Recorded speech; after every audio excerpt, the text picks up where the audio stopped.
Hey guys, how are we? We are live. Apparently, I'm a couple of minutes late there, so obviously sorry about that, guys. Really appreciate everyone logging in today. Sorry, a little bit going on. I had to just quickly go down and grab water and get organised, so apologies for that.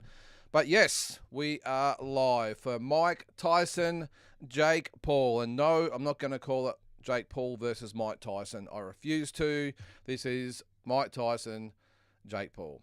Um, so we are currently, where are we? In round three of one of the prelim fights. Now it is Niraj Goya against Whindersson Nunes. Now, when I saw this fight on the bill, as far as being the main card goes, I thought, what the hell? Especially watching them fight. But I can understand now because apparently Whindersson Nunes has 150 million subscribers or whatever it might be, fans, whatever it is, on his YouTube page, whatever. I've never heard of the guy, but 150 million people follow Whindersson Nunes. So obviously they want to get him on to the program tonight with all the eyeballs on this fight. So look, I must admit I've been pretty vocal about this fight, about not really giving a toss about it. But at the end of the day, it is a big fight as far as an event goes. So we have a great undercard so far. It hasn't been a great day for Aussie boxing. Dana Coolwell got beat in the first fight. He was beaten by Bruce Carrington. He moves to 14-0. Dana falls to 13-3. The scores are 80-70 times 3. So they couldn't give Dana Coolwell a round. But look, for I had to watch it on replay. Now I'll explain why. Now I'm looking for this morning. I'd see the updates on the Herald Sun the Herald Sun page. They were doing a live watch along. I saw a couple of Instagram posts about it. I'm thinking, where the hell is it? I'm looking at Netflix. It's not live. I'm looking at YouTube. It's not live. But, of course, I'm looking at Netflix. It was on MVP Promotions page. So I had to go back and watch it. But it ended up being good because the second fight they had on, which was Lucas Barty and Amando Casamonica, good fight. But it was a 10-round fight. It was a good fight, but I wasn't overly stressed about watching, if that makes sense. I actually went back and watched the Dana Coolwell fight, rewound it, and look, he fought okay. I thought he fought as well as he could. Just Bruce Carrington, at this stage, unfortunately, is a level or two above Dana where he's at, and he's got a little bit way to go, but just what a stage to be on. To be on this massive event in Arlington, Texas at the Cowboys Stadium. Full respect to Dana against a quality fighter in Bruce Carrington. So the other fights on the card so far, so we had Lucas Barty actually won that decision over Amando Casamonica. He improved to 18-0. Casamonica drops to 14-1. And Shadashia Green, I didn't actually watch that fight. I was getting organised for this. She improved to 15-1 with a 10-round decision over Melinda Watpool for the WBO female super middleweight title. She dropped to 7-1. And now we're in the middle of this fight with Goya, who's 19-4-2 against Nunes, who's making his debut. Now, apparently he's an MMA fighter. I've got no idea, again, who he is. But, apart from the following on social media, I have no idea why this fight is on the main card. The Carrington and Coolwell fight would have been a lot better than this one, or the Barty Casamonica fight as well. So I have no idea why they didn't make the main card, except for the fact they're after eyeballs on the event. And a guy with 150 million viewers, well, no doubt you can understand why. So the other fights to come. Now, I was actually going to go live at 1:30, but you can see I've gone live an hour earlier because if I did, I think we might only get the co-main, which is Katie Taylor and Amanda Serrano. I wanted to see the Barrios fight as well. So they're the other three fights after this. And just while we're chatting there, guys, just make sure if you've got comments, questions, whatever it is, put them in the chat there. It's available. So after this, Mario Barrios, 29-2. He'll defend his WBC welterweight title against Abel Ramos, who's 28-6-2. Now, Barrios coming off a 12-round decision over Fabian Andres Medina back in May of this year. Abel Ramos is, let's have a look at his record, coming off a 5th-round stoppage of one Ramon Guzman in the 5th round. That was back in Mexico. So before that, he'd actually lost his 2 fights before that. So, look, I'm not quite sure what to make of it. I'm not really stressed about that fight, if I'm being honest. I'm looking forward to the girls. Katie Taylor, 23-1, defending her undisputed 140-pound titles against Amanda Serrano. The first fight was a classic. Serrano, 47-2-1. They're just showing the guys weighing in there. I'll give Jake Paul some credit there. He actually looks in pretty good nick. I think he weighed 220, I think, or 226. And Mike Tyson was 225, I think, from memory. And he looks pretty good as well for a 58-year-old. Hope I'm looking that good at 58. But what do we make of the slap? Everyone's talking about the slap. Ooh, it was, yeah. I said in my video this morning, though, walking boxing, though, that the girls didn't react. No one really reacted too much to it. So, g'day, Daniel. How you going there, mate? Yep, should be some cracking fights, mate. So, look, it's been okay so far. It's been okay. I think the Carrington Coolwell fight probably went the way we thought it would probably go. But, look, full credit to Dana Coolwell for hanging in there. But, yeah, the girls, Katie Taylor, Amanda Serrano, for all the bouts. Now, I didn't actually know this. Someone had brought it up on here before, and I think I might have said that wasn't the case. But there is a catch weight for the girls. 138. So the titles are at 140, the belts, IBF, IBO. The IBO's up for grabs as well. So the WBA, WBC, IBF, and WBO belts are all on the line. And the IBO. So 5 belts at stake here. And this is the fight I'm really looking forward to. So we'll get through the 2 co-mains and then, this one and then the Barrios fight. And then we'll be into the Taylor Serrano fight. So in the meantime, guys, got a little bit of time to kill. I doubt the Serrano and Taylor fight will be on till about 2 o'clock. So we've got plenty to talk about in the meantime. Doesn't matter what it is. It relates to boxing. Bring it up. What do you make of today's fights? Is there a possibility that Mike Tyson can pull it off? Is it scripted? Is it not scripted? Is it good for boxing? Is it bad for boxing? I want to hear your thoughts. So let's hear him, guys. There's Dennis Green in the chat. I think it might have been scripted. Yeah, look, I don't know. I've looked back at the slap a couple of times, and I've got no doubt that was scripted. The only thing is, what I will probably say is that I reckon he hit Jake Paul a little harder than that might have been agreed upon, because it did have a little bit of weight behind it. But again, I'll say the girls behind, and I think again I said in the video this morning that, which is online, by the way, so check it out, guys. Today's Walking Boxing, give that a plug. But my wife Tara said, look at the girls behind him. They don't react. They've got these big smiles on their faces, and they don't react. So even though they might have been told that look, girls, there's going to be something happen today. Tyson's going to slap him. You might see a little bit of a kerfuffle, but don't panic. It's all going to be okay. They would have thought that they're still human beings, and they would have, when it first happened, just at least shown a little bit of surprise. Nothing. So, anyway. But look, it's a production. That's what I put it down to. We're all sitting here watching it. And again, I did say today that no matter what platform you've got, whether it be an influencer, whatever the hell they are, what defines an influencer, a YouTuber, whatever it might be, just a boxing reporter, everyone's talking about it on all the websites today and all the social media. It is all about Mike Tyson versus Jake Paul. So as we're going here, guys, we have 15 seconds to go in round at number 5. Not the most attractive fight. I'll let you know who wins. I'm certainly not going to commentate the fight or anything like that, but this Nunes, is it? What's his name? Whindersson Nunes.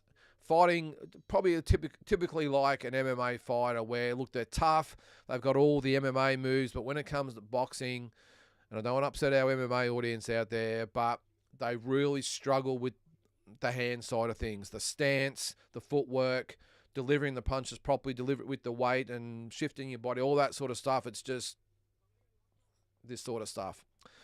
All right, so who else we got there? Adam Kelly. Yep, g'day, mate. Welcome to the show. James Brown is there. Away, James. What's that? I would beat either or both of these guys on right now. Yeah, not great, are they, James? But as I said, mate, that's the reason why they're on, because they have such a massive following. All right, Adam, Tim better come back with a different team. Otherwise, it will be the same results. Yeah, well, actually, I'll just comment on that because I forgot about it yesterday, but there was a comment on my YouTube page on one of the walking boxings. I'm going to try and find it now, and I'm going to comment on it now in case I forget to. Now, what it was, it might have been yesterday's video, and it gives us something good to talk about in the meantime. Where is it? It's about Tim and Zerafa and all this sort of stuff. I think it was the day before that. We'll go to the day before. All right, where are we? I'll get to the bottom of it. All right. So I'll get to that in a sec. I'll just comment on Daniel's there. What do you got there, mate? Tyson usually threw punches at opponents' wains, not slaps. Good point there. Predetermined showmanship, I'm sure. Yeah, look, I'm sure there would have been an agreement or something behind the scenes that said, hey, let's just get them revved up today, guys. Maybe Jake Paul didn't know it was actually the slap that was going to happen. He just knew that Tyson was going to do something a little bit untoward. I don't know, but I'll just, what have I done there? I've got my screen. I've just widened my screen. Sorry, guys. Just so I can see it as we're going here. Yeah, so, yeah, I don't know. Like, I've got no doubt it was scripted, but as I said, it's just to what extent.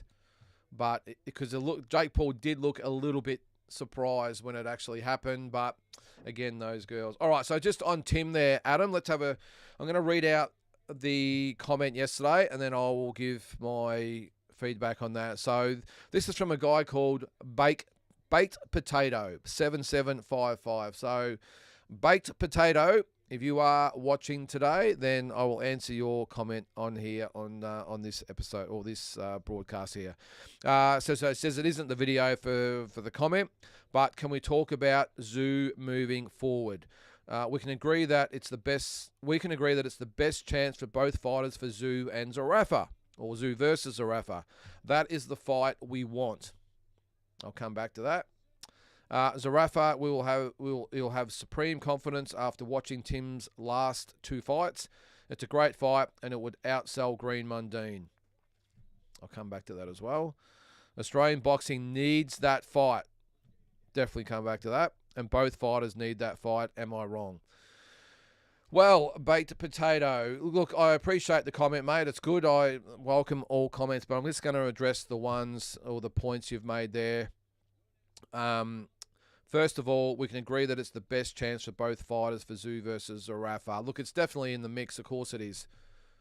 Look, it does seem to be the fight to make, especially from a no-limit point of view. Now, is it the best fight for both fighters? I think for Michael Zerafa, or this is for all the parties concerned, I think for Michael Zerafa, 100% it is the right fight for Michael Zerafa. Is it the right fight for No Limit? 100% it is the right fight for No Limit. Is it the right fight for Tim Tszyu? I say absolutely no. And the reason I say this, I know we've talked about this ad nauseum as far as Tim goes. We've all tried to dissect what went wrong and all that sort of stuff. We've all had our say. I think in a normal situation where Tim was maybe coming off a win, or even we'll call it an honourable loss, that Michael Zerafa, just in my opinion, would not stand a chance against Tim. I think Tim, even with what happened, would still be the heavy favourite to beat Michael Zerafa. The issue is, from Tim's point of view, is that Michael Zerafa is going to be riding high. Tim could probably not be any lower at the moment as far as his confidence and stature and all that sort of stuff goes. Michael Zerafa, even taking into account the knockout loss in Vegas, the circus that was the Tommy Brown fight, he would be backing himself all the way. So, of course, it's the absolute right time for Michael Zarafa. But for Tim Tszyu, I just don't think it makes any sense other than financial at the moment. And I would think that they would look at the big picture. Okay, this might be $2, $3, $4, even $5 million fight for Tim against Michael Zarafa in a fight that really has no relevance outside of Australia. So very, very, very risky fight for Tim. And yes, the payday's there. But this is the way I would look at it. Okay, it might earn us $3, $4, $5 million, whatever it might be. But what happens then? If they do happen to lose the fight, whatever it might be, what happens then? His career's pretty much over if he loses that fight. Whereas if he foregoes this fight and goes, no, I'm gonna just put the blinkers on and not look at the Australian scene, look at the global scene, I can go back to America, get a couple of wins under my belt, maybe get another shot, maybe win a belt. He'll be making $5 million per fight every single time.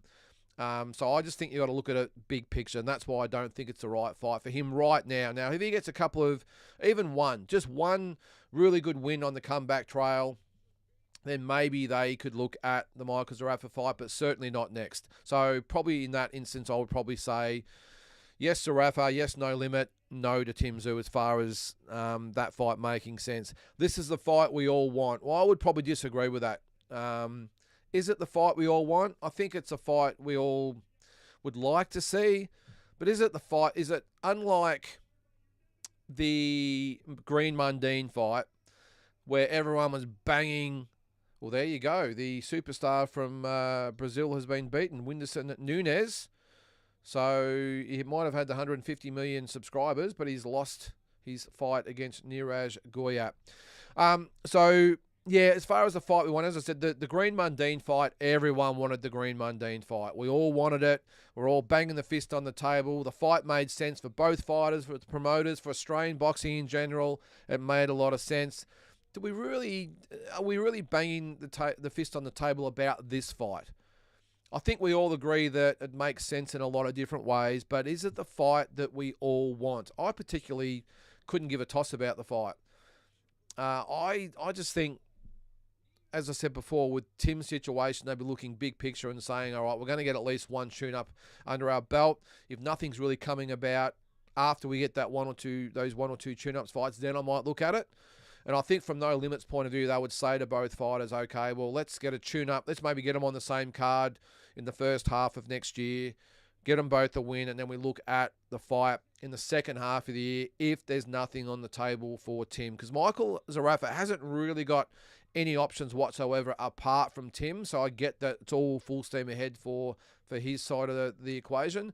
But for Tim, he's still got a lot of options, so... yeah, I'm not sure, but I don't agree it's the fight that we all want. Let me know. Do you think it's the case? Yes, Zarafa will have supreme confidence. Yes, that's right. And it would outsell Green Mundine. I disagree with that comment. Now, look, money-wise, who knows? It might outsell as far as pay-per-views and the gates, only because of the costs of inflation these days. I mean, that was 18 years ago. The Green Mundine fight, pay-per-views and all that were nowhere near as big as they are. I can't even remember what they charged, but this fight, they were probably charged $70, $80, $90 for this card. And the tickets, of course, are going to be a lot more expensive, so maybe dollars-wise. But as far as interest goes, yeah, okay, there's going to be a fair amount of interest in it. I get that, but I don't think anything like the Green Mundine fight. I wouldn't be surprised if no Aussie fight going forward ever surpasses Green Mundine. And you probably had to have been around back then to really understand the genuine dislike and the hype and the build-up and the two camps right down the middle and the fan base as well. So I don't think it might outsell as far as dollars go, but I think as far as eyeballs on the event and the interest in the event, I don't think it comes close to Green Mundine. But let me know what you guys think. What else have we got there? Australian boxing needs the fight. And both fighters need the fight. Well, I think I've gone over. I think Michael Zarafa needs the fight. I don't necessarily think that Tim needs the fight, at least straight away. What was the other comment there? Australian boxing needs the fight. Does it? Maybe it does. I don't know. No, I'm going to disagree with that. It seems like every month or so there's an Aussie in a big fight overseas. Australian boxing has never been in a healthier state. I'll just take your comment off the screen there, Adam, and I'll come back to a couple other comments as we go. Yeah, look, we've got Jai Patai doing great things. We've got the Maloney boys still around. The Cambosa still around. We've got Sam Goodman about to fight for the title. We've got Dana Coolwell fighting today. We've got Liam Paro fighting next month. We've got Sky Nicholson, Shanika Johnson with the girls, and lots of good girls coming through. The interest has never been higher. Viewership's probably never been higher with everything. No, I don't think Australian boxing needs the fight. But again, let me know what you think. All right, Daniel, Tyson usually. You've put that up there. Now's the time to get him if you're Zarafa, 100%, mate. Now is the time. Couldn't be a better timing for him, and he hasn't really got a lot after this, or apart from this, I would say. So, all right, Larry, what do you got there, mate? Pretty clear to see they spent the entire budget on the main event. Undercard has been seriously poor so far. Hopefully, Barrios and Ramos can get the heat up. A light Barty fight though. Yeah, look, it's probably like any big fight card, Larry. I mean, you start from the bottom. You might have a couple of prospects and easy wins, or in this case, an influencer on there with 150 million subscribers. Put him on there for the Netflix side of things. I get that. But it's like any big card. You sort of work your way up. I actually think the fight card's actually okay. Look, end of the day, it's all about the main event. And don't forget, this is free. Okay, so while technically free, you got our subscription money, but the main event, then the girls fight. This, to me, that is the fight of the card. The girls fight, Serrano and Taylor. Such a big fight for the girls. Probably the second biggest female fight ever behind the first fight.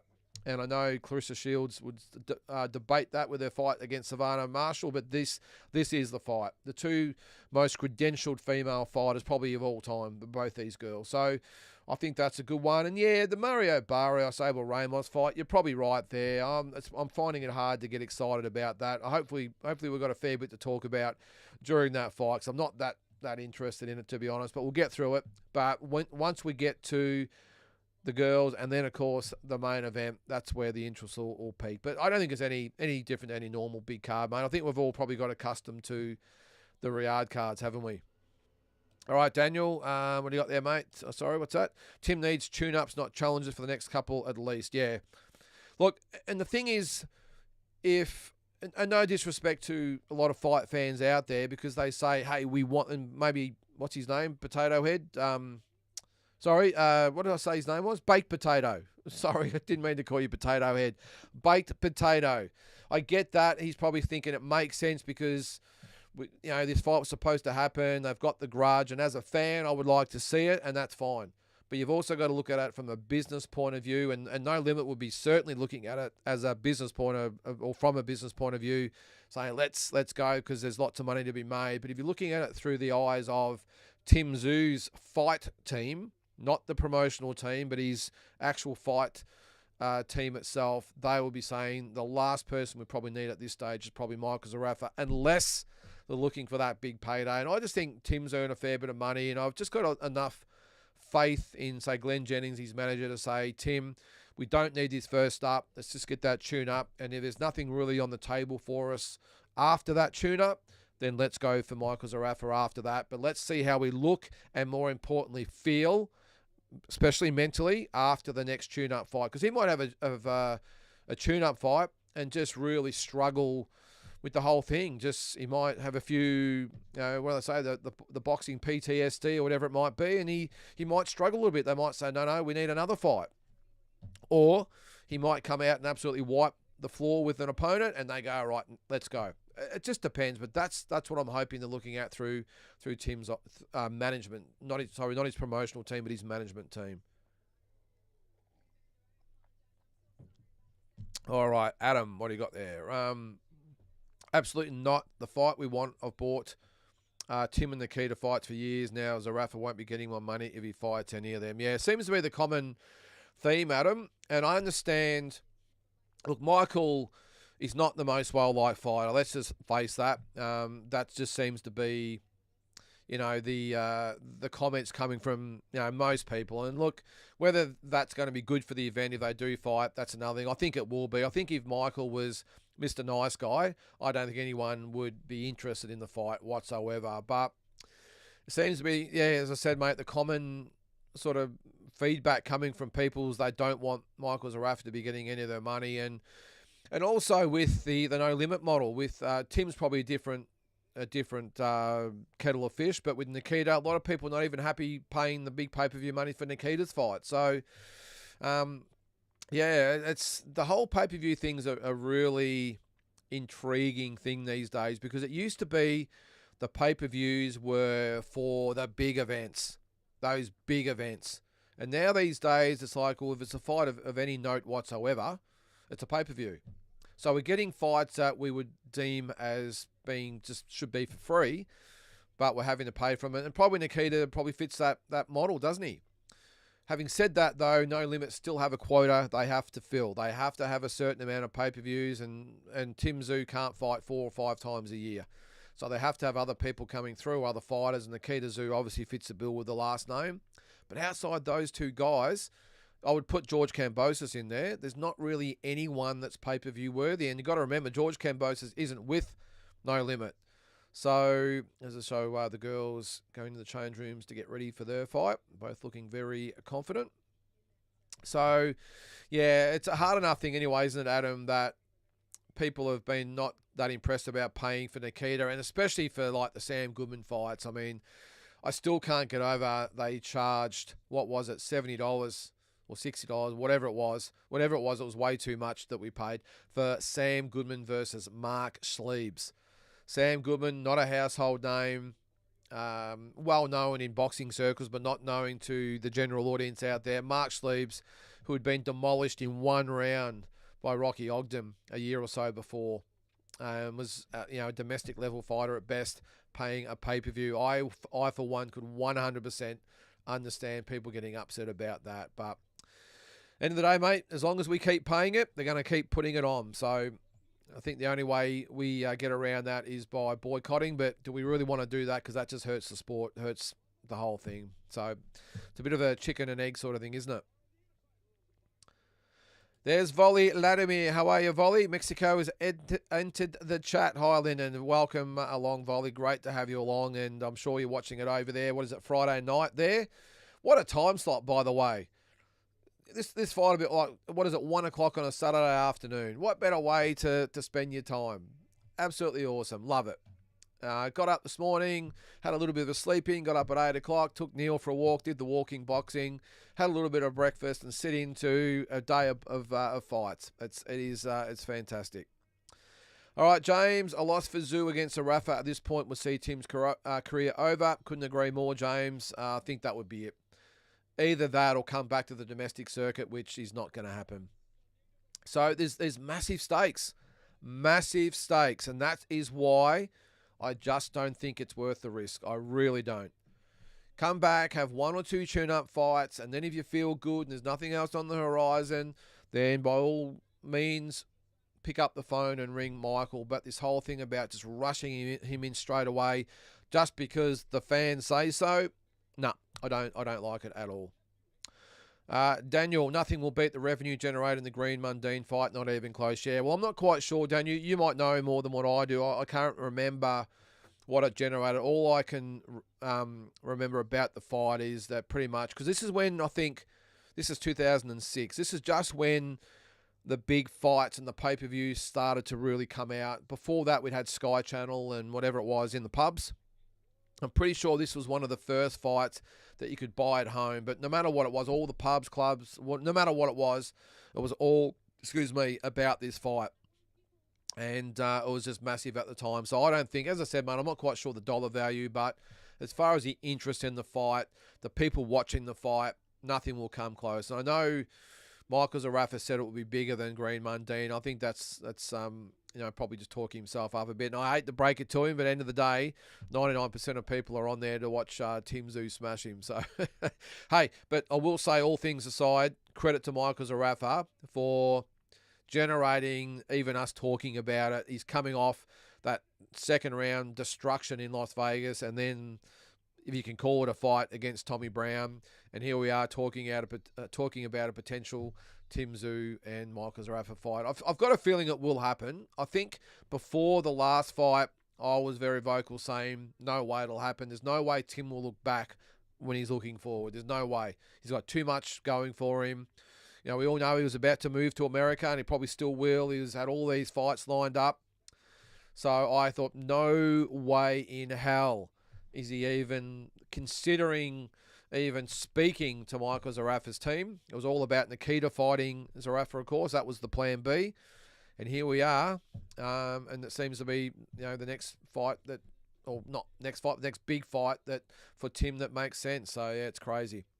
Andrew, women's boxing leaves me cold. 95% of the fights go the distance. It takes the shock value of men's boxing. Yeah, no, I agree. Look, I'll admit, Andrew, I will take an interest in women's boxing as far as results go. I'll have a bit of a look and, I'll see the results, maybe look at some highlights. But normally, I'll admit, I admire the girls just as much as I admire the men. Nothing about that, but I must admit, I struggle to sit down and get excited about women's boxing. And that's not discrediting what they're doing. I love what they do. Some of the most entertaining fighters out there are women, but I'm being honest. I struggle. Unless it's one of those Serrano, Katie Taylor types of fights, Savannah Marshall, Clarissa Shields, those types of fights I might watch, or if it's part of an undercard. I did see a really good fight earlier in the year in the Liam Wilson, Oscar Valdez card that I went to, the girls there. The girl that's just retired. What was her name? But it was a really good fight, and they're entertaining, but yeah, I'm with you there, mate. But this fight today, the first fight, I'll argue with anyone that it was just as entertaining as most of those other big men's fights we've had in the past. Yes, it went the distance, but these girls really went to war. And yeah, I understand it's not for everyone. I get that. But I think today's fight, I think it genuinely, gets the blood pumping, I think. All right, Larry, I'll say I'm kind of interested in if Ramos is a shot fighter, as I believe he is. It's after all the 147 title fight. Yeah, you're right. So I'm a bit interested. Won't be watching the main event. Happily skipping it. There you go. Okay, well, that's cool. There's probably a lot of boxing fans out there that are just going to watch the undercard and then turn it off, and I've got no dramas with that whatsoever. But when it comes to us, who's this guy? Cody Big Mo Moates, is that how you pronounce it? The ring announcer. It looks like he's about 7 foot tall. He's massive. Okay, all right. Yeah, no, I'm with you there, mate. I'm struggling to get excited about this fight whatsoever, and I can't believe it's, the third last fight on the bill. Mario Barrios, look, he's a decent fighter, but not a fighter I would normally get too excited about, if I'm being honest either. All right. What's that, Andrew? You can't spell. What did you say there? I think. Anyway, there's Hanoi Tripper in the chat. How are you, Hanoi? Just Googled it. Yeah, it's the fight today. It is, mate. Yes. In case you didn't know, the fight is today. Volley, it's 8 p.m. on a Friday night, and I'm at work. I have Netflix, but I'm stuck at work. Well, Volley, at least you might be able to sneak a little bit of vision, and I'll be commentating on it here. I'm not quite sure how it works with a free event. Are you allowed to stream it? I doubt you are. I doubt you would be able to. I did see on X earlier, though, that someone had it go. I'm not sure whether they'll be shut down or whatever, but I'm not going to take the risk anyway. And I think most people watching this would have Netflix and are watching it anyway, so you don't probably need me to show you the fight. Just give my opinions and whatever. All right, Hanoi. Mike gets $61 million. Lennox will definitely be hoping Mike leaves a little bit of Jake for him. Ha ha. $61 million. There's a big crowd there. Massive crowd. Now, I'm actually going to be over there next week. I'm heading off on Wednesday to the States. Well, actually, Wednesday we fly to Brisbane. Thursday morning we fly out to Dallas.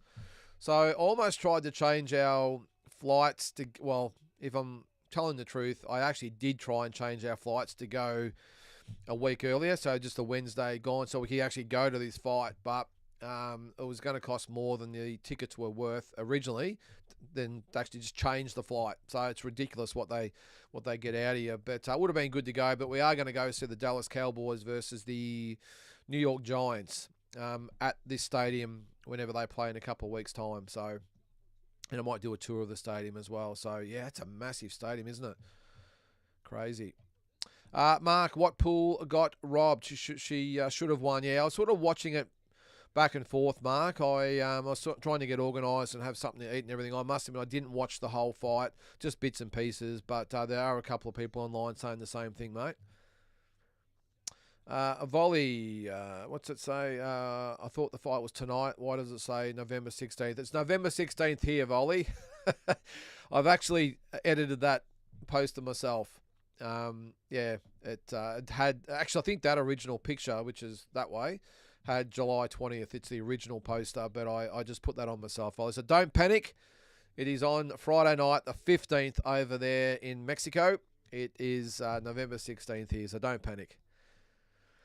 Kane, great to hear about your boxing career. Watch the Eckerman fight. Awesome stoppage. Thanks, Kane. Yeah, that is on YouTube.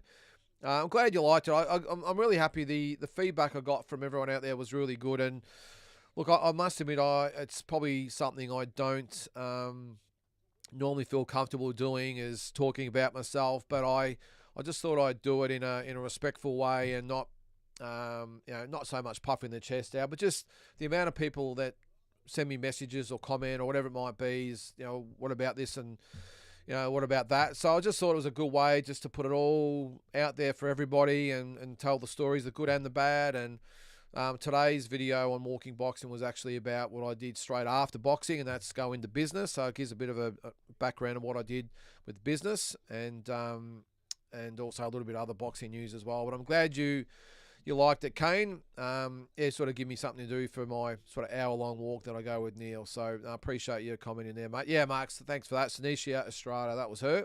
And she's just retired. She was a great little fighter. Steve, I have Netflix and can't find it. Should be on live, Steve. Just go to... put it in the search field. Just put Jake Paul in there and I'm sure it'll come up, mate. But if you've got Netflix, then it's free. Big Mo, the announcer, a 6'7" from Wiki. Think the same as Michael Grant, Lennox's plaything once in the ring. 6'7", he's a big boy. Good announcer too. I like him. We'll see what he's like during the main event, but I like it because he's not actually trying to outdo any of the other announcers out there with these stupid things they do. He's actually just being straight down the line. I like it. Good voice for announcing too. Big Mo. What's that? Should be over. Give up finding it. Of looking for final results. No, it should be on there, Steve. If anyone can help Steve out, let him know. I just went to the Netflix page and there it was. So just, again, type it in and I'm sure it'll come up, mate. Just watch Mike on the pads. How many times did you see guys who were great on pads but couldn't fight a lick? 100%, Andrew. You've obviously been around the boxing scene for a while. Look, and nothing probably highlights this more, Andrew, than all these things you see on Instagram these days and the pad holders. Yeah, professional pad holders these days. And it's all about routines. And I don't hold any or give any weight to it whatsoever, Andrew. No matter how good a fighter looks on the pads, I don't take 1 second's thought of how that's going to relay into the fight. I really don't, because anyone can look good on the pads. And I've seen, again, even these routines they do these days, just with people who've never even had a fight, they look unbelievable on the pads. But as soon as you put them in the ring, and as Mike Tyson's famous for saying, get punched in the face, that just eliminates all that, and then you're on your own. So Barrios, was that a knockdown there? I think his glove did touch the canvas. I'm not sure whether it was ruled a knockdown. Anyway, I think we're coming up to round 2. Sorry, guys, I haven't been watching that fight. I think it might be the second round. There was a nice right hand from Barrios that dropped, or looked to have dropped, Ramos. So round number 2 of 12. Yeah, mate, I'm with you there. Look, that's one thing out there. Don't get sucked into how people look on the pads or skipping or running or hitting the bag. Don't get caught up in any of it. Watch their sparring sessions. And even then, you can't even believe what you see sometimes, especially if it's for the cameras. They'll only allow, because most of the elite fighters will never allow outside cameras into or allow them to record. So if they do let the TV cameras in, you can be guaranteed they're only showing us what they want us to see. So I don't really take much stock out of that either. But as far as Mike Tyson goes, Andrew, yeah, there's been no coincidence that it's been 10 seconds here and 15 seconds there. They have to make him look good. It's a production, remember. Even in the open workout, I know a lot of people commenting on that. It was still limited. And he, if anything, he looked probably worse than I thought he would, even in the open workouts. Jake Paul, again, just a circus. What was that? What was on his head? I mean, fair income, this guy. Anyway, we'll move on. Yeah, Volley, can't believe the fight is even taking place. You and me both. I've said up until about a month ago, I said this fight won't happen. Don't worry, it won't happen. And I was just more than anything hoping that there will be something they could do with Serrano and Taylor and maybe one of the other two fights to maybe shift it somewhere else. That's all I was hoping for. I didn't really care whether this fight happened or not. In one way, I was sort of hoping it didn't happen. But about 4 weeks out, I was like, I think this fight's actually going to happen, and here we are. What's that, Hanoi? Thanks for mentioning. I just turned on Netflix from the opening main screen. Yep. So it's on there. It's definitely on there, guys. Take it from me. The Great Commission says, when does the fight actually start? This fight should be done and dusted by 2. The girls should be done by about 2:45, something like that. I would say the main event will be on about 3 o'clock. I would say. And what is it, 8 2-minute rounds? So it should be over by 3:30. Maybe earlier. We'll see. But that's what and this is Australian time, by the way, too, mate. So it'll be on in about an hour and a half, an hour and 45 minutes time, I think. Ramos walking in the shots. Usually older fighters needs a few rounds to get their feet into the fight. Yeah, but sometimes when you're older and you try and get into the fight, you can get caught cold, as we've seen. But look, so far, so just a bit of an update here. So round number 2, 20 seconds to go. Barrios with what looked like a knockdown in round number 2. 1 gets another knockdown in round number 2. Sorry, 1 knockdown in round 1. Now we've got another in round number 2 with about 5 seconds to go. So we will see the bell. But that is the second knockdown as the bell rings there. I think it did sound like it went off. There's the bell. So end of round 2. And Barrios already, you would think, would be about 4 points in front. You never know. Hopefully we might get an early night and we're out of here by about 2 o'clock. 2:30 instead of 3:30. Anyway, we'll see. All right, Hanoi, you probably mentioned it already, but do you think Mike's slap actually hurt Jake? I think it might have. Yeah, I said before, Hanoi, I thought that was a good right hand from Barrios there. I think there was something organised beforehand to say, yeah, then we'll do something. A little bit of a stir. Maybe it was the slap. Maybe it was supposed to be a push, slap, whatever it might be, or a shove. And I think Mike's hit him or slapped him. And from the reaction of Jake, I think it might have been a little harder than what was agreed upon out the back. Maybe that was a little bit of the old Mike Tyson coming through, or maybe just a little reminder that, hey, this might be a bit of a glorified exhibition, but you're in the big time now, boy. So I liked it. Who you got, the young kid or the 50-plus-year-old man? Definitely the young kid there. Great Commission. Definitely the young guy for me. Yeah. Oh, look, I would love nothing better than for Mike Tyson to go out there and just go bang, but with 14-ounce gloves on. I'm just not sure whether even Mike Tyson can do that. I just don't see it. I think he'll be good for 20 seconds of every round.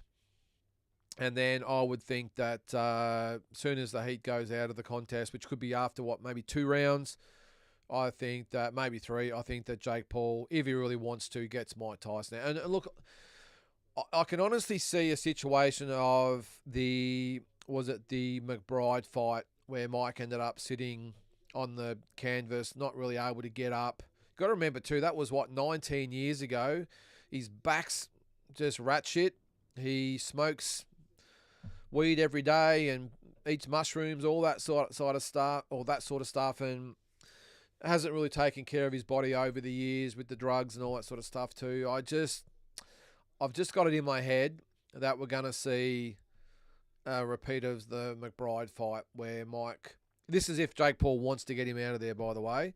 I just think we're going to see him on the floor, a sad version of Mike Tyson. That's what I hope we don't. I just hope if it is scripted or whatever it's going to be, I'm just hoping that maybe in this script that it's in there that they go the distance. Whether Mike can go 8-2s, I'm sure he can. He went 8 rounds with Roy Jones Jr. a couple of years ago, or 3-4 years ago, whatever it was. So I hope he can at least go the distance and have a little bit of integrity at the end. That's what I'm hoping for. I think the last thing we all want is for Mike Tyson to be embarrassed and Jake Paul being an even bigger clown than he is. I don't know. We'll soon see. What are we, an hour and a half or something away from the fight happening? So all will be revealed. What's that, Larry? This seems like a mismatch. If Ramos can get some body shots in on Barrios, who usually has that forward stance in his openings, he might get some space. Just doesn't look like it at the moment, though, Larry. Barrios boxing really, really well, I will say. And Ramos just seems a second off. He's just being beaten to the punch. He's missing by an inch every time he throws a punch. And Barrios at this stage, I just think is just boxing nicely and just doing really what he wants. So let's hope Ramos can pick it up a little bit. But from what I'm seeing at the moment, I think this is going to be a pretty clear-cut shutout decision, I would think. I wonder if Jake looked in shock with tears after that. Could have sold more pay-per-view, yeah. He did give his mum a cuddle, though, Hanoi. And I think she called Mike a bitch. Can you believe that? That Jake Paul's mum called Mike Tyson a bitch. But, look, again, it'll all be revealed soon. Andrew, looking forward to Bill and Smith fight. Who's your pick? I'm going for Zerto Ramirez, Andrew. I think that if it goes the way it should go... actually, before I comment on it, here's the owner's experience. They've got a little box on the side of the ring. $2 million it costs. You've got two guys there in a little booth. They've got food and drinks and everything happening there, and they're enjoying the fights from literally ringside. The ring apron is right there. They've got a TV screen in front of them as well. I'm not sure why they would need a TV screen when they're literally sitting on the ring apron, but that's a great idea. I was wondering how they were going to do it, but that is awesome. That is really good the way they've done that. But yeah, no, I think Zerto Ramirez, Andrew, I think he's going to be too hard, too strong. I've never been a big rat for Bill and Smith. I think it'll be competitive, but for me, if it all goes the way I think it should, I think Zerto Ramirez has way too much for Bill and Smith. Sean, Michael Zarafa is always saying in interviews he has had fights with 12 world champs. Why does no one call bullshit on him? Good call, Sean. I suppose they want follow-up interviews, don't they? Michael has shown in the past that if you maybe stray off track of what he wants you to say and his opinions, that he can come back at you. I've experienced it myself. Not that I give a shit. I'll never back away from anything I say. But Michael has had a few issues with some of the things I've mentioned over the journey. But again, I stand by every single thing I've said about Michael and anyone else that I've had something negative to say. But 12 world champions. All right, well, let me have a look at that. We'll just put that to the test there, Sean. Let's have a look. And I will say it's one thing to fight 12 world champions. It's another one whether you can actually beat world champions. All right, we'll have a look at Michael's record. If you're watching today, Michael, I hope you're well, mate. Shout out to you. All right, let's have a look. All right, we'll go backwards, eh? So Tommy Brown, certainly no world champion. Erizandi Lara is 1. Anthony Mundine is 2. Jeff Horn is 3. Cal Brook is 4. Pull me up here, guys. Who are the others? Peter Quillen, 5. Is that it? Am I missing something? I'm just going back through some of his other fighters. So Creati certainly wasn't. Hardman wasn't. Silvani, no way, definitely wasn't. Les Sherrington wasn't. Jose Augustin Julio, no, he wasn't. Wade Ryan, was he IBO? No, he wasn't IBO, or was he? No. Adam Harper, no. No, I can't see it. I've got like 5, and you beat one of Well, he beat two. He include Anthony Mundine. So I'm not sure there, Sean, but that is news to me, mate. All right, Dennis. But again, to answer your question there, Sean, the reason no one calls him out on it is because they want follow-up interviews. That's basically it. We saw what happened at the press conference the other day with Jake Paul. As soon as he was confronted about something or someone asked a couple of things about, brought questionable things up, they were pretty much kicked out of the press conference. That's just the way they roll, mate. So, all right. If it's scripted, you can be sure that's reflected in the betting market, and I believe Paul is favoured. Yep, I think he would be too, Dennis. Zerto and Jai, wow, what a fight that would be. That would be absolutely massive, Andrew. I think Jai wins that fight. I think no cruiserweight in the world gets near Jai. I think Zerto would give him the best fight out of all of them. Although did see, hang on, we've got Jake Paul coming in there with I wonder if that's his girlfriend on the side or just someone, maybe someone they've just lined up for him for the night. I'm not sure. Nice suit, no shirt underneath, got the jewellery on there. I will give Jake Paul credit, though, from where he's come from, a YouTuber to being in a fight where he's going to pocket 40, 50, 60 million dollars, whatever. And there's Mike Tyson coming in, love the jacket. The crowd goes up. You can see whose side they're on. Can you believe that Mike Tyson is back in a proper fight? Just crazy. Wow. Unbelievable. Anyway, yeah, well, there's talk that maybe Alexander Usyk might come back to cruiserweight. I would be staggered if that was the case. Why would you go back to cruiserweight, even if it is to fight someone like Jai, though? I think Oscar De La Hoya said it might be against a Ramirez and Bill Smith winner, going into round 5 here, by the way. It's not going to generate money at all. And I know you could say, well, I was the undisputed cruiserweight champion. I've gone to undisputed heavyweight champion. Now I'm going to go back, and that might be okay. But why bother? It's not going to really help your legacy. What's going to help his legacy is fighting those other big heavyweights out there. People would say, well, it's a good accomplishment going back to cruiserweight and winning the undisputed. But I think staying at heavyweight, and he said himself he hasn't got a long time to go in the sport, so I'm not quite sure why he would consider cruiserweight. But anyway, but Zero Jai is the next big fight there for me, Andrew. Unless, of course, Bill Smith does happen to get past Serrano Ramirez. But Jai against the winner is the biggest fight in cruiserweight boxing. James, even if you don't like this fight, it gets new eyeballs on boxing. Even my wife that hates boxing is watching with the watch along for commentary. Thanks, James. That's good, mate. Hopefully I can add something to it. But yeah, no, I'm with you. The problem is, though, is that are the eyes on the event for the wrong reasons? And what I'll say to that is, I don't think all the little groupies of Jake Paul, even though they'll be tuning in today, really are going to become boxing followers after that. So that's probably the first thing. But then you might have the others that are watching just to see what sort of a train wreck this might be. That's the other ones. And then you've got the others, I think, in between. Now, I'll admit, I wasn't a big one for the event, but I'm actually looking forward to seeing what happens. Nothing's going to surprise me what happens, by the way. If Mike Tyson goes out and lays Jake Paul out in one round, I'm not going to be surprised. If Jake Paul goes out and irons Mike Tyson out in one round, I'm not going to be surprised. If there's fan man that comes into the ring, I'm not going to be surprised. I'm not going to be surprised by anything. I'm not going to be surprised if Mike Tyson or Jake Paul or both have nervous breakdowns during the fight. I don't know, but nothing is going to surprise me in this fight. It's really not. So I'm probably one of the ones sort of in between. But it's going to be, you're right, as far as eyeballs on the actual event goes and boxing as a result of that, it's massive. But the interest will be high. I just don't know how much of it translates into, getting more fans involved in boxing, because I think all the Jake Paul little groupies will, once his fight is over, go back to watching whatever they watch with these guys. I don't even watch either of them. I don't follow Jake or Logan. I just think they're both clowns, and I've never seen much of really what they've done, to be honest. So all I know is they're both massively popular and they make massive amounts of money. So, hey, good on them. It's just not my thing. How do you see the Usyk Fury rematch playing out? Good question. That's a great commission. Look, what are we? About 6 weeks away, aren't we? 5 weeks away.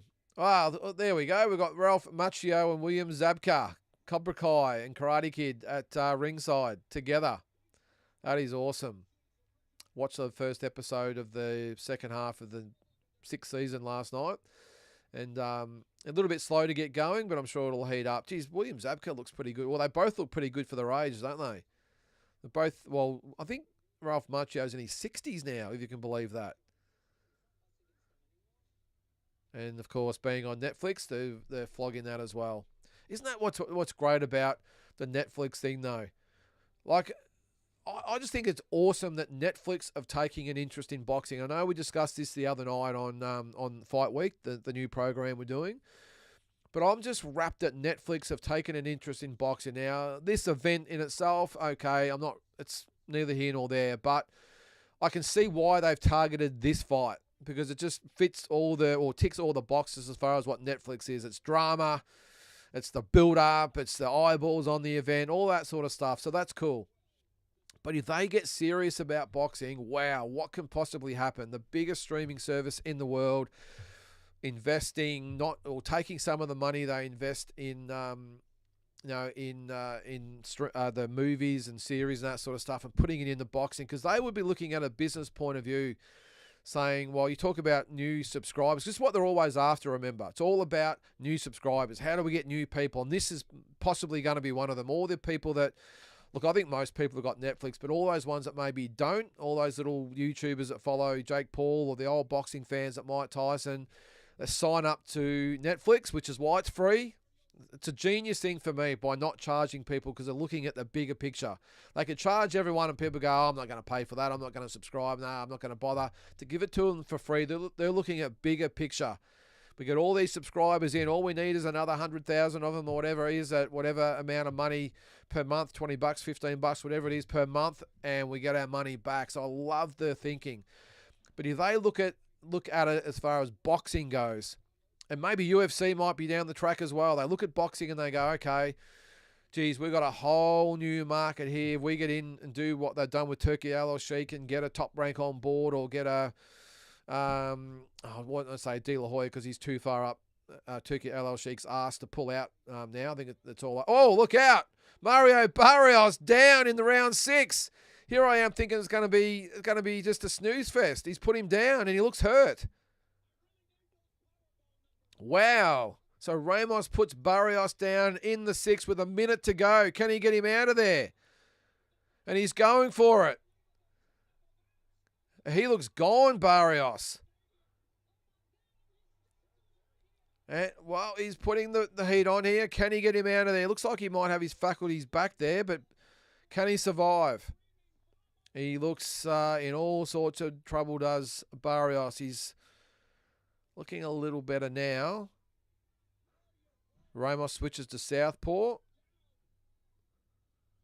30 seconds to go. Oh, big shots being thrown by Ramos. Coming forward. Hooks, uppercuts. I think Barrios is going to survive. He's got those hands nice and high. And we have 10 seconds to go in round number 6. So, yeah, it looks like he's going to make it. I'm going to take your comment off there, mate.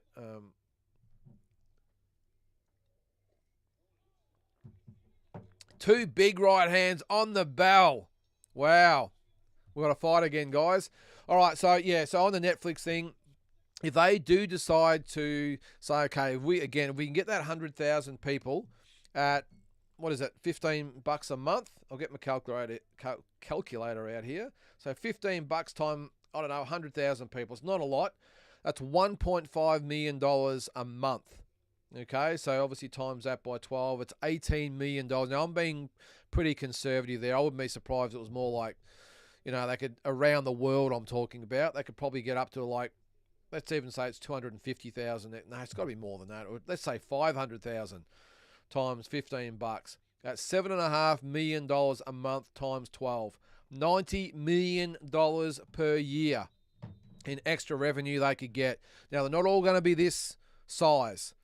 So who knows? They might say, all right, we're going to invest $100 million a year, and we're going to do 4 events, and we're going to put $25 million into each event.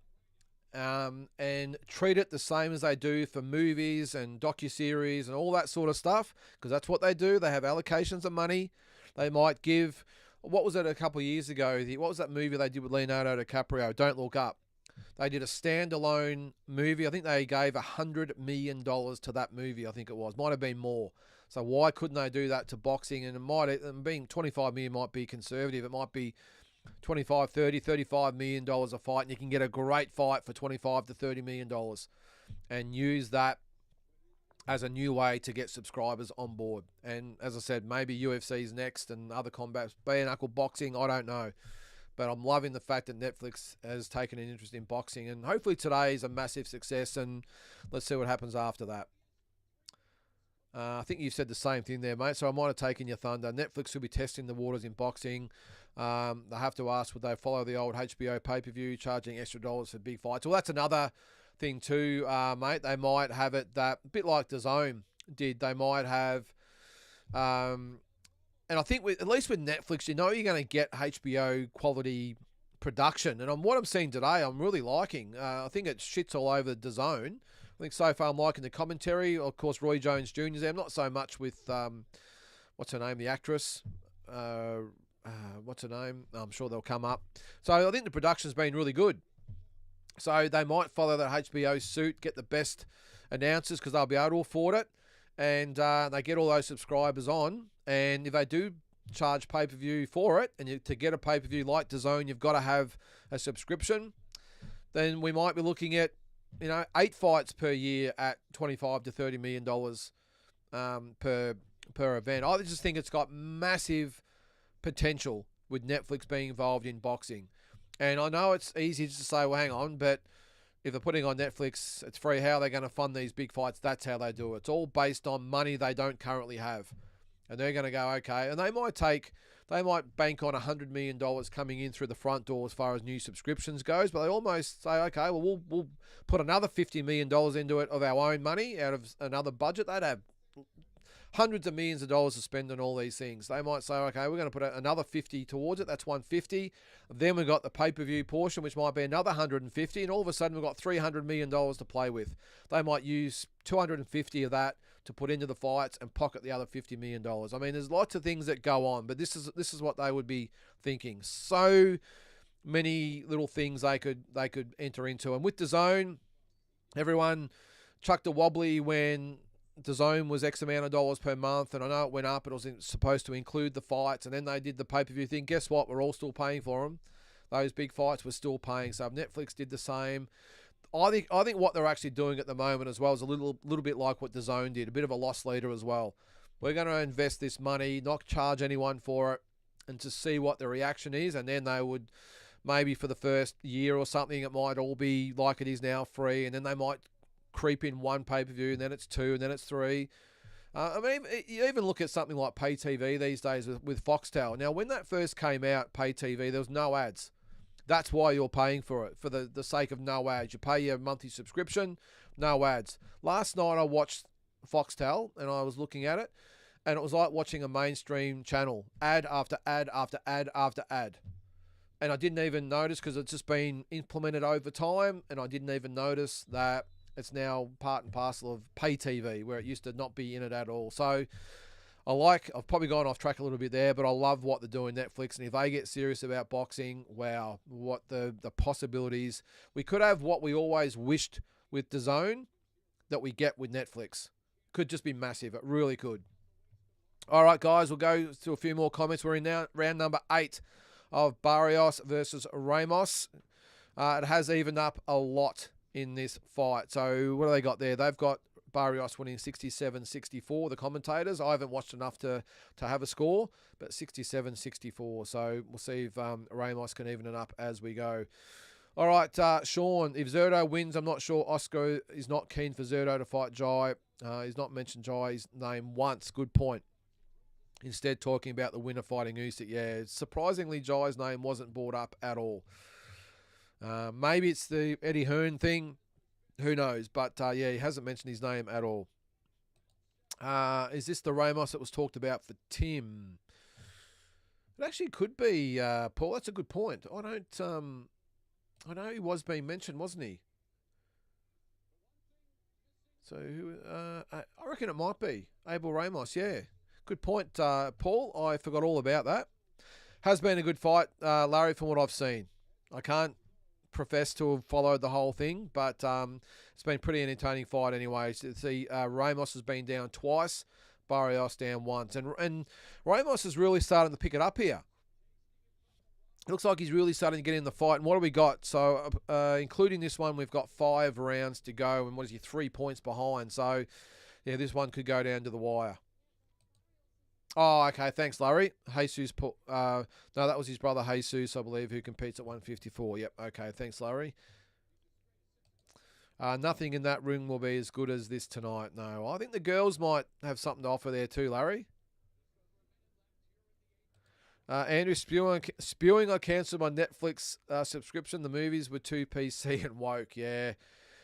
Yeah, look, I must admit, Andrew, I don't watch a lot of Netflix, but if I do, it's mainly for the documentaries. They have some really good documentaries, and this week, I'll keep you updated with this fight as we're going here, even though I know most of you are watching it. But I did say on my video the other day, I loved the Beck Rawlings documentary, Fight to Live. If you haven't seen it, check it out. It was really confronting, I thought, really eye-opening. I really enjoyed it. So look at that one, and also the America's Cup one, the Australia 2 one. Wow, that was, I still remember that like that was yesterday. And every time I hear Down Under by Men at Work, it's either Danny Green or it's Australia 2. I remember they flogged that song relentlessly back, 41 years ago.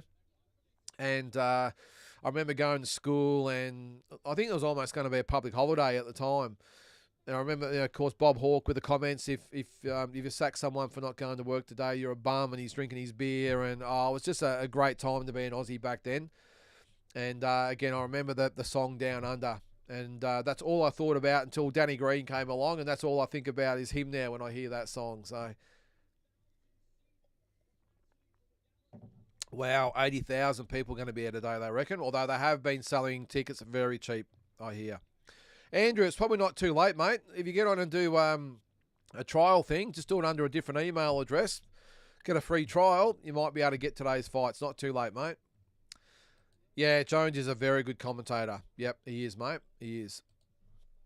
We know pro boxers are bad mates.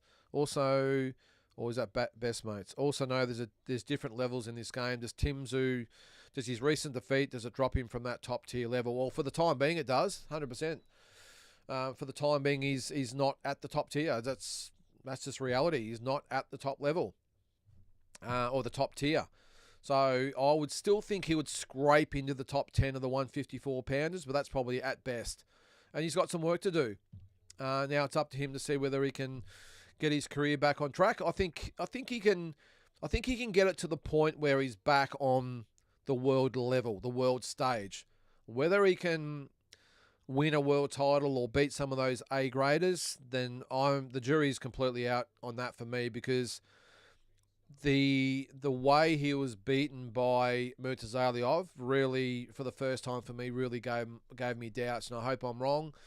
But the way he was just completely blown out of there, you can't help but have doubts about whether he can actually compete at that level, at the really elite level. We know he sort of skimmed around the outside of the division with the Mendozas and Ocampos and those types of guys, and Tony Harrisons. But as far as the absolute top level goes, I mean, Fundora, extenuating circumstances, and then Murtazaliov, I mean, it's out there for everyone to see that he didn't get the win. So I'm hoping he can get back. I'm pretty confident he gets back to being around the sort of top 10 or 12 there. But again, it's another thing to see whether he can actually go to that next level and win a belt and compete with those top guys. I think I've seen enough in the Fundora fight to say that he can. But geez, that Murtazaliov fight was just a bad loss, wasn't it? So we will see, mate. Cal, how you going? Let's get ready to rumble. Thanks for the show. No worries at all there, Cal. Just giving a little bit of input as we go. Speaking of that, we're in round number 9. We've got a minute to go in that round, and I haven't watched enough of the fight to give an accurate description of what's happening as far as who's winning. I still think Barrios is winning the fight from what I've seen. He had 2 knockdowns. Ramos had that 1 knockdown, although he takes a good left hook there, does Barrios. But in the last couple of rounds, Ramos is really coming on. I wouldn't be surprised after, say, 10 or 11 rounds, this fight is even. He just looks a little bit, well, I was going to say gassed, but just good rip and hook by Ramos there. Been a really good fight. But I'm not sure he's gassed, but he definitely looks like he's very weary. Oh, that body shot hurt him as well.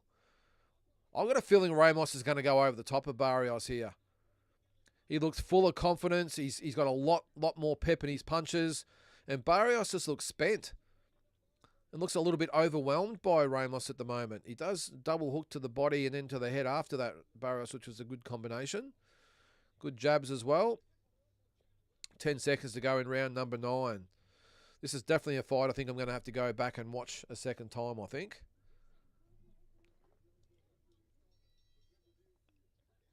And that is the end of round number 9. All right, we'll move on. That's just the Great Commission there. So, yeah, all right, guys. So, end of round number 9. And if I had to guess, I would say I'd still have Barrios winning 5 rounds to 4 maybe, and that extra knockdown. So, I'd still have him a couple of points up, but Ramos coming like a freight train at the moment.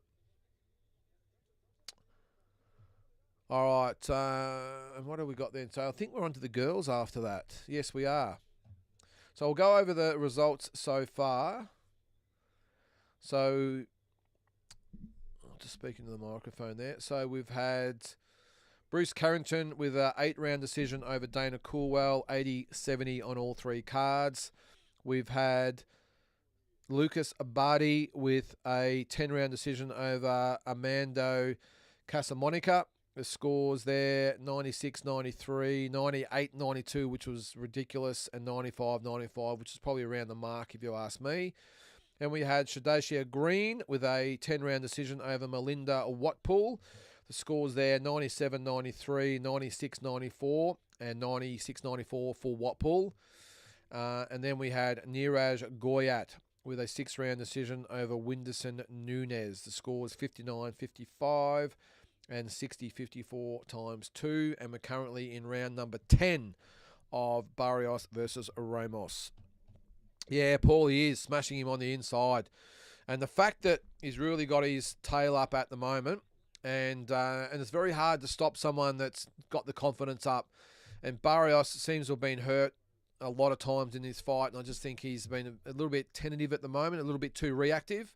And Ramos has just got that full steam... always full steam ahead at the moment. Barrios boxing pretty well in this round though. He's getting back on that jab, and that's probably what I would advise him to do too. Don't try and trade with this guy. Boxing from long range, and let's see if we can cruise to a decision. But those body shots from Ramos are hard.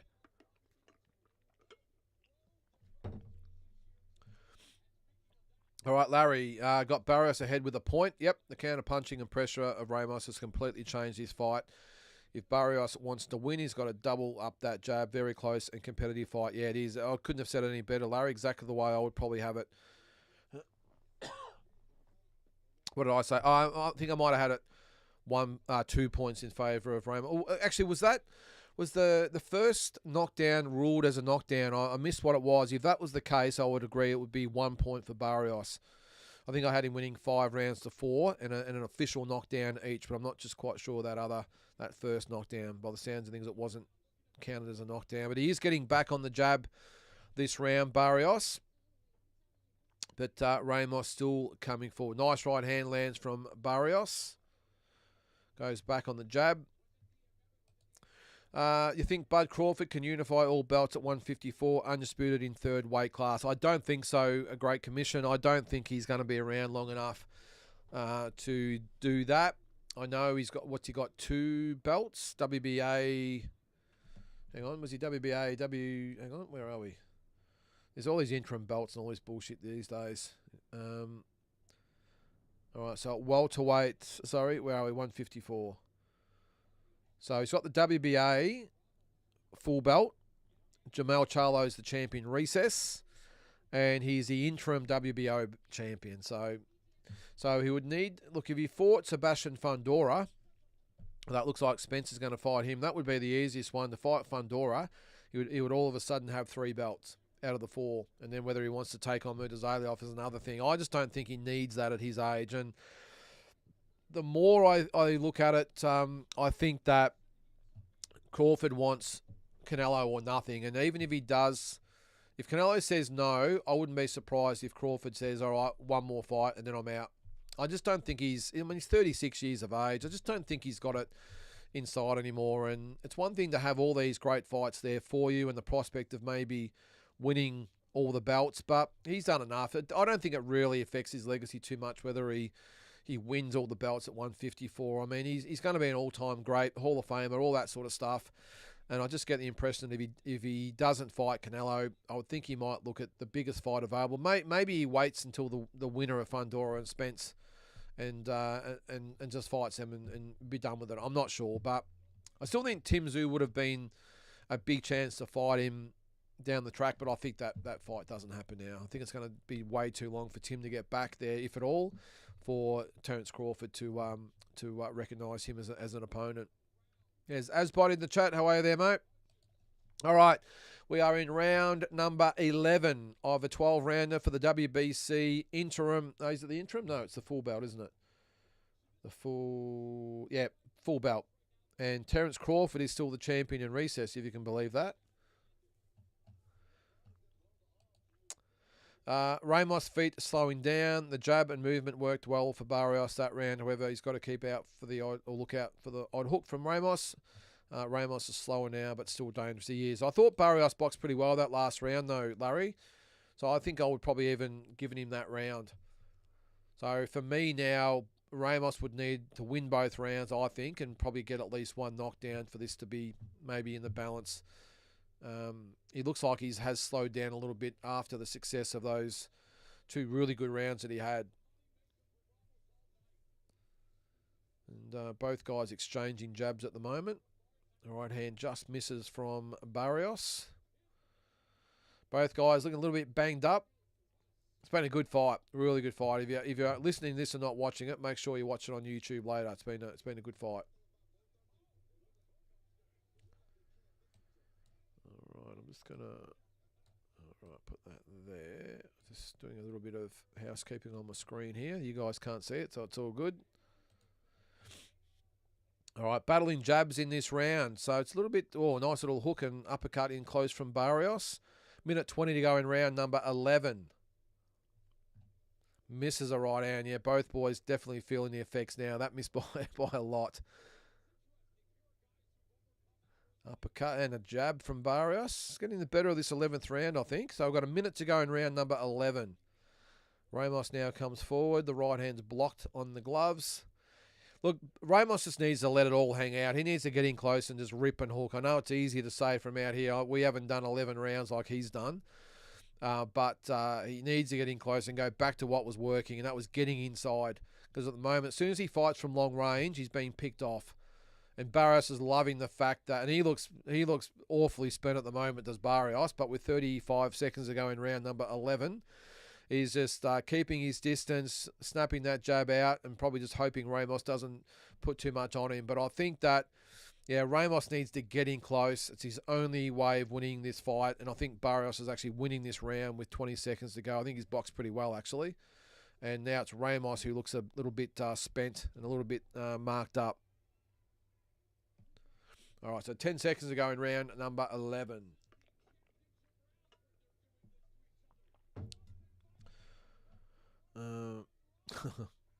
So end of round number 11. That is it. 1 round to go. And I would give that round to Barrios. I would say he would be winning by at least a couple of points now.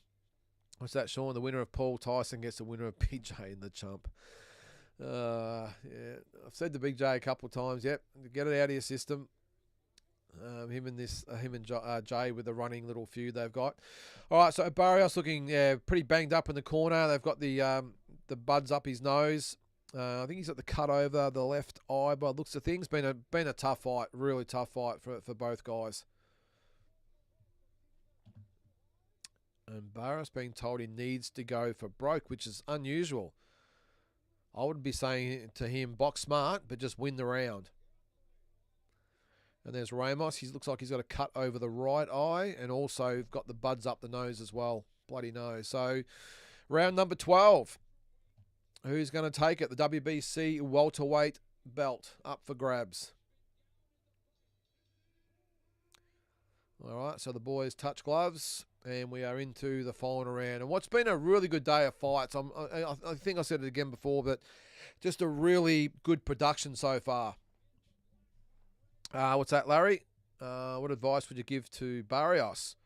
I would say, well, when it comes to Ramos, it'll be just let it all hang out. You've got no other option. You need to get in close, rip, hook, and just keep punching for the round because Barrios looks in the worst condition at the moment. And it looks like he's actually trying to do that, Ramos. With Barrios, I would say, as I said before, box smart from long range and just win the round. Jab, jab, jab, double, triple the jab, right hand, and step off to the side and just outbox him for the last round. I think they'd have to know he's a couple of points in front. But there's no use in trading with him in the last round. I would say on your toes. Don't run, but don't trade too much. Just box smart, win the round, and we've got this one. And for Ramos, you got to go for it, son. Hook, rip, uppercut, whatever it takes. Just keep punching. All right, so we've got a minute 45 to go in round number 12, and both guys are doing exactly that. Barrios looking to box from a distance. I think he just got hit in the thigh there from Ramos. But that's exactly what he's doing. He's jabbing, being smart, hands nice and high. Ramos is trying to come forward, but he does look spent. And his punches are being telegraphed a lot at this stage. So even for a tiring Barrios, I think you can see what's coming at him at the moment. All right, so we've got a minute 15 to go in round number 12 in what's been a very, very good fight so far. What's that there? Asbot, any thoughts on whether Tyson Paul is actually game on or scripted in advance? Yeah, we talked about this earlier, Asbot. Could be a bit of all that, mate. I think there's a general script in play. I just think at the end of the day, Jake Paul wins the fight. Or at worst case, maybe a draw. I don't know, but I just think there might be something controversial. I don't know. 45 to go in round number 12. Like anything though, Asbot, it's probably going to something's going to happen where everyone says ripped off and rigged and everything else. You can just sense something coming. All right, we're under 30 seconds to go in round number 12. Both guys bloodied. Both guys spent. This has been a great fight. And now it's Barrios actually coming forward. Ramos looks very unsteady on the legs at the moment. It's been a tough, tough fight. We're down to 10 seconds to go in round 12. And both boys have well and truly earned their money in this fight. Now, I must admit, I was not really excited about this fight, but it's been the best fight on the card so far. It's been a ripper.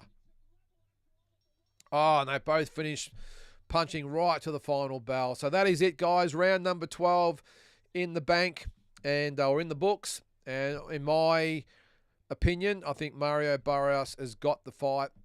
I think Ramos had his moments, but I think for me, Mario Barrios has retained his WBC belt.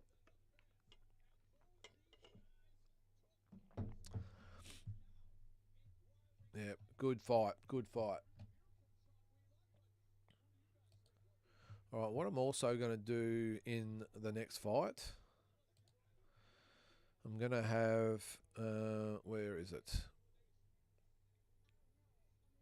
I'm going to put up the scorecards for the next fight. Where are we? Taylor and Serrano. I'm going to put that up. There is the graphic right there. I'm going to put it right over here so everyone can see. All right, so I'm going to update that after every round. Okay, and we'll keep a scorecard. I probably should have done it for that fight, to be honest. But again, when you're going back and forth, it's hard when you're not really watching it and you're talking on here. But the next fight we'll watch for sure. Make that a little bit bigger there. There we go. All right, what do you got there, Larry? Barrios winning by 2 rounds. Yeah, that's probably it's probably the way I'd probably have it too, Larry. So a knockdown each. If we're not counting that first knockdown, I would probably say in rounds, 7-5, maybe even 8-4, but let's say 7-5, and a knockdown each sort of takes that out of the equation. So, yeah, it's good to see both boys hanging it out at the end of the fight too. You really like to see that where, that respect you get from, when you're in a war with someone like that. All right, so we've got whoever it is, the scorecard, they've got it 114-112 for Barrios, which is, 7 rounds to 5 with a 10-8 round each. So it looks like that first knockdown wasn't scored. So Barrios with a 10-8 round in round number 2, and Ramos with a 10-8 round in round number 6. And he gave Ramos the last round. I thought maybe Barrios would have won the last round. But either way, he gave Barrios the first 5 rounds. And only gave him 2 rounds in the last 7. So there it is. So he's got it 114-112 for Mario Barrios. So I would tend to agree. So all the judges: Javier Alvarez, Doug Robinson, Mike Ross. Let's see the score. See, we're right on schedule here too, guys. We're 2 minutes to 2, which I'm assuming is exactly what they wanted. And these guys, the decision will be done and announced at 2 o'clock. And into the girls. I would say they're looking at 3 o'clock for the main event to come on. And we should be out of here by 2:30, guys. Here we go.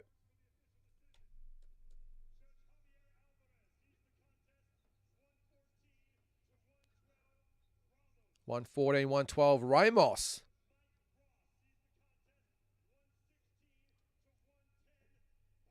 $116-110 for Barrios. What's going to be a draw? $113-113. We have a draw. Look, which is not a bad result. Okay, I had Barrios winning slightly, but there are a lot of close rounds in there. No, I'm not going to argue with that. I think it was a good enough fight that these guys will do it again. And look, we're all a little bit skeptical before the fight. It's been a great addition to the card. A really, really good fight. Looks like there's a really good crowd there, by the way, that are in early. 80,000 people, apparently. We'll see. And even if they're only paying $50 a head, on average, that is. Let's have a look. So even if it's $50 a head, that's only $4 million. No, I mean, that's on average. It's got to be a lot more than that. You'd think at least $100 on average, wouldn't you? So it's at $8 million, an $8 million gate. So, yeah, split draw. Yep. Yeah, I'm with you, Larry. I'm not against it either. So punch stats. So 279 for Barrios, 204 for. Oh, I've missed it. Sorry, guys. Yeah, AP rematch needed for sure. Sorry, guys. I just missed the punch stats there. And we're about to get into the co-main event. Katie Taylor, Amanda Serrano. So they're interviewing Mario Barrios at the moment. He retains his WBC welterweight title, but he did it the hard way. Yeah, Daniel, I'm with you there, mate. 116-110. Yeah, you could blindfold the judges with dental floss. Yeah, mate, it's ridiculous. Look, I think the other judges got it right. I don't really agree with maybe Ramos winning the fight, but I'm not against the draw. And I think I'll go back to when they update. So what was it? 114-112 for Ramos. So they had it 7-5 in rounds for him. 116-110. So it would have been, 9 rounds to 3 for Ramos, which is just ridiculous. And then 6 rounds apiece with the other judge. So I'm into their AP. It was a very entertaining scrap, mate. And I like the fact, showing respect. I really like that. He's not saying he was ripped off or anything like that. He's just saying, obviously he thought he won the fight, but just full respect to his opponent. You love seeing it. And guaranteed a rematch will take place here. I'm just looking to see where he was ranked. Where was he? Ramos. Oh, he was ranked number 8. So that was his voluntary. Now, at number 1 in the welterweight divisions. Now, I might be... Hang on. Yeah, good. Ramos saying, no trash talk, just full respect. We let it all hang out there, and that's exactly what you want to see. And I think a lot of the fighters these days could learn a thing or two. What do you got there, Sean? You're off to work. That grub's elbow to earn grub elbows from tax dollars. Have a great arvo. You too, Sean. Thanks, mate, and have fun lining Elbow's pockets and paying for his $4.5 million house that he just bought. All the best. All right, so now, is it Suleiman Sissoko? Now, who the hell is that? I've never heard of that guy. I'm going to have to put him in box rec. I've never heard of him. Maybe I've got to get out more, I think. Where are we? I'm going to put that in box rec and just see what his record is. He's the WBC #1 challenger. So 17-0. He's from France. And I don't recognise anyone on his record. Hasn't fought. No, he's had a couple of fights. Oh no, he's fought at Cowboy Stadium a couple of times. What card was that on? Canelo and Billy Joe Saunders. Okay. Okay, I didn't know that. There you go. Fought Kieron Conway on that card. All right. Here we go. So the two big fights on the card. 10 rounds, undisputed, super lightweight title on the line. One of the best, or if not the best, female fight I've ever seen last time. Katie Taylor, Amanda Serrano. And let's hope that this one measures up as well. Yes, and then we're on to an 2-minute round heavyweight fight between Mike Tyson and Jake Paul. I tell you what, though, they've come out in numbers. That place is packed. Not sure you'll be able to see too much from up the back there, though. No wonder they've got that massive screen there, because it's a very small ring if you're up the back there. All right, talking to Jake Paul. He just said, what do you think of the slap heard around the world? Come on.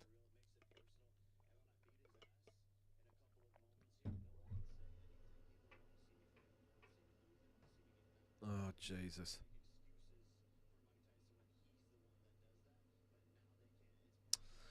The thing is, too, with Jake Paul, and I think it was Paulie Malignaggi said, and when he said it, I really agreed with him. He said, because a lot of people have said that Jake Paul's fights have been scripted, they've been rigged, they've been set-ups. I agree with what he said. He said that he doesn't think they were set-ups or they were rigged. What they were, though, is they were stacked.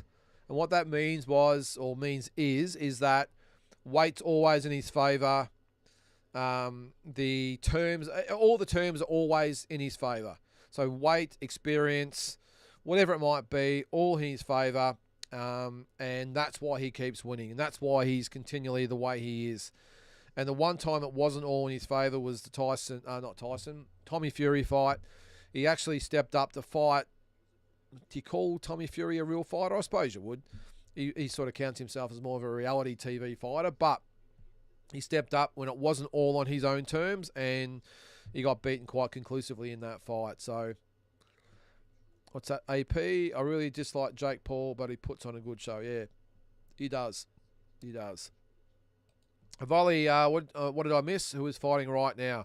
Well, we're in between fights, Volley. So the last fight there, we had a draw between Mario Barrios and Abel Ramos in an awesome fight. So the official scores there, 114-112 for Ramos, 116-110 for Barrios, which I just cannot get my head around, and then it was 113-113 by the other judge. So we've got 2 fights to go. Katie Taylor up next against Amanda Serrano, and then the fight between Jake Paul and Mike Tyson.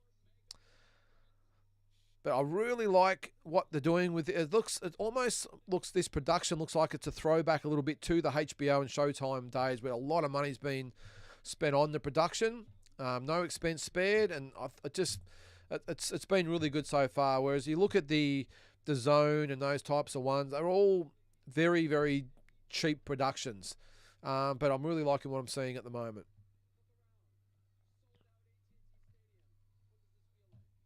Well, apparently it's a sellout. So we got they're interviewing Nakisa Badarian, the co-founder of MVP Promotions. I didn't know who he was, but he was the one in all the photos. I'll say it again with the promoters and the weigh-ins. I understand they want to get their heads in the picture, but how often do they spoil the face-off picture? Because it must just be me. I just focus on the promoter's head because that's all you see. It's literally a picture of the promoter's head with a side view of two guys looking at each other, and it should all be about the fighters. So in that one instance, and I've said it a few times before, can the promoters get out the way?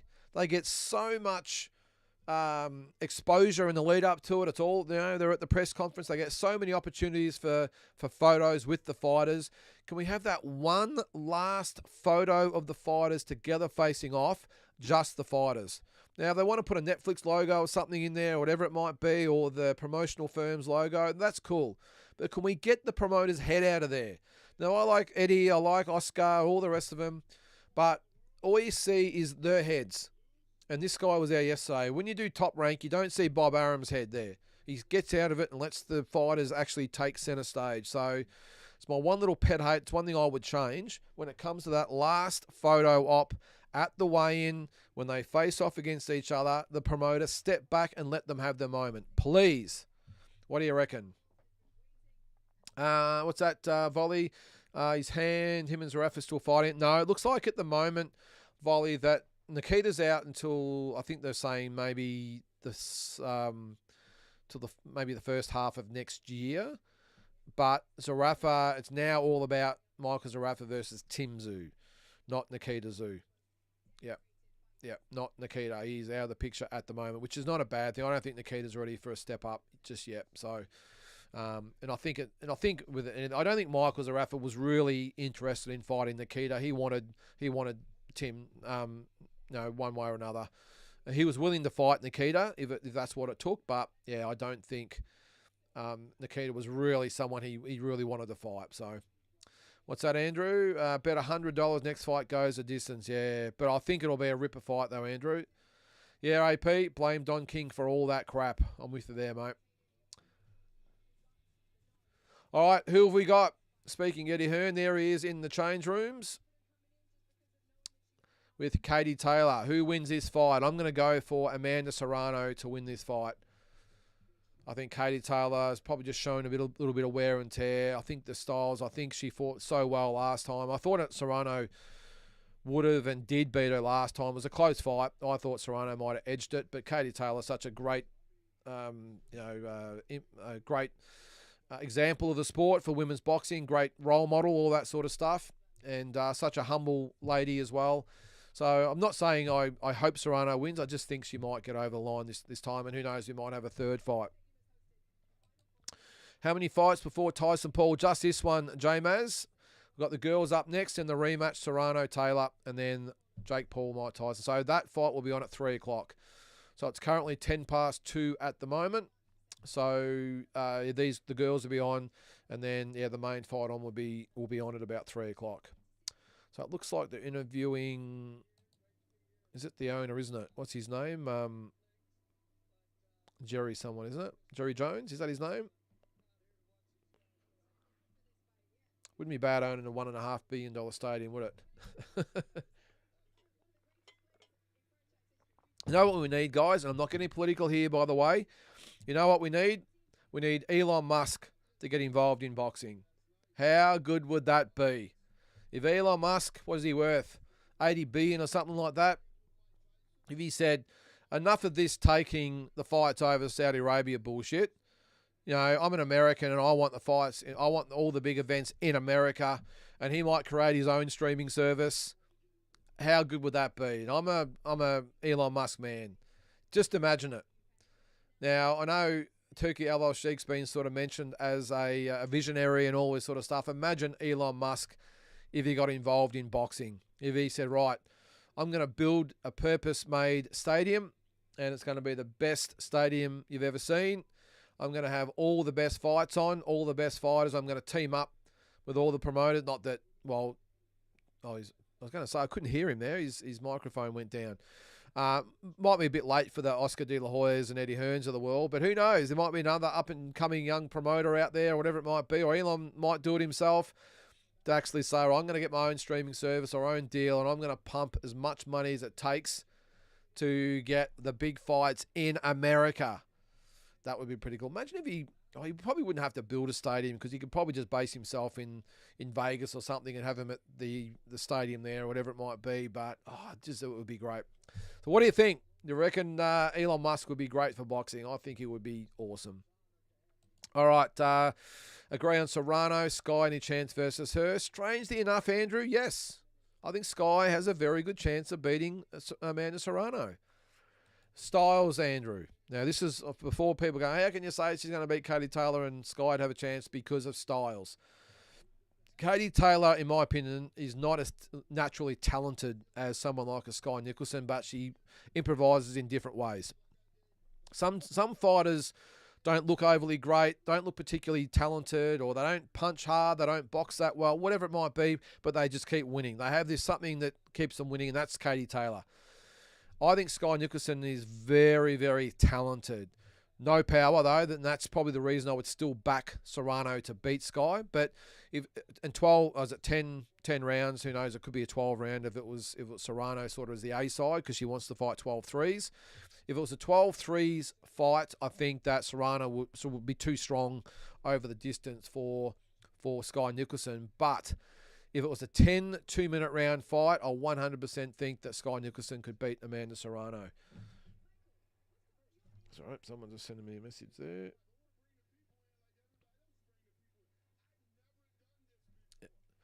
So, yeah, anyway, it's been an interesting fight.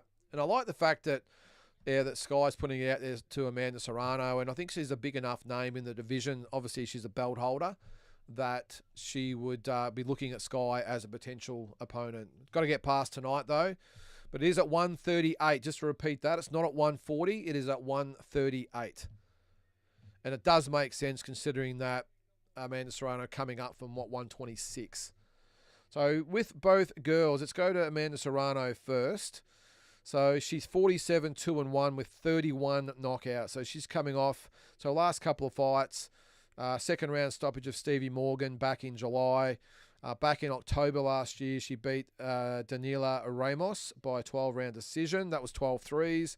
Before that was a 10-round decision over Heather Hardy. So there are her last three fights. That was in August last year. So she's been relatively active. She also had that fight where I can't remember exactly what happened, but I think it was her eye problem. She had something to do with dyeing her hair or something with that anyway, or colouring her hair or whatever it might have been, and she got something in her eye, and that fight was postponed or cancelled at the last minute. So that's Amanda Serrano. As for Katie Taylor, it's got a bit of a clip coming. Oh, yeah, it's okay. It's a promo of today's main event.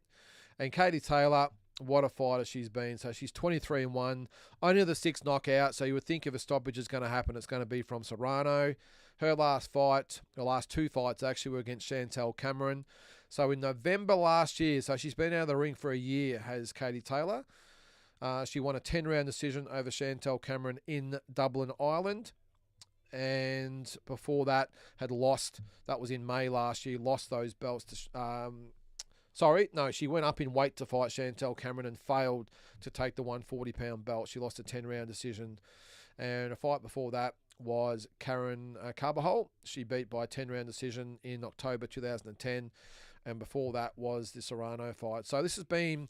I actually thought it wasn't that long, but it's been 2.5 years since the first fight. So that first one, the scorecards were 96-93 for Katie Taylor, 97-93 for Taylor, and 96-94 for Serrano. They were the first fight scorecards. All right, Dennis, was that SpaceX Boxing? I love it, mate. I think it will be awesome. I just think, in this day and age, it's just anything's possible. And if anyone's made that perception these days, it's someone like Elon Musk. And, we're looking at all the YouTube videos of Jake Paul. Jeez, I can't believe this is the guy that is now standing here about to enter the ring with Mike Tyson. Jesus. Hey, good on him. Good on him. But, yeah, I'm with you, Dennis. SpaceX Boxing. How good would it be? And as I said before, it's all about all the big fights are now happening in Saudi Arabia. He's the type of guy that would say enough of that. You get the impression, though, that if anything, he might get involved with the UFC. But they're doing well enough. They don't need Elon Musk. The UFC is a unique situation where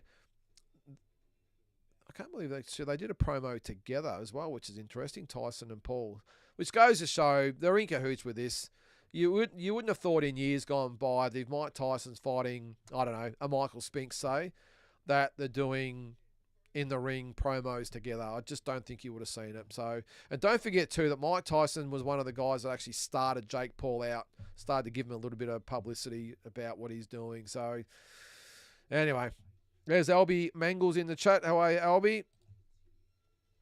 But yeah, all right. So that is Katie Taylor, and we're about to have the ring walks of both girls by the looks of things. Excuse me.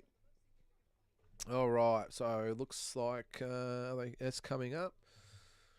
So just don't forget, these are only 10 2-minute rounds, so it should be over pretty quick. What's it equivalent to? Seven normal rounds for the men?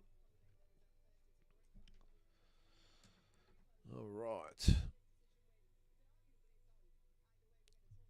I don't know who this commentator is. So Andre Ward's on the screen. So is it Kate Scott? Haven't we got a Kate Scott over here? Andre Ward, Cedric the Entertainer, whoever that is.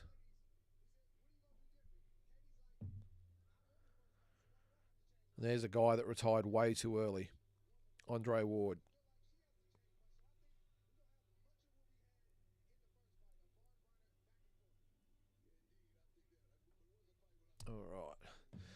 All right, guys, predictions. Serrano or Taylor, who have we got? Again, I'm going to go, what's it, Andrew? Judy Green. Nah, it says Kate Scott.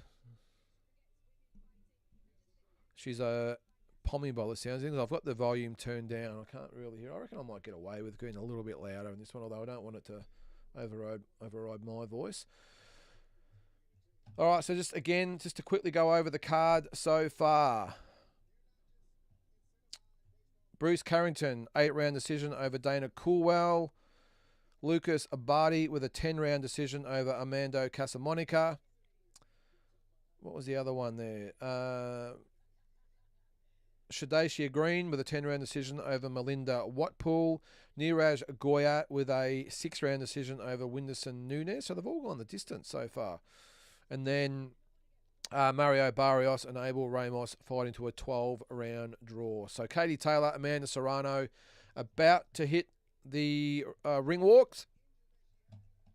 Cal goes for Taylor. She's an interesting one, Cal. Like, I've watched Katie a lot of times, and she doesn't really do anything. She's a real spoiler. Like, she likes to clinch, she likes to hold. She's a real spoiler type of a fighter, but she does everything so well that she's only ever lost that one fight to Chantel Cameron. So, and she's fought the best that has been out there on offer for her. So, yeah, she's a unique fighter. What's that there? Albie's mate, Judy Green. Oh, okay.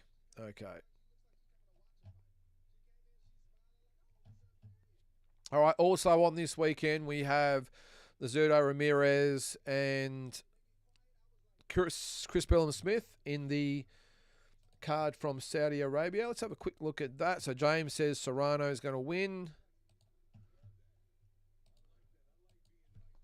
I'll just put in that card. So it's a Latino night in Saudi Arabia, Oscar De La Hoya. Now, it's not the great or the greatest weekend to do it. I don't know what they were thinking if you're trying to get eyeballs on your event. But so Zurdo Ramirez, let's have a look at that card. So we went over this the other night, by the way, on the Fight Week show. So Gilberto Zurdo Ramirez against Chris Bellum-Smith over 12 rounds for the WBA and WBO Cruiserweight title. We've got Oscar Collazo, Thamanoon Nyamtrong for the WBA and WBO minimum weight titles. That'll be a ripper. What's the other fights here? We've got Oscar Duarte, Bodazon Akhmedov over 10. William Zapata, Tevin Farmer. That's another really good fight on the card over 10 rounds at lightweight. Jose Ramirez, Arnold Barboza at super lightweight over 10. And what's the other one there? Ziad Almeoff.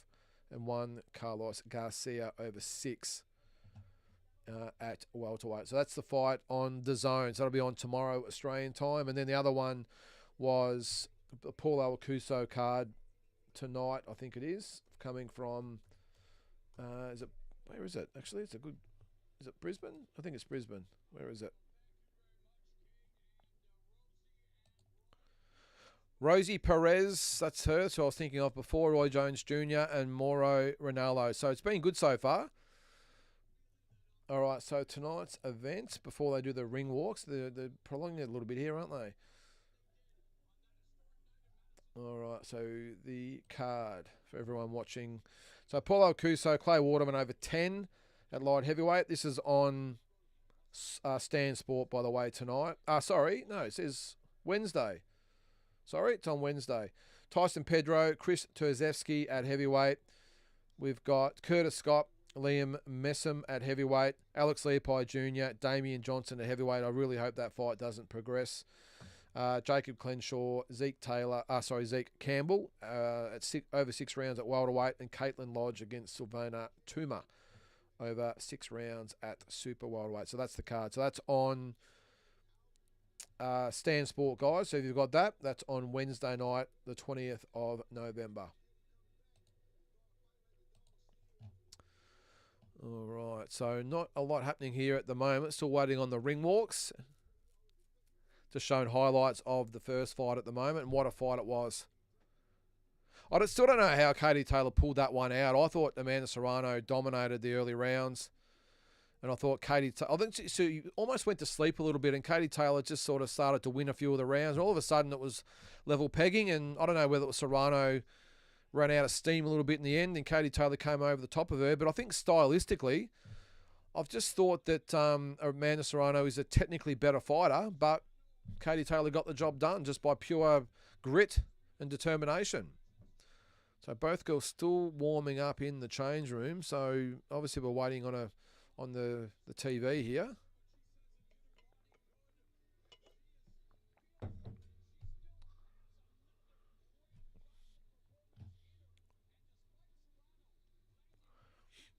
All right, so I did say this would probably be over by about 3 o'clock, but it's looking like it might be a little bit later the way we're going.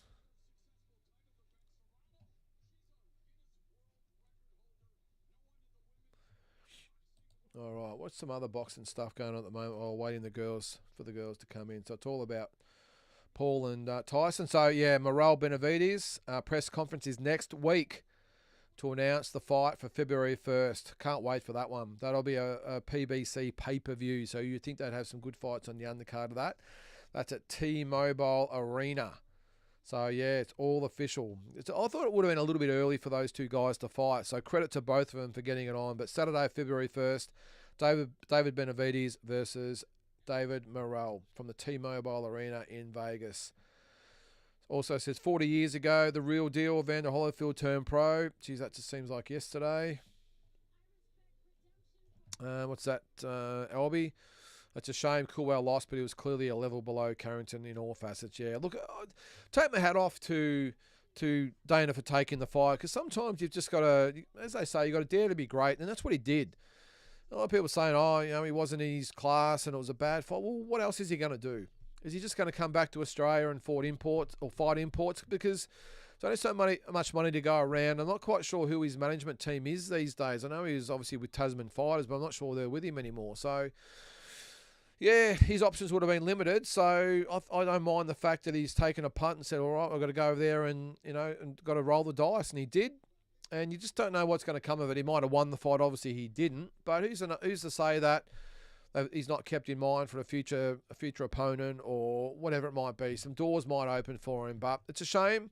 But that's boxing, Albie. We can't win them all. And I just really admire the fact he's gone over there and had a crack. And, yes, it didn't work out for him. But he did the best he could. So, all right, Munguia has a fight on December 14th. Yep, Lewis Neary is on the card. Yep, that should be a good one there, Mark. All right, tail of the tape. Katie Taylor, 38. Serrano, 36. Both 5'5". Both weighed the same, 137.4. Reach about the same as well. So two very evenly matched fights. It's hard to believe that the weight divisions are so far apart.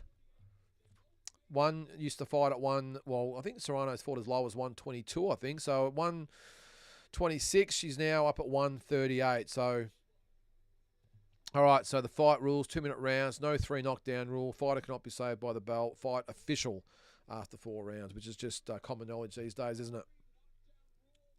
Don't forget to subscribe, guys. We're almost at 1,900 subscribers, so we'd love to get it to 2,000 as soon as possible. So if you are watching, hit the subscribe button, and let's see if we can get to 2,000 subscribers. And I've been really flattered, I suppose, by all the comments and questions and everything that people have been throwing my way. It's been great, especially with the walking boxing stuff. So just some of the other shows. So we do walking boxing every day, every morning. The last few I know have been a little bit long, sort of around 25 minutes. Normally they're around 15 to 20, but I've been sort of getting a little bit excited and talking for a little bit longer. So that's on every day. We've got the talking boxing of a Monday night, so check that out. And then whenever there's a big fight coming up, we'll do the fight week show. And I am going to be doing back to doing some more content probably next year now, as far as just different things go. So one of the things I am going to do, I'll get back to the dream fights, but also one of the things I'm going to do is the most bizarre moments in boxing history, and there's been a few, and you'll be surprised how many very bizarre moments there's been. So that's probably going to be my next one. I have done specials in the past of all different types of things, but just keep a lookout for that as well. And just a quick heads up before the girls enter the ring or make the ring walk. I've had a lot of people, as I said before, I'm going overseas on Wednesday. It's not boxing related, it's just a family holiday over to the States, but we are going to do a lot of stuff. And I've had a lot of people that love the other videos I did in America as well. Last time when we went to, it was in Washington, Deer Lake for the Muhammad Ali training camp, the Rocky tour in Philadelphia. We did Gettysburg.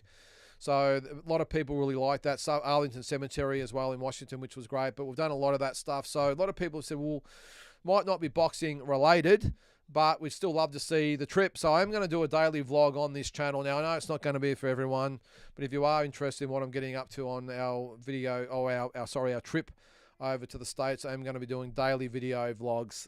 So we're going to Dallas, we're going to Houston, we're going to San Antonio, we're going up to Boston for the basketball. There's Boston Celtics basketball games. There's Boston Bruins ice hockey games. Who else are we going to? We're going to see the Dallas Mavericks. We're going to see the Dallas Cowboys. We're going to a range to shoot machine guns and all that sort of stuff. So we're going to be doing a fair bit. So if you want to watch, I'm going to do a daily vlog, and just a warning that it's not boxing. It's just me on a holiday. But if you want to have a look, then go for it. And our oldest son, who's not actually coming with us, thought it'd be a good way for him to see what we're actually getting up to over there as well. So if you want to do that, you can check that out. What's that, Albie? In honour of fighter, musician and surfer Benny Serrano, I say Serrano. She means business as she's doing her ring walk at the moment with the Dallas Cowboy cheerleaders lining the runway for her. I'll say it again, I'm really impressed with the production of this show. It's been really good so far. What's that, Andrew? Free boost every new subscriber. Yeah, I can't promise that, Andrew. Remember, it's responsible service of alcohol. I'm not allowed to give alcohol away anymore. I used to do it on radio, Andrew. I used to have a segment every Friday called Beat the King, and I'd get on there and do all the footy tips, and I'd give a slab. If you could beat me with the tips, there was 8 or 9 tips. If you beat me, I'd give you a free slab. I was actually barred from doing that in the end, in this day of PC or political correctness. I wasn't allowed to give a slab of beer away after that. I had to give a gift voucher away. That's how well. I used to let it jackpot as well. So if I won, it would jackpot till the next week. So you couldn't possibly give 1 slab away, let alone 3 or 4. But yes, I used to give booze away, Andrew. All right, Andrew, Albie, sorry. Can anyone name the Australian boxer who perfected the jab, grab, hug tactic? Ooh, I don't really know anyone that's been that way, Albie. Let us know. I don't think that's normally the way we fight, is it? But Amanda Serrano entering the ring. She comes in with a, what did I say, a 47-2-1 record. And she definitely looks a bit, like she means business. Who have we got there? Pommy in Oz. Cannot wait for this Serrano Taylor fight. Good stuff, Pommy. And if you are a Carlton supporter or even just a football supporter, make sure you subscribe to Pommy in Oz, the best analysis YouTuber, influencer, whatever the hell you want to call it these days in the business. And I can tell by the detail in your videos, Pommy, how much time you spend on it, because I do a similar thing with what I do. And it's appreciated for us, all us footy fans, mate, that haven't got time to analyse drafts and lists changes and all that sort of stuff, mate. So great stuff. So check it out, guys. Pommy in Oz. If you're a football follower and especially a Carlton man, Pommy in Oz is your channel. All right, so we're about to have the ring walk of Katie Taylor, the undisputed super lightweight champion from Ireland, the pride of Ireland. What's that unreal comedy? The fight will end by crowd booing guaranteed. I don't think so, mate. Not this fight. No, I understand, as I said earlier, that women's boxing is not for everyone. I get it. Just like women's football is not for everyone, or cricket, basketball, whatever. But I think in this fight, you're going to see two absolute warrior women and just role models of not just women's boxing, but just boxing in general. They just both come to fight. And I've got a feeling if these two women were male boxers, they'd be two of the biggest superstars in the sport. And both so humble, especially Katie Taylor. You won't find a more humble fighter than Katie Taylor. Thanks, Pommy. Can't wait for the Tyson fight. I'm not sure. Are you going to watch it? Gone bold, stuck 100 on... Oh, okay, 100 on Tyson. Should do AFL YouTuber boxing. Yeah, I don't know, Pommy. I mean, the rugby league sort of stuff. I know they did it last year for Gather Round, didn't they? The footy fights. Oh, I don't know. It just looks fun. I don't know. It just looks funny to me to have two AFL players. So I've never really seen anyone that can really string them together, if I'm being honest. Yeah, I don't know. I just... Watching last year, Kane Corns and Nathan Brown go around and Corey McKernan and these types of guys, it was pretty cringe, mate. It really was. Actually, I've never really seen any of the AFL or rugby guys that can actually put them together. Actually, who was it in one of those fights last year? I was overseas, so I didn't see the whole card. Was it Kane Pettifer, whatever it was? But they actually both guys looked like they could throw down okay. Oh, all right. So a YouTuber fight against each other, against the Pies. Yes. Who is the Pies footy guy, Pommy? Who's the equivalent to you or Blue Abroad in the YouTuber footy world? Oh, what's that other peanut? What's his name? Swoop Luke. Don't get me started on that guy. That guy just rubs me up the wrong way. I just can't take to him. I reckon, mate. I reckon you'd go all right, mate. You might have to give up the smokes for a couple of months and get into shape. But you and Swoop Luke would be pretty good. Who's the Essendon guy as well? He didn't seem such a bad guy. And the Saints guy looked like a bit of, I don't think he'd be right into the boxing. But Swoop Luke, I'd pay to see that, mate, for sure. And again, if I know we're on boxing, if you are a Carlton man, then check out Blue Abroad as well. It's the best YouTube channel for all Carlton content. All right, so for all you non-Carlton fans out there that are currently vomiting in your mouth, we'll get back on the boxing. Yeah, there it is. Swoop Luke. Yep. Yeah, I must admit, Pommy, I'm not a fan of Swoop Luke. Must just be the Collingwood thing, but anyway. All right, so Katie Taylor making her way to the ring. I can't really hear the walkout song. Look at that guy carrying the belts. Looks like he might need a hand there because they'd be pretty heavy walking all that way because that's a nice ring walk you got there. Is that, Pommy? You're training 2 days, 0 darts. So I'm getting my ass kicked in personal training at the moment. Good stuff, Pommy. And get into the boxing, mate. You cannot beat the boxing training for mental and physical health. It is the best training you can do. It doesn't have to be punching on with somebody. Get out there and do a bit of pad work and that sort of stuff. You'll love it. All right. I'm assuming, by the way, Pommy, you're going for Katie Taylor, being the Irish fighter. Gee, she looks in good nick too. Yeah. A few Irish flags in the crowd there.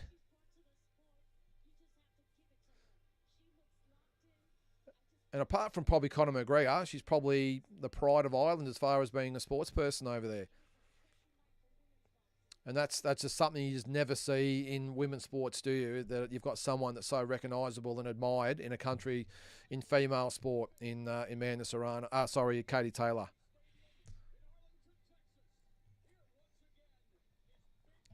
All right, so we're about to begin the introductions. Here is the big fella himself. What's his name? Big Mo. Cody Big Mo was it Momarts?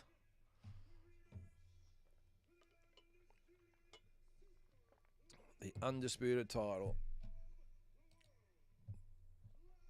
Yeah, I'm with you there, Pommy. Yeah, you look at both girls here. Very, very switched on and ready to go. I think both understand the magnitude of this fight. Legacy is at stake in this fight. Not just the belts, this is legacy. So the judges, Jeremy Hayes from Canada, Nate Palmer from Indiana, USA, and Jesse Reyes from Texas, USA. The referee is John Scholl, I think it's pronounced. So as the comments come through, guys, I will be sort of more commentating the fight. So in between rounds, I'll get to your comments. We'll save them for in between rounds as we get going. What's that, Pommy? Ring announcer. Looks like your standard head boy at any private school. He's a big boy, 6'7". All right, Amanda Serrano, 47-2-1, 31 knockouts, 36 years of age, 137.4 pounds from Carolina, Puerto Rico. Probably the best female fighter to ever come out of Puerto Rico. I want to know that too, Andrew. Who was the fighter that perfected the jab and grab? Because I can't think of anyone from or off the top of my head.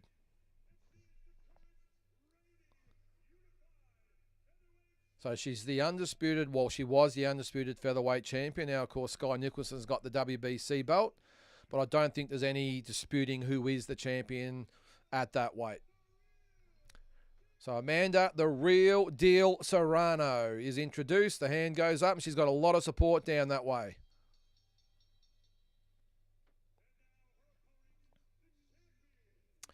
And we cross to Katie Taylor. There's Eddie Hearn in the corner. Done a great job of managing Katie Taylor across her journey. All right, so 23-1, 6 knockouts, 38 years of age, 5'5", 137.4 pounds from Bray Island. And I can't even start to describe the title she's won. She's had so many world title wins. So she was the undisputed lightweight champion. She's now the undisputed super lightweight champion. Just a phenomenal fighter. Olympic gold medalist. Just a fantastic fighter. Jack Carroll. I don't think so, Andrew. He's from a long time ago, Jack Carroll.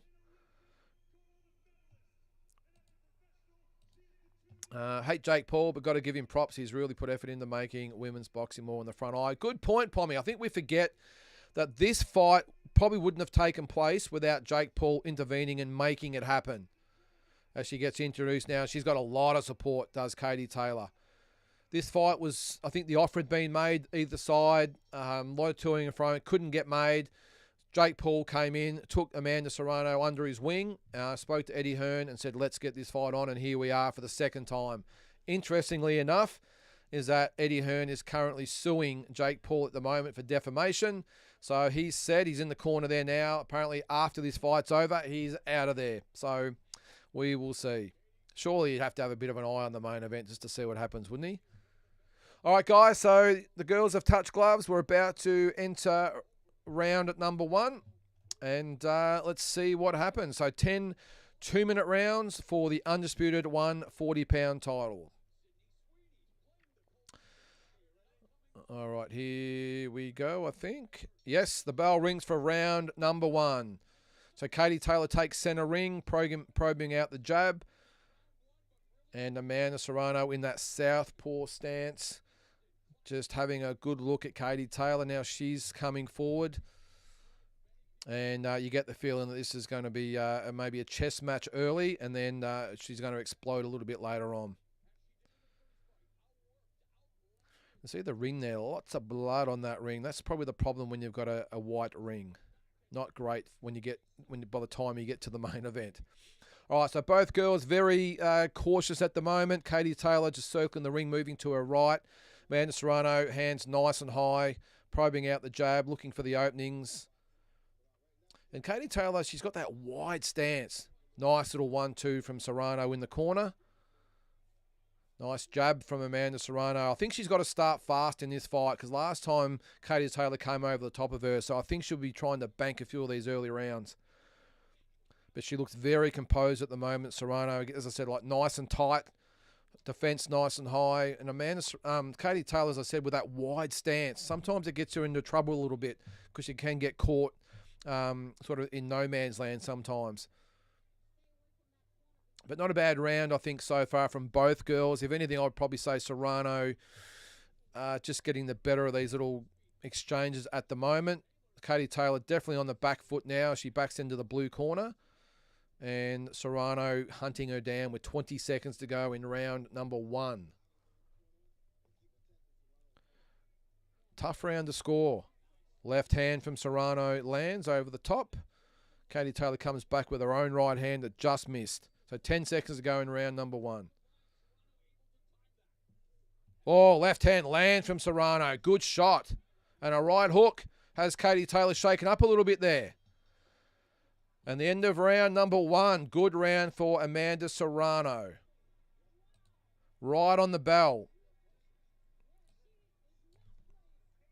She took that well, though, Katie Taylor. But Amanda Serrano, gee, she puts them together. She fights. You see the score I've got there. I've given that round to Serrano 10-9. She does fight a lot like a male, if that makes sense, Serrano.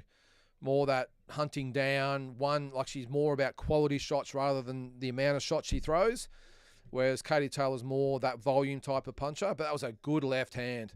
And a right hand, sort of right hook landed as well. So definitely a round for Amanda Serrano. Yeah, caught her right on the chin. Overhand left, got her right on the button. Took it really well, though, Katie Taylor. Yeah, the bell did come at the right time there, Pommy.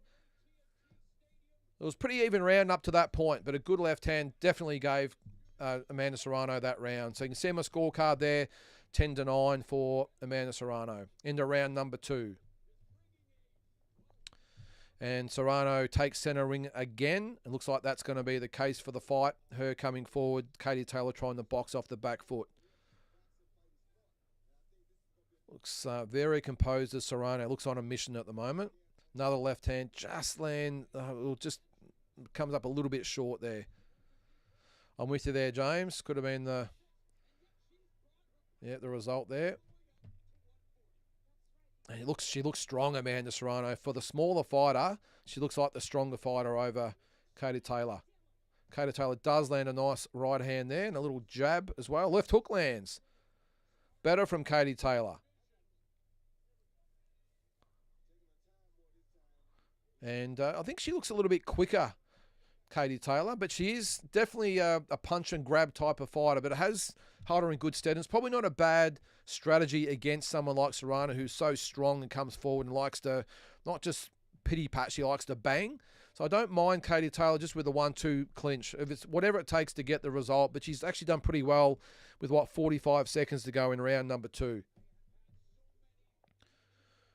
And this is what she's got to do, Katie Taylor. Fight from a distance. 1-2-3 move, 1-2-3 move, and just don't stand still for Serrano, because the second she stands still, that's when Serrano really plants her feet and lands those big shots. So a good round for me for Katie Taylor, I would think, with 20 seconds to go in round number 2. Nice little lead right hand from Katie Taylor. Looks pretty comfortable this round. Yeah, good round for Katie so far.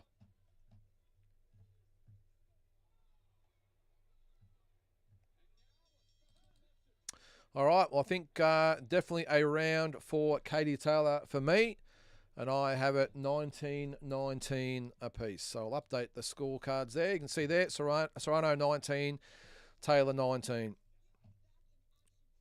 So that Pommy Serrano reminds me so much of Gervonta Davis. Only throws the hit so calculated. And that's what I was saying about fighting more like a male. where it's just head movement, tracking down, cutting the ring off, getting in position, and then throwing the power shots. There's none of this pity-pat sort of stuff that you see a lot of the girls do. A lot of them sort of rock 'em, sock 'em sort of stuff. She's very calculated. Now, that works probably against 99% of the fighters, but unfortunately, Katie Taylor is that 1% who can probably go with that a little bit and adjust to that. So I think Serrano, I like the game plan, but she has to be a little bit busier. If she's not going to engage Katie Taylor as much and she's going to allow Katie Taylor to dictate pace from a distance, she's going to be in trouble. If she's going to fight the way she's now, as we go into round number 3, if she's going to have this game plan, she has to be busier, or else Katie Taylor, I think, is going to outbox her. All right, round number 3.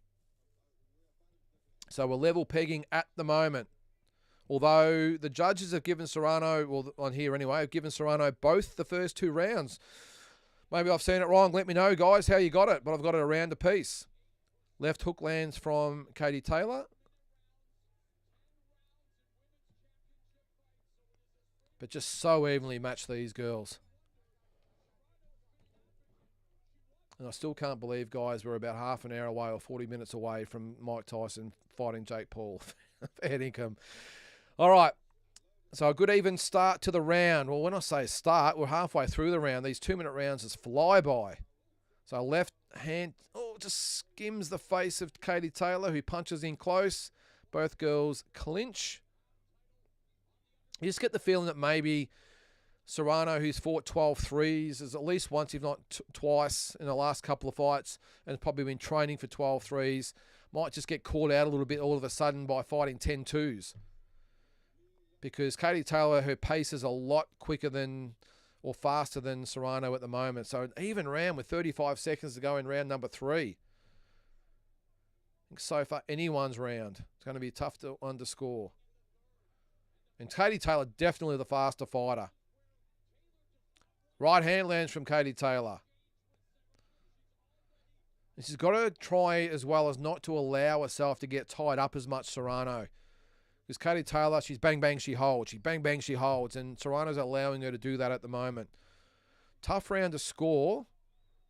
Look, I think Serrano might have done just enough to win the round. It's a close one. I'm going to give that round to Serrano just because of a work rate. I wouldn't argue if it went the other way, but for me, I think Serrano's, the fact that she's pushing the fight, throwing the harder shots, I'm going to give her that round. And here we've got an interview with Mike Tyson before the fight. Let's see what he says.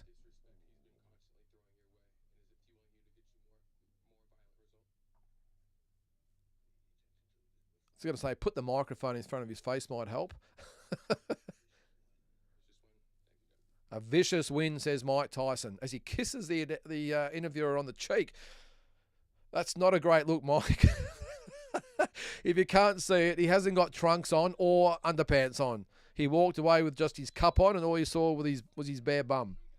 All right. What's that, Asbot? Does girl boxing need to migrate to 3-minute rounds? I don't think so, Asbot. Maybe eventually. I wouldn't mind seeing 12 twos for starters. It's 10 twos at the moment. At least make them fight, or allow them to fight for 12 rounds, but make them 12 twos to differentiate that from the rest of female boxing. So I think that's a start, and then maybe see what happens after that. Yeah, what's that? I feel it should be like second minute seems brilliant, yeah. And look, there's a lot more strategy comes into it when there's 3-minute rounds as well. But I think, as I said, for starters, let's just make them 12 twos, and let's see how it goes from there. Yeah, 2 minutes enough. Yeah, that's the opposing argument. All right, so we're in round number 4, and Serrano putting putting it on Taylor, but she's going with her. She's landing some good shots. Is Katie Taylor. Good right hand from Katie Taylor lands. Oh, and Serrano comes back with a 1-2. Good fight so far. Who says women boxing's boring? Not me, that's for sure. You love seeing quality boxing, whether it's men or women. Fair income. All right, so we've got 50 seconds to go in round. Oh, come on, Andrew. That's not very nice. He said one 2-minute round's enough. All right, with 45 seconds to go, round number 4. Well, Andrew, the good news is, mate, and she's cut Serrano. The good news is they're only about half an hour away from the main event, mate, so hang in there. All right, now Serrano's cut over the right eye. I'm not sure whether it was a headbutt or an elbow or whatever it might be. I'm not sure. Katie Taylor gets warned for holding. I thought they were going to actually pull it up for the cut on Serrano's eye, but it was for warning Katie Taylor, which I don't think actually gets done enough. I'm a big admirer of Katie Taylor, but she does get away with holding a lot. And another round that's gone way too quickly. Another left hand lands from Katie Taylor. Oh, left hook lands from Taylor. Good shot.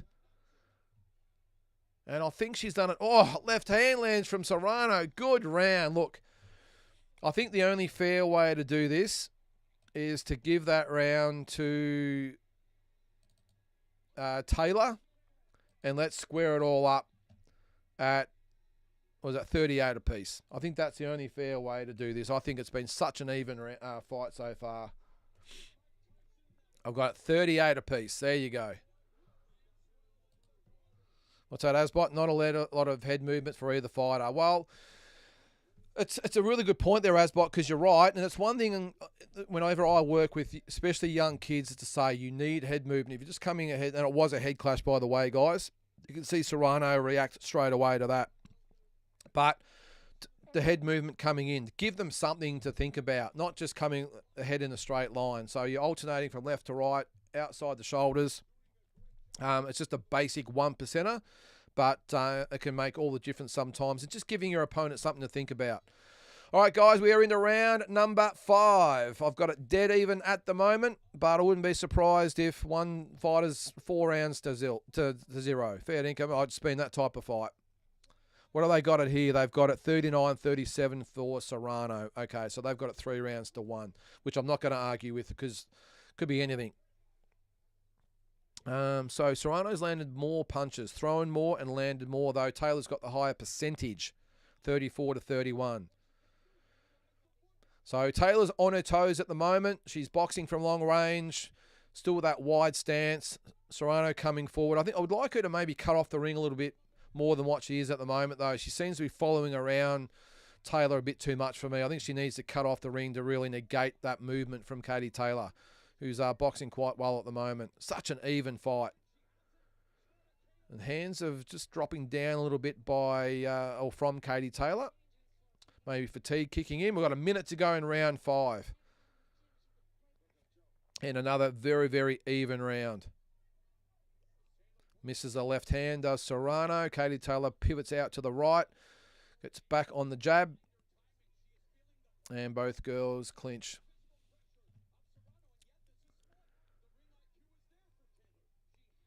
All right, 30 seconds to go in round number 5. And I think Katie Taylor's, not sure, maybe you've got the better of this round. It's Serrano, just for me, it's just not throwing enough punches at the moment.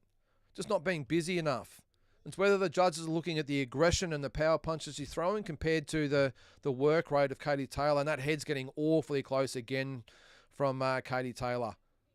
So not only I think she should be warned for the holding, but also for coming in with her head.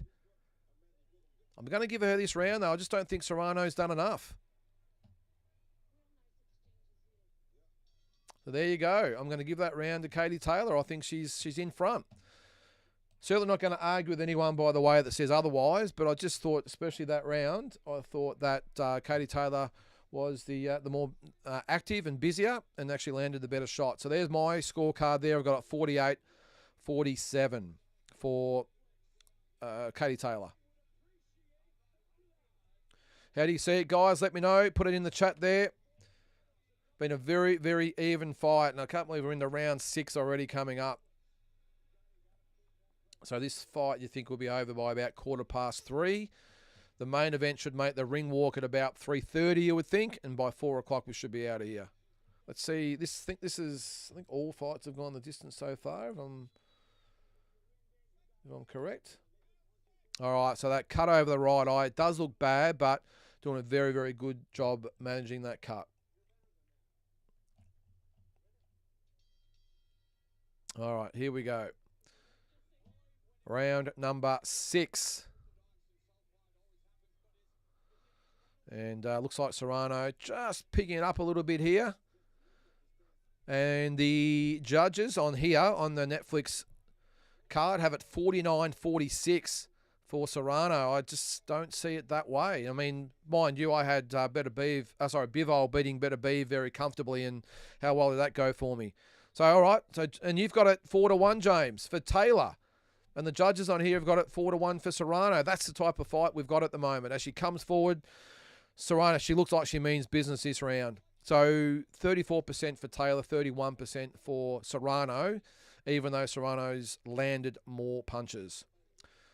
Right hand lands from Katie, and another head clash. Something, yeah, and that's bad. That's really bad.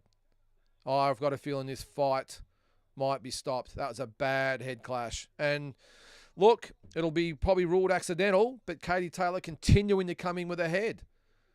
Let's just see what happens if the blood's going down the side of the eye. It's okay, but if it's going into the eye, that's when they've got a problem. Yeah, I'm with you, Razbot. Look, it's a bad... Oh, yeah, I think this fight might be over. It was a headbutt on an already existing cut, and I think this fight might be done. She wants to continue, but that is bad.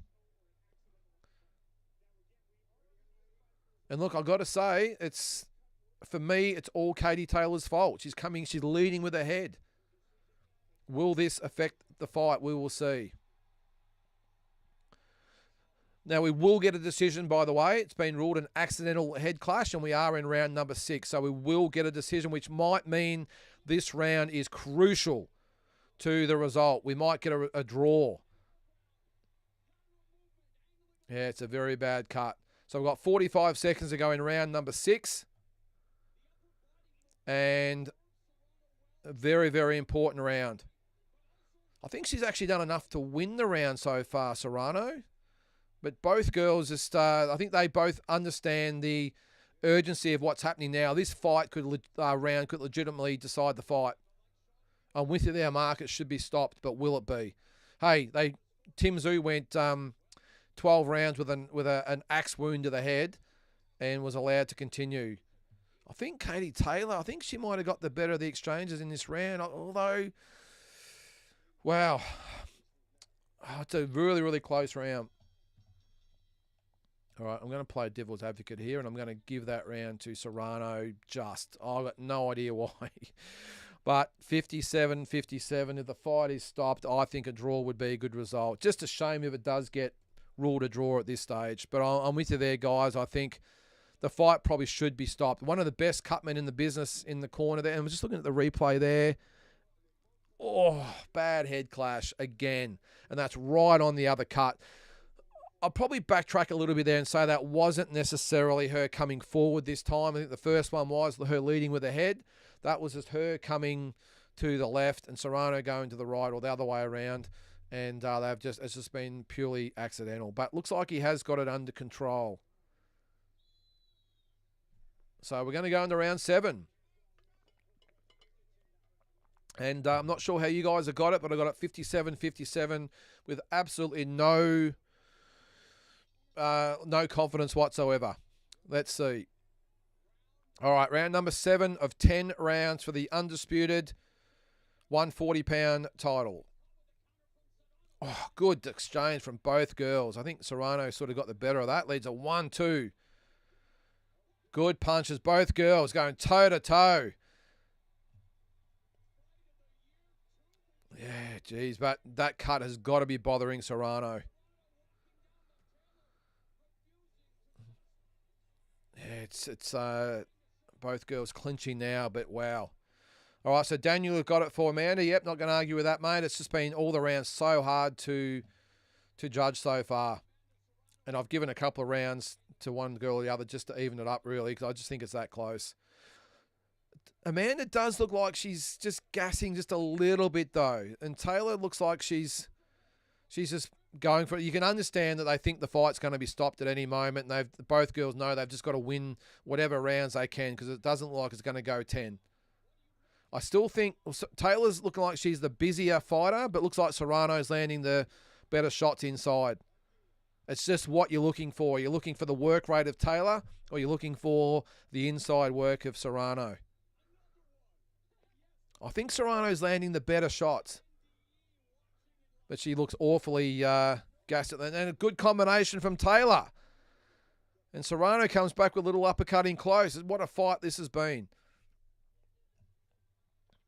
All right, it was 20 seconds ago in round number 7. So when you think about it, she's got 6 and a bit minutes to get through Serrano. So we're not talking about 3-minute rounds here. I think she's landed the better shots in this round too. Another right hook lands off the clinch there. I think she's got this round. And Taylor's probably worked the harder, but I'm going to give that round to Serrano. So on my scorecard, I have it 67-66 for Amanda Serrano. So we've got 6 minutes to get through. Now, I reckon I've probably been a little bit kind to Taylor in a couple of the rounds, so I'm probably thinking in essence that Serrano's in front, but I also thought she won the first fight, and Taylor got the decision in that one, so we will see. Yeah, Asbot, thanks, mate. I'm glad that someone's backing me up here because I got no idea. It's so even. Hard to watch. Yeah, is that because of the women's boxing mark or the fact that it's so bloody? What are you thinking as a fighter when cut? It can take your mind off it, mate. I must admit, Andrew, I was never badly cut. I had a few nicks and bruises and that sort of stuff, but never badly cut, so I probably can't comment, mate. But all I know is if you're injured or whatever it might be, or a slight nick, whatever it might be, it does take your focus away. So let's just see if Amanda Serrano can get her head together. Good call, Andrew. Same as the Tim Tszyu fight. Taylor 5-2, says James. Wow. Oh, good punches by Serrano lands. Just a great fight so far. So round number 8 of 10.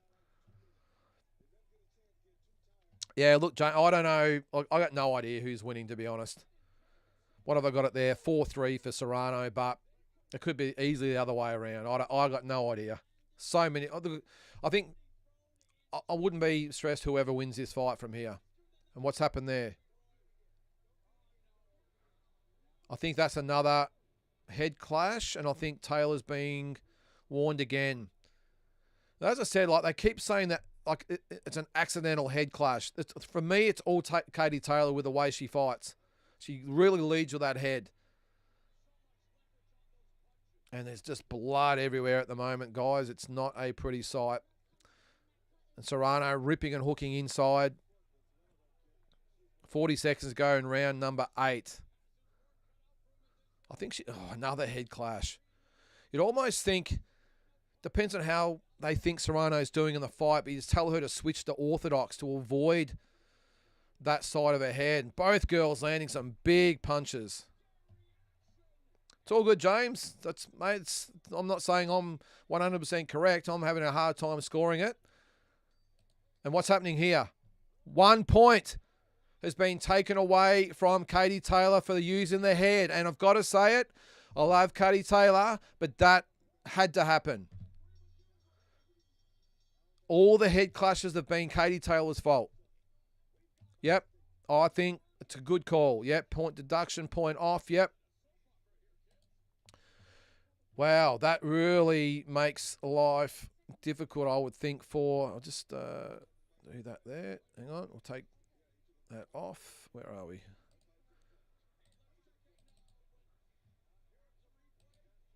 Look, I thought... I'm just going to edit here.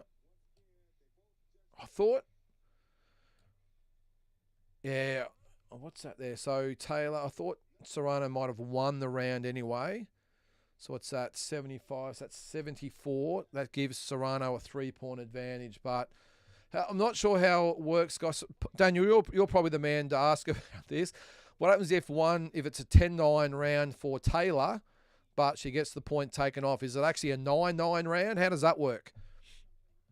But I do agree that she had to have a point taken off. All right, we're about to start round number 9. Has that changed the whole complicity? No, the whole complex of the fight. I'll spit that out eventually. And Taylor starting fast. 9-9. Okay. Thanks, Daniel. Good to have an expert in the chat when it comes to this.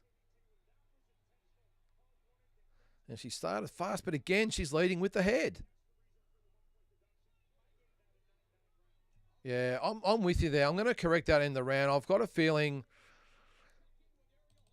Yeah, I'm going to edit my scorecard a bit there, guys, because I had it. It was 65. It was 66, 76, 75, 76. Yeah, I think Taylor might have won the round, but Serrano with the 9-9. So I've got it 76, 75.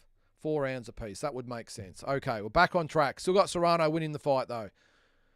Some good work inside by Serrano, but Katie Taylor is pressing the fight. We're 45 seconds to go in round 9. So it looks like we might get this fight going the distance now. I think if they were going to stop it, they would have already done it.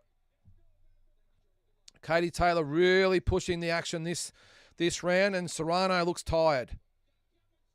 But Taylor looks more desperate rather than really pinpointing her punches. She's throwing the more punches, but not really landing a lot. So is it going for that work rate, or is it going for the inside work of Serrano? This is what's going to make this decision so fascinating. Stephen, it will be on about 3:30, I would think, so about another 25 minutes.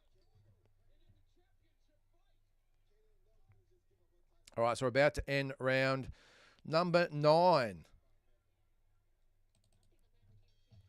Look, I think I've got Taylor winning that round. So for me, I've got it dead even. But again, I have no idea. It's just one of those fights. I've got it 85-85. I think whoever wins the last round wins the fight. But having said that, Serrano could be 4 points up. Taylor could be 3 or 4 points up. I have no idea. All right, what's that, Daniel? If Amanda finishes this on her feet, she's got it, especially with the deduction. Okay, tell that to James, who had what'd you have? You had it 5-2 after 7, so you'd still have Taylor in front. This is what's crazy about it.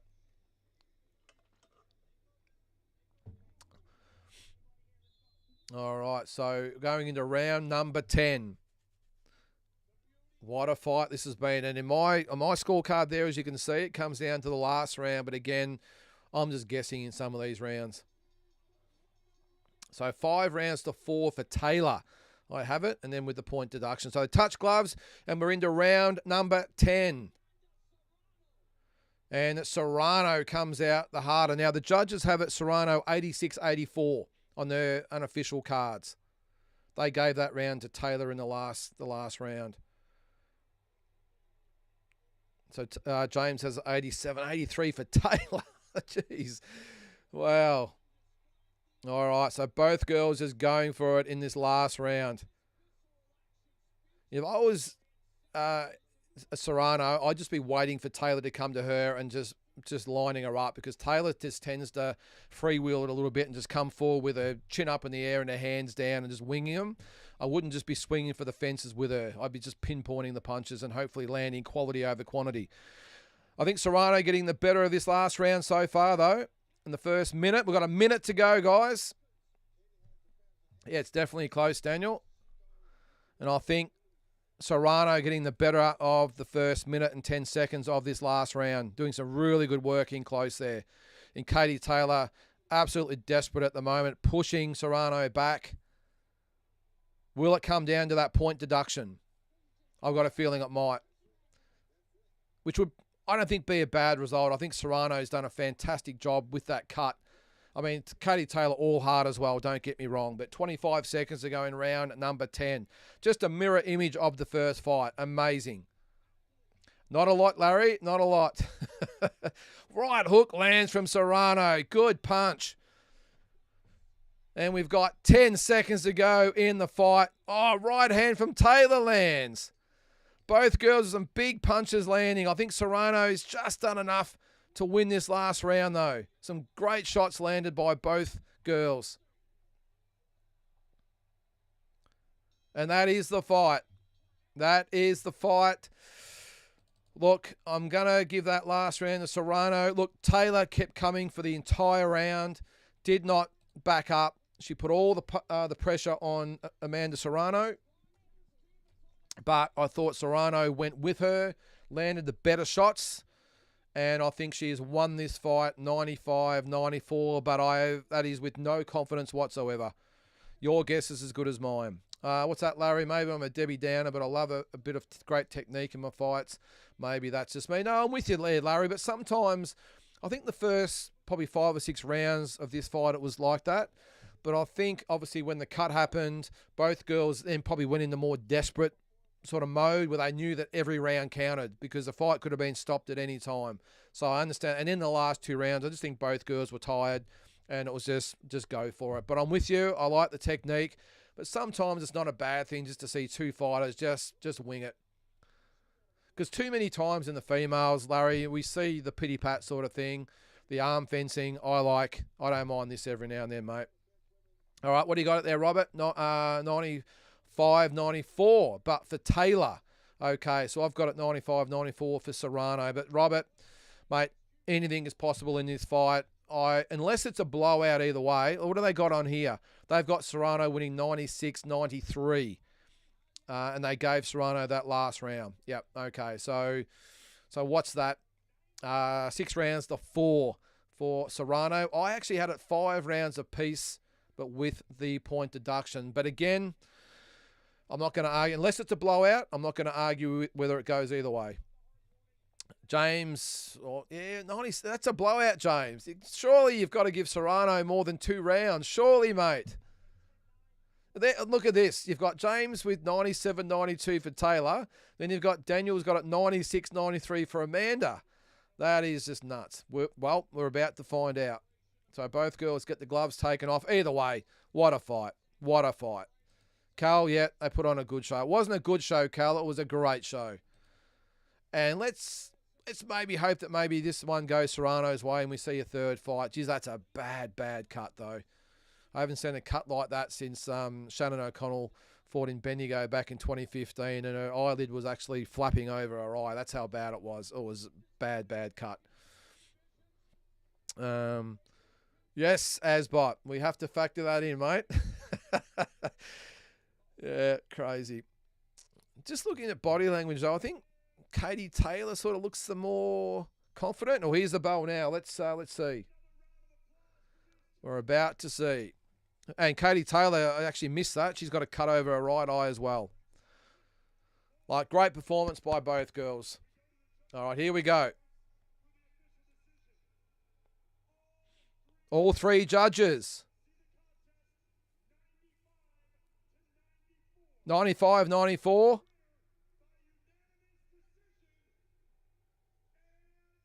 Oh, Katie Taylor wins the decision. So the point deduction didn't matter.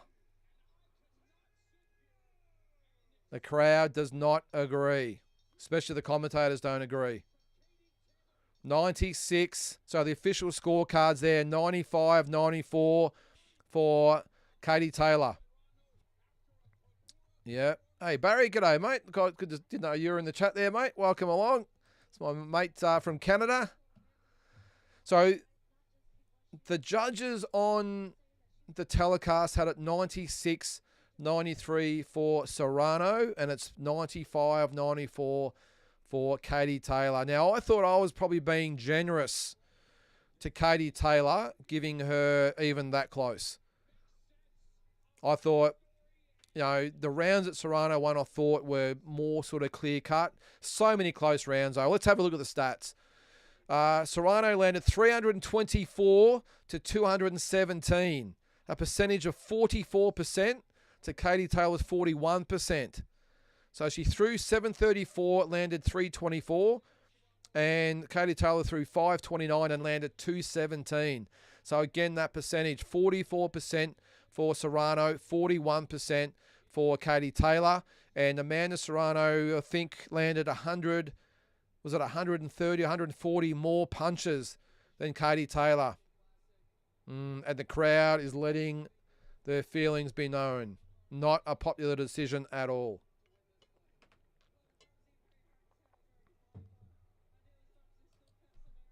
Yeah, lost a close one in her own country. Well, it's not her own country, Andrew. She's from Puerto Rico, but...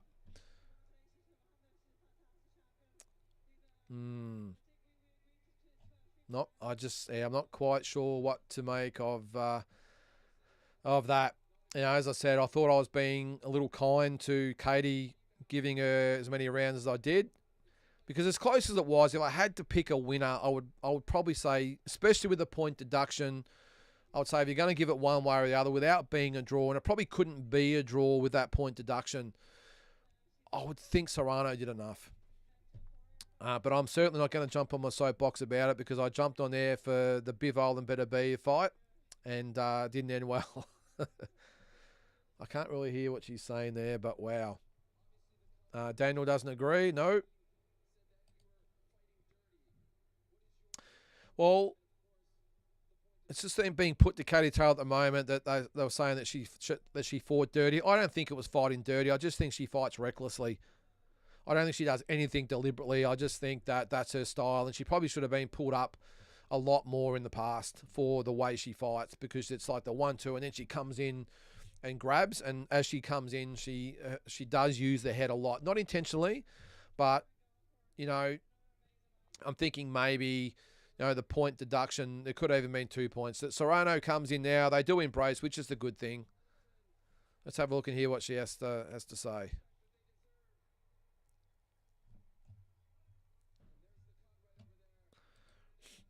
Taylor got it. Serrano deserves it. Thought MVP would give it to Serrano. Yeah, maybe. But contrary to popular belief, though, Mark, the promoter's fighter doesn't always get it. They are independent judges, remember, supposedly. So she just said, yeah, she went up to 140. She went up 3 divisions. Yep.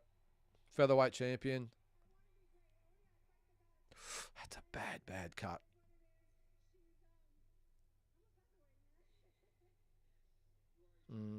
Just said she dared to be great. She went up 3 divisions to fight Katie Taylor. Thought she won.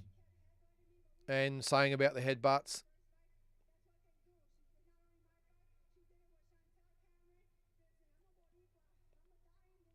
She's not very complimentary as far as the head clashes go, though. What's that, Pommy? Can't wait for Jake Paul to double down on Hearn, pays off judges. Yeah. Yeah, the lose. That was how much it was, 200 million. Well, that's why Eddie Hearn said after this fight he's gonna get the hell out of there.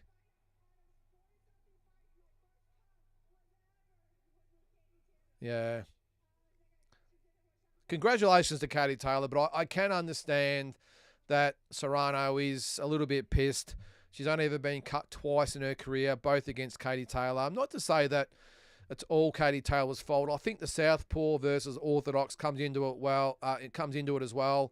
They both, and the headbutt there, especially the second one that really opened her up, it was just one of those things. I think the first cut was due to Katie Taylor coming in straight ahead and got Serrano in the eye. The second one was just one going one way, one going the other. Southpaw versus Orthodox, and they just clashed heads. I think they were equally to blame, but just unfortunate. Oh, she reckons she's going to keep fighting. I've got a feeling now we might actually see Serrano versus Sky Nicholson. There's not really many other fights out there for Amanda Serrano. If she's going to keep fighting, Sky Nicholson makes sense. Let's see if he asks her that.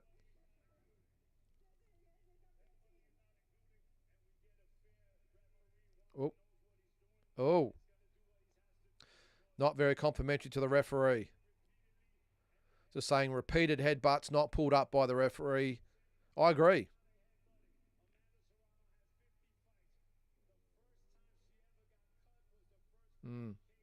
Yeah.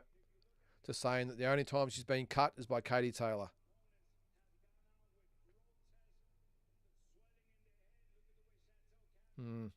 Mentioning the Chantel Cameron fight.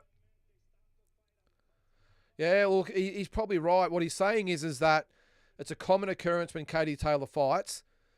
The opponents always come out with either bad swelling or bad cuts and all this sort of stuff. And he's got a point.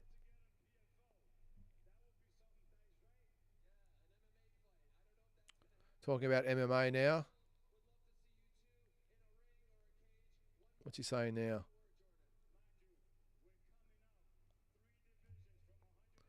Yeah, you've got to give it to her. That's what it hasn't been mentioned enough, I think. I think she won the fight, but she came up 3 divisions. What's that? 5.5 to 6 kilos.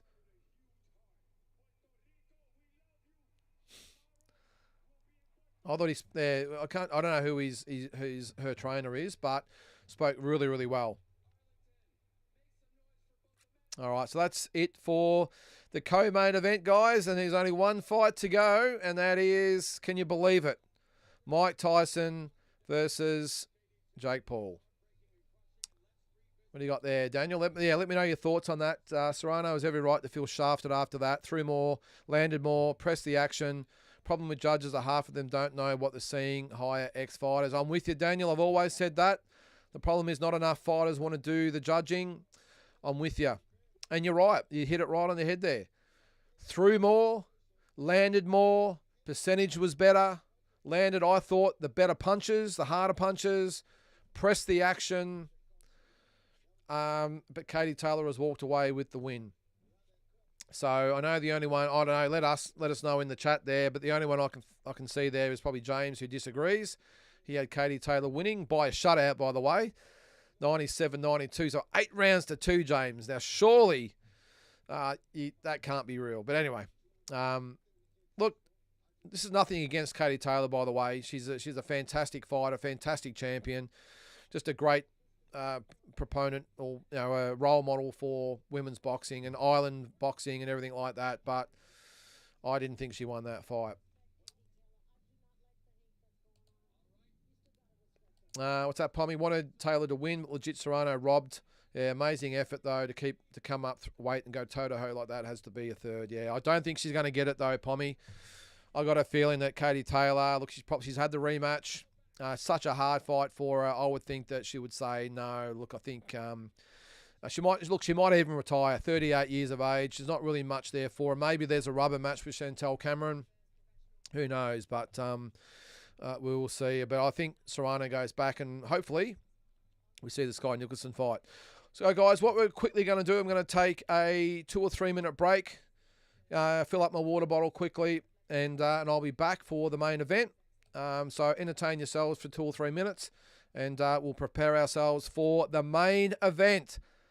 I can't believe I'm saying it, but Mike Tyson is about to enter the ring against Jake Paul. What is going to happen?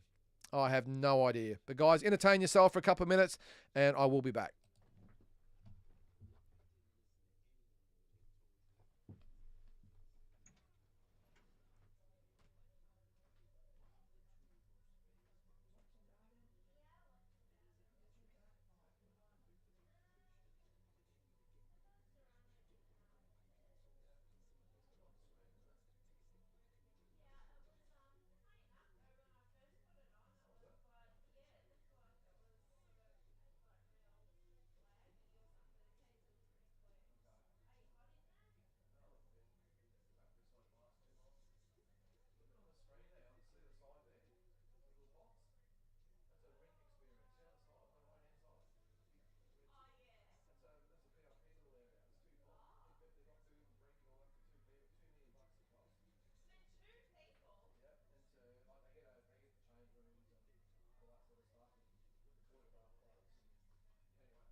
All right, we are back. All right, I'll get rid of this now. I'm debating whether I should even bother scoring this, but I will anyway. I'm not quite sure what's going to happen, but I'm going to score it.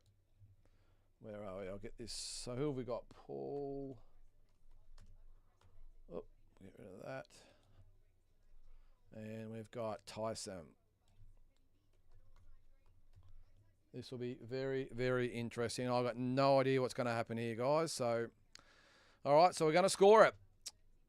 I'd say, James, I will rewatch and rescore later and let you know during the week. Well, by the sounds of things, you're going to say that Taylor won, and that's cool. But, 8 rounds to 2. Just maybe have another look at that. Although I had Bivol winning 8 rounds to 4 against Better Beav, and that was quite wrong too, wasn't it? So, all right, Andrew, give to the Irish girl finally a win. Yes. Well, what's Oscar De La Hoya going to have to talk about next week? He's finally got a win on the board, hasn't he? He'll be able to do the, won't he? All right, who else we got there? Rayleigh Frame. Wow, I really thought Serrano had the win. She connected so much more, in my opinion. I don't understand the scoring. I'm with you, Rayleigh. I thought that Amanda Serrano won the fight. Thanks, Daniel. Appreciate it, mate. We might have to get you on one day and get your opinion on as well. I used to actually do that. I had it set up, and I still do, about getting guests on either during the telecast for some feedback, or maybe even straight after the fight to get a bit of or as Pommy does with his, get the fan cams, you call it, something along those lines where you can come on maybe after the fight and discuss who won and why and all the rest of it. But it's just hard when you've got so many comments coming through to address them all. But maybe we might look at that at some stage as well. Yes, I did, Cal. Yes, I did. All right, so I'm not quite sure who is someone. He's the actor, I think, this guy. I think he was in, is it not Get Shorty? What's the other one? Be Cool. I think that's him. He was good in that too. All right, guys. So that is 6 fights down, 1 to go. So all fights have gone the distance so far. So we had Bruce Carrington over Dana Coolwell. We had Lucas Barty over Amanda Casamonica. We had Shadacia Green over Melinda Watpool. We had Niraj Goyat over Winderson Nunes. And we had a draw between Barrios and Ramos. And just then we've seen Katie Taylor get a second very, very close decision over Amanda Serrano. Thanks, Rayleigh. All right. So, again, I have no idea what to expect. Again, guys, give us your thoughts. What's going to happen? Are we going to see Mike Tyson come out and iron Jake Paul out? Are we going to see the opposite? Jake Paul irons Mike Tyson out? Are we going to see an entertaining 2 rounds and then Mike Tyson gasses and collapses? Are we going to see a draw? Are we going to see a close decision? I've got no idea. As I said earlier, Fairman could come in the ring and it wouldn't surprise me. We'd have Logan Paul come in halfway through it and grab hold of Mike Tyson so Jake Paul can punch him. I've got no idea. This is just one of those fights, whether it's fully scripted or slightly scripted, who knows? All right.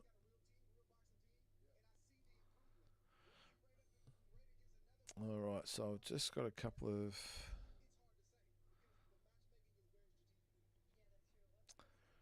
All right, we're not that far away by the looks of things. I'll spit that out.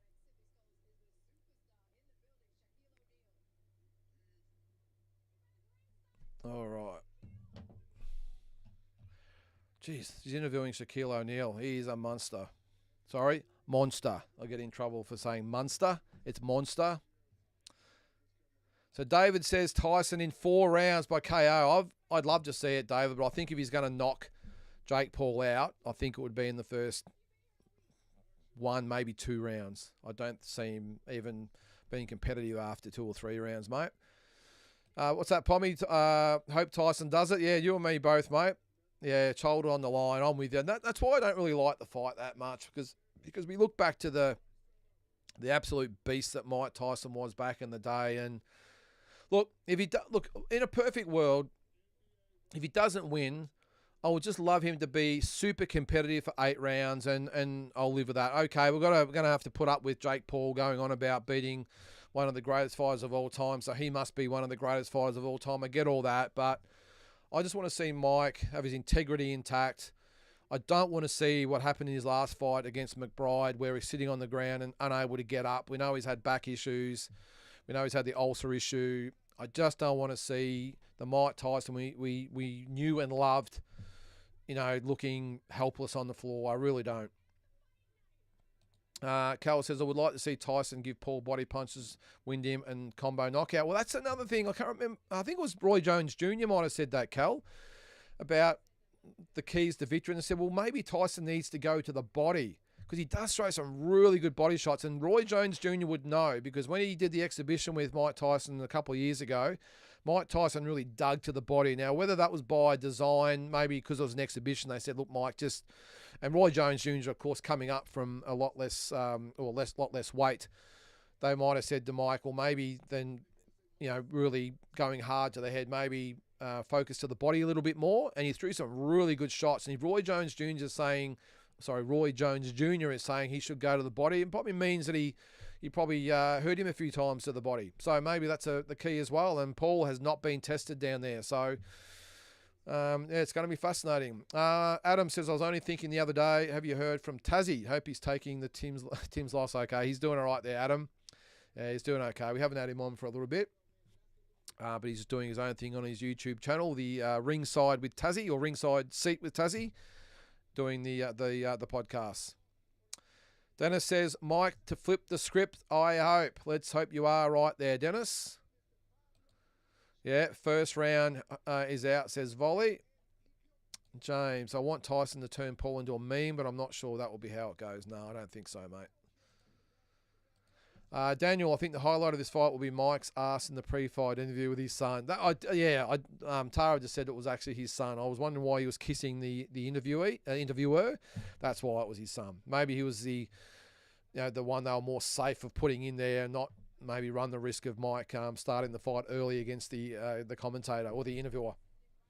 Yeah, that was... I'm not sure I'll be able to unsee that, Daniel.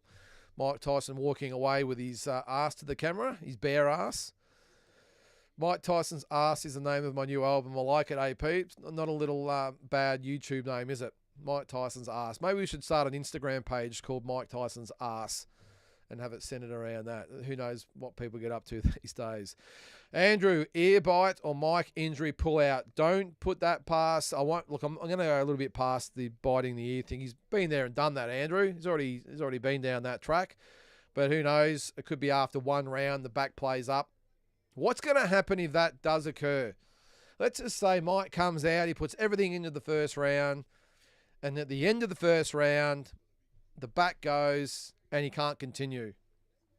Are they going to burn the joint down?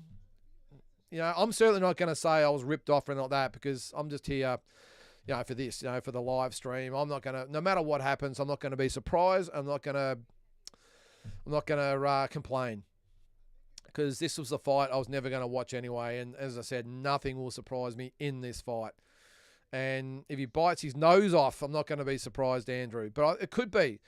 I reckon it could be disqualification even. Who knows? Mike Tyson might come out and do something, gets disqualified. It might be a WWE setup. Got to have the rematch, all that sort of stuff. I don't know.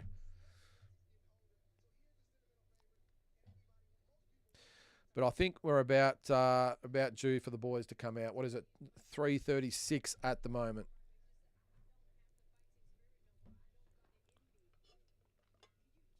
And let's hope they're not going to make us sit here all day. I wonder what's going through the head of Jake Paul at the moment, thinking, I'm about to go into the ring to lock horns with Mike Tyson. And even though he would be thinking he's 58, maybe there's some sort of agreement in place, if anyone has proven to be extremely unpredictable, it is Mike Tyson. And I think he probably got an indication of that, or a taste of that, at the weigh-in when we spoke about it earlier. Maybe there was something in place to say that Mike would push him, slap him, shove him, whatever it might be. to do something to get people talking about the weigh-in. Maybe he got a bit of a taste of the unpredictability of Mike because he did slap him pretty hard.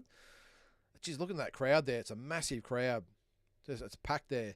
That he might be thinking, geez, is Mike going to stick to the plans, stick to the script? Is he going to come out and be the Mike Tyson of old? Who knows? I think we all know that's not going to be the case. But all it takes is that one big punch.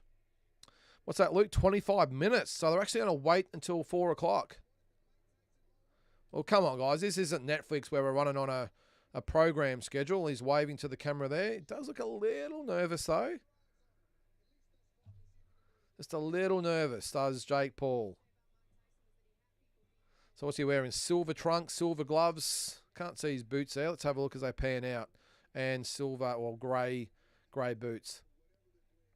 I haven't seen Mike yet. The crowd, I will say the crowd sounds like they're getting right into it. You can hear them chanting in the background there. Yeah, Daniel, yep. Snapped up the $10 ticks maybe. Because at the end of the day, I've got a feeling the gate is just a bonus. I think that's the pocket change. Because, I mean, even if they have 80,000 people spending an average of $100, that's only $8 million. Let's say they have a $10 million gate. That's really nothing in the scheme of things, is it? As he's up now warming up is Jake Paul. Has anyone out there seen the Great White Hype? This has a little bit of a ring about that, but in the opposite way. If you haven't seen the movie, you've got is it one of the Wayans brothers? He's the champion. He's the Mike Tyson fighter. They can't find anyone good for him to fight, anyone marketable, so they dig up this old the guy in the amateurs that ironed him out with a right hand, who's now a rock singer or whatever it is, and they dig him up and take him to Vegas and promote him up as Irish, whatever his name is, and it's this massive build-up, massive crowd, and everyone's, oh no, he's going to win, he's going to do it, he knocked him out in the amateurs, he's going to do it in the pro, and there's this massive build-up, and it gets to the first round, he has a little bit of success until the Wayans character just goes boom, and he's knocked out cold, and everyone's throwing the Irish flags in there and walking out, all feeling a bit gypped. This has got a little bit of that, like that type of feeling in it for me. This massive build-up, and we walk out there and Mike Tyson just has nothing to give and gets flattened around. Oh, I don't know. But it's going to be, again, I've said it 10 times, it's going to be very, very interesting. All right, Plummy, call me mental. But the way Jake's voice broke after the slap, I felt that was Mike going rogue. Jake's been disrespectful, so that makes me think something's turned in his mind. That's the thing, Pommy. This is the thing, and the look, you're right about the look on Jake Paul's face. Now, he tried to laugh about it and make a joke of it, but you could actually tell that he was just looking at the highlights here, by the way, of Tommy Fury absolutely going to town on Jake Paul, making him look pretty ordinary. Look, backing straight up in a straight line, no defense, hands down, getting hit with jabs. Yeah. Anyway. But yeah, what would you say? That yeah. So that was, as I said before, that was probably the first sign of maybe shit. What is Mike going to do in here? Is Mike going to stick to the script? Is he not? Is he going to try and go rogue, as I say there, and start punching after the bell or start ripping into me? You just don't know. But I don't think anyone. I don't think that's going to happen, by the way, Kraken. I think that's the last you might have seen of her, mate. But anyway, she might be working at Macca's, I reckon. Yeah, but I think the thought must have gone through his mind, wow, is Mike actually going to behave himself in this fight? Or is he going to, as you said there, go rogue? Because I've just got a feeling that Jake just expected, like all these other fights, again, I'm not saying they were rigged or even scripted or anything like that, but they were weighted so heavily in Jake Paul's favour, fighting MMA guys. The boxers that he actually fought, that he could say, well, I have fought boxers, they're all mediocre journeymen, to be kind, really. And the one boxer of any sort of semi-type of, capabilities whatsoever, he was absolutely schooled in. And Jake is getting spoken to by Logan at the moment with some last-minute advice. I don't think he's going to help you too much, Jake. I don't think Logan Paul's got the boxing intellect and experience, although he looks like he's saying to Jake, just keep it calm and keep focused. I don't think that Logan has got much to offer Jake Paul, if I'm being honest. But anyway, but they're showing highlights of Mike Tyson at the moment in his prime, as they do. I'm not sure they're going to show highlights of his fights with McBride and Danny Williams and these types of guys. They're showing highlights when he was about 18 or 19 years of age, when he was an absolute steamroller. And the Berbick fight where he was 20 years old. 20 years and I think it was 4 or 5 months old. Can you believe that? That is just crazy. So there's no... I'm just waiting for the highlights against Danny Williams and Kevin McBride to come up. But all we're seeing is him steamroll Trevor Berbick. We're about to see him steamroll Pinklon Thomas. I'm sure they'll have the highlight of Larry Holmes and Michael Spinks. But no highlights of his most recent fights, which were, when you say recent, his most recent fight was 19 years ago. What's that, Asbot? Leaning towards Paul as the fight draws closer. Just the age of Tyson is too much of a factor. Yeah, it is. I must admit, I haven't once considered that Mike Tyson might actually win the fight. I just haven't.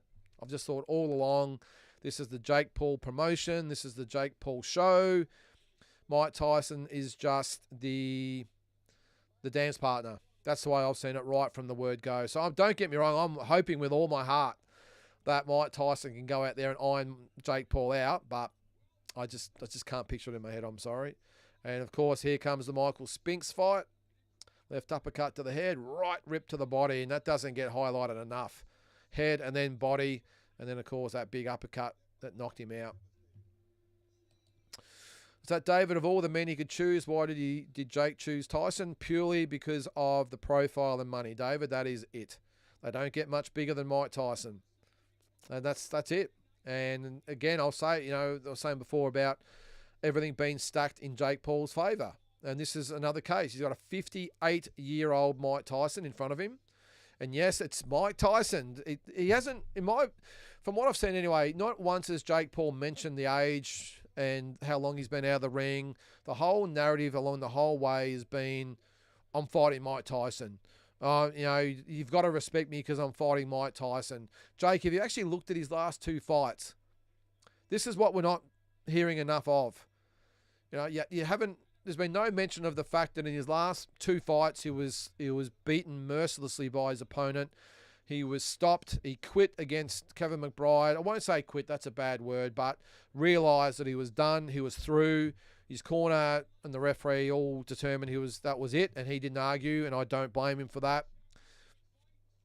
We don't hear about those fights at all. It's all about, I'm fighting Mike Tyson. How good's it going to be when I get Mike Tyson's scalp? I'm hoping, and even looking at the highlights here of the Roy Jones Jr. exhibition, it didn't look too bad. I know it's only an exhibition, but if he fights to that sort of pace, will Jake Paul be able to go with him? Because Jake has not got a big tank. Has not got a big tank at all. I can't believe I'm actually starting to defend Mike Tyson here. But again, I can't picture in any universe that Mike Tyson wins. It's more hope.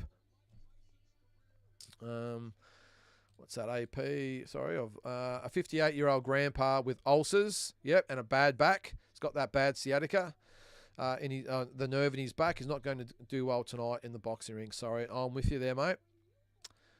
I think we all want Tyson to chin Jake Paul, but I don't think that's going to happen. Not with 14-ounce gloves, AP. I can't see it. I can't see it, mate. 14-ounce gloves. 2-minute rounds is probably the only thing that might favour Mike Tyson to some extent. If he can put in a good minute and a half per round and really go... Because I would think that Jake Paul's probably going to, especially in those early rounds, 2 or 3 rounds, will probably box and box cautiously. You'll see Mike coming forward. If he can really maybe just string together and maybe win 2 or 3 of those early rounds, and who knows. But I just think I could just see Mike gassing out as the fight goes on and Jake either stopping him. The fight will either be stopped really early by Mike, who's just nowhere near it, or he'll go okay for the first couple of rounds and Jake will stop him, or he'll take him the distance and Mike will have his integrity intact. But we're not too far away from finding out, if you can believe that. Asbot, Jake Paul is a hemorrhoid on the arse of boxing. I agree with you, mate. I haven't got a big problem with what he's doing as long as he's upfront about it. Just be upfront. Floyd Mayweather is. I'm just doing exhibitions. They're nothing real. I'm not pretending they're real, and everyone can accept that. Jake Paul's actually expecting us to believe that he's actually a credible boxer. So you can imagine what it's going to be like after this fight. Now, speaking of the fight, the ring announcer is announcing the fighters, and we're about to, or are we getting the anthem? I think we might be getting the anthem. And always sends chills down the spine, doesn't it? The American anthem. I'll turn that up just a little bit there. Now, I'm a proud Australian, but geez, when you hear that American anthem done right, I don't like it when they try and play with it all and do the drawn out little verses and that sort of stuff. Just sing it. It's just an amazing anthem to listen to. So I'm not sure you can hear it there, but I'll just leave it until the end of it.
Wow, that's great, especially in the state of Texas, where it's very much a red state down there. They'd be flying high down there at the in Texas. I had to laugh at that. What about the welcome to country? They don't do that over there, Swiss Shepherd, do they? They respect their native Indians over there and their indigenous people, but they can do it without having to welcome citizens of their own country or citizens of that country to their own country. And I'm all for, I don't want to get political here, by the way, guys, but I'm all for recognising the indigenous people of this country. She's actually interesting that Charlize Theron is in Texas. I thought she'd stay out of the red state. I thought she might have been on a plane overseas to get out of America at the moment. But yeah, I'm a huge supporter of the indigenous culture, Swiss, whether it be football or boxing or whatever it might be. But I must admit, I get a little bit peeved when I've got to listen to people telling me that they welcome me to their country, or my own country. But anyway, we're not getting into that. So what did it say there, Daniel? So Tony Bellew has been after Paul for a year. He doesn't want any part of that of him whatsoever. Of course he doesn't, Daniel. He can talk about wanting to fight him. He can talk about wanting to fight Jai Pattaya, but you know what? It ain't going to happen. Ain't going to happen. I just shudder to think what Jai Pattaya would do to Jake Paul. Surely they wouldn't do that fight. All right, the tail of the tape. Age, 27 years old, Jake Paul. 58 years old, Tyson. 6'1" is Paul. 5'10" is Tyson. 227 pounds for Paul. 228 for Mike Tyson. Reach, 76 inches. Mike Tyson, 71 inches. So Jake Paul's predicted a round 4 or 5 knockout. And Tyson says he's a natural-born killer. I love it.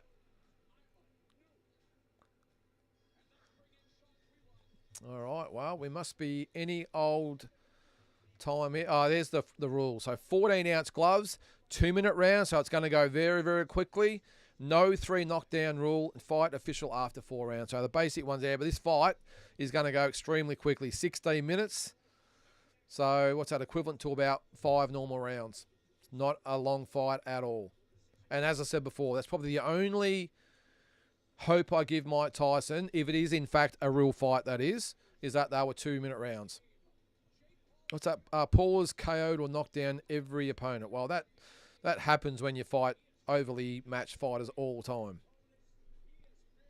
I've got to say again, I'm loving the production on this. They've spent a lot of money on it, and I like it. Paul, the most followed boxer in the world across social media. Wow. What's his nickname? El Gallo.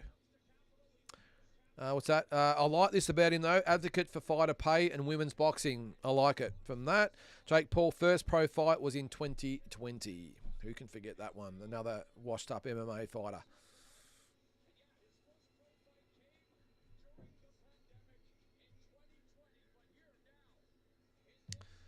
All right, well, we're gearing up for the ring walks, I think.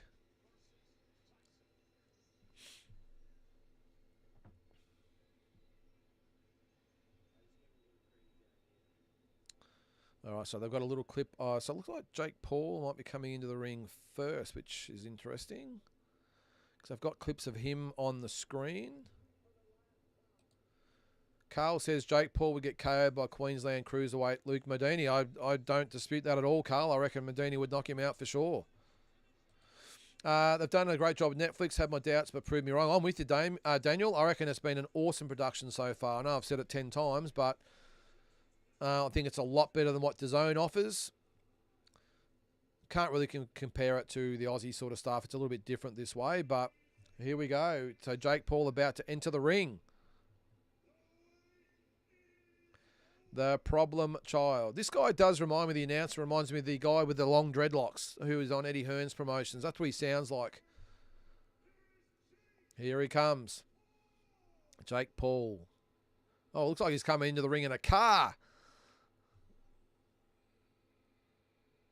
He is. He's coming in a car. Was a car? No, I know he's on the back of the car with Logan Paul on the back.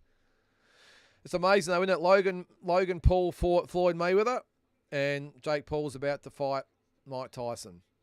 At least in Jake Paul's instance, at least he's fighting a guy that his own size. Logan Paul's probably 95 to 100 kilos himself, and poor old Floyd Mayweather weighs about 70 kilos. So, yeah, that's him, Daniel. David Diamante. Good announcer too, I like him. I'm not sure what's in the back there. He's got a pigeon in the back. Not sure what sort of, is it a, what is that car? It's like a stretch. Well, it's hard to make out what, it's obviously a custom-made car. Does look a little bit nervous, this Jake, though. What the hell is Logan Paul doing? He's spraying something on him. Is that like some, like, mosquito repellent or something, so it gets in Mike's eyes or something? Maybe he's spraying on magical spray that'll repel Mike Tyson. I don't know. Don't know, Asbot. What's with the bird? No idea. It is a pigeon. We all know Mike Tyson loves pigeons. Hope he's not going to rip its head off or something in the ring.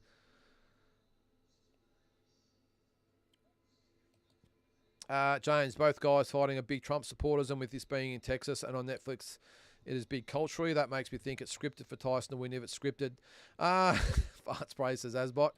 I don't think so, James. Nah, I mean, this fight was in place from back in July, wasn't it? That was when it was supposed to first happen. I don't think Trump had even decided to run back then. So I don't think that's, I think it's a little bit of coincidence. So I think this fight was first put together back in, like, was it about April of this year? So well before the election. So, but yeah, it just happens that it's in Texas, and you are right. Both guys are big Trump supporters. Jake Paul, of course, endorsed Donald Trump, as did Tyson, as did, I see Sylvester Stallone is on the bandwagon now. So bit of a red wave over there in the States at the moment. I think so, David. Logan thinking this as a game. Well, mate, if that is the case, I mean, that does maybe sound like it's got the script thing written all over it, but who knows? Because Logan Paul doesn't seem too stressed about it. But Jake Paul looks, he's being his jovial self, but he does look just a tad nervous, just a little bit. No sweat. Okay, I didn't notice that, James. There he is, the problem child, about to enter into the ring. Now, his hair is wet, but that's obviously just by spray, I would think. A sold-out Dallas Cowboys stadium. In he gets Jake Paul. And this, I've got to say, is the first fight I've ever actually sat down and watched of Jake Paul live. I've seen the clips and that on YouTube, but this is the first fight, full fight I've watched live of Jake Paul. And he does bring it, like him or not. He is an entertainer, no doubt about that.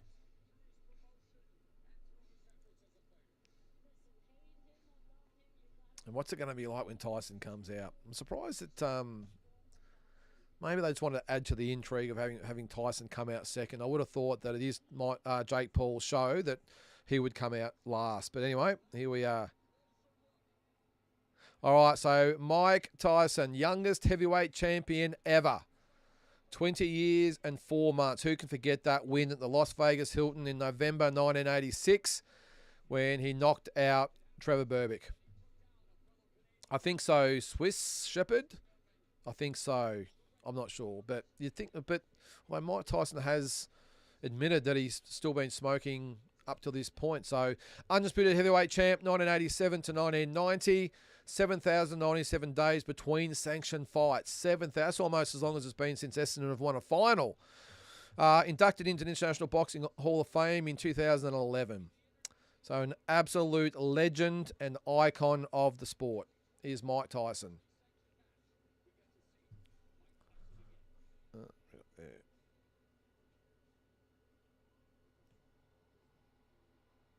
Okay. So Ross has just sent me something here. So Jake Paul gifts Mike Tyson a pigeon. I won't turn it up, but gives him a pigeon. All right. Yeah, probably Andrew. All right. So they've got clips of Mike Tyson on the screen. He did actually slap him pretty hard, didn't he? Tyson says, "I'm not going to lose." All right, and here we are. I never thought I would be here again saying that Mike Tyson is about to enter the ring in a sanctioned fight. I'm with you, Asbot. I am Mike Tyson. Here he comes. Looks like he's ready to go. You can definitely see he's 58 years old, though, but here he comes. No fanfare for Mike Tyson. He does have his poncho on. Remember, he used to wear that back in the day. If anything, he'd take it off pretty quickly, but he's got the black trunks, the black shoes, or the boots, and the black poncho. Tyson said he was going to feed the pigeon to his falcon. What happened to Mike being a pigeon lover? Remember, that's almost what got him into boxing when someone ripped the head off one of his pigeons. And he wanted to learn how to fight. Geez, he looks ready to go, Mike. Oh, geez, wouldn't it be good, though, if he actually could pull this off? Fair dinkum.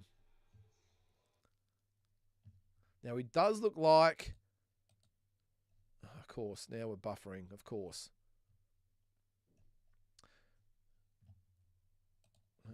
Okay.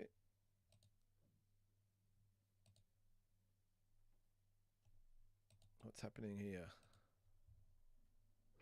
Just lost my stream for a second there. Hang on, let's go again.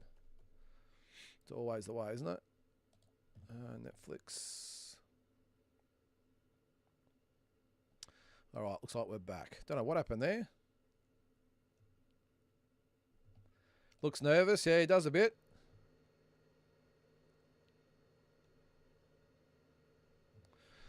All right, now for some reason, my stream has now decided to cut out a little bit, but if worst case, I'll go to... Oh, there we go, we're back.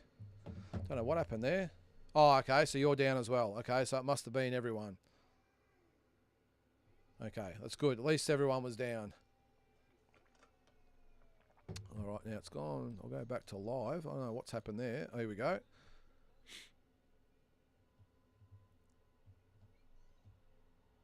All right. So both boys in the ring. Okay, so good. It's not just me.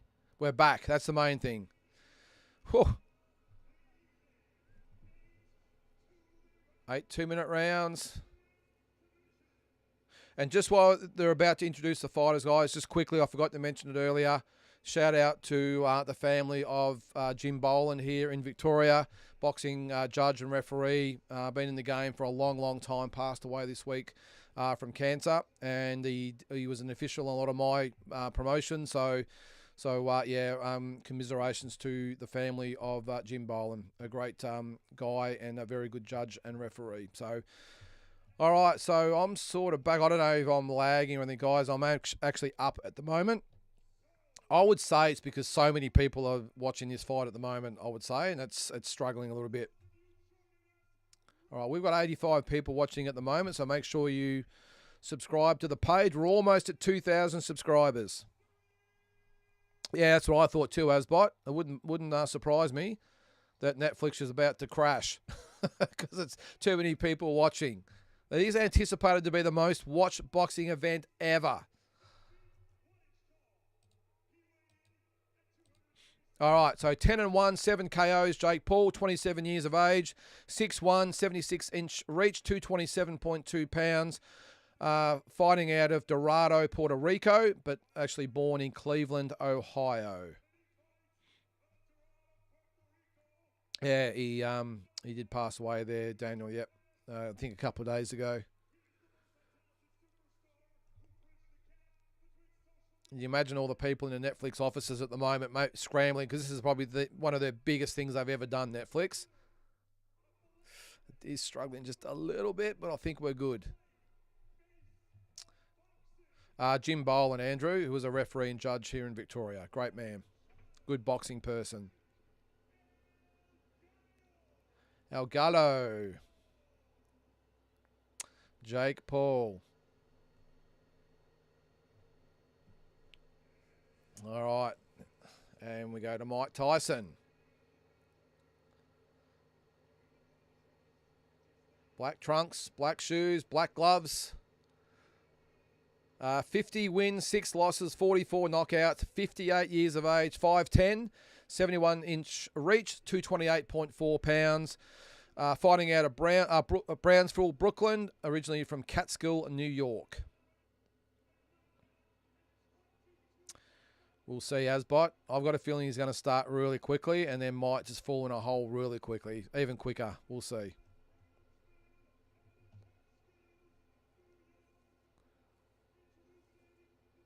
The former undisputed heavyweight champion of the world, I am Mike Tyson.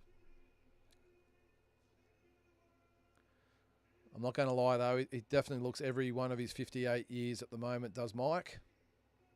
Still in great nick, but just more on his face. You can tell he's had a few wars over the years. That's it, mate. Spit it out. Spit it out. It's I, Mike Tyson. There it is. And we're about to go to the center of the ring for the final instructions. Mike Tyson, Jake Paul. Looks that way, Barry. All right, what are we going to see?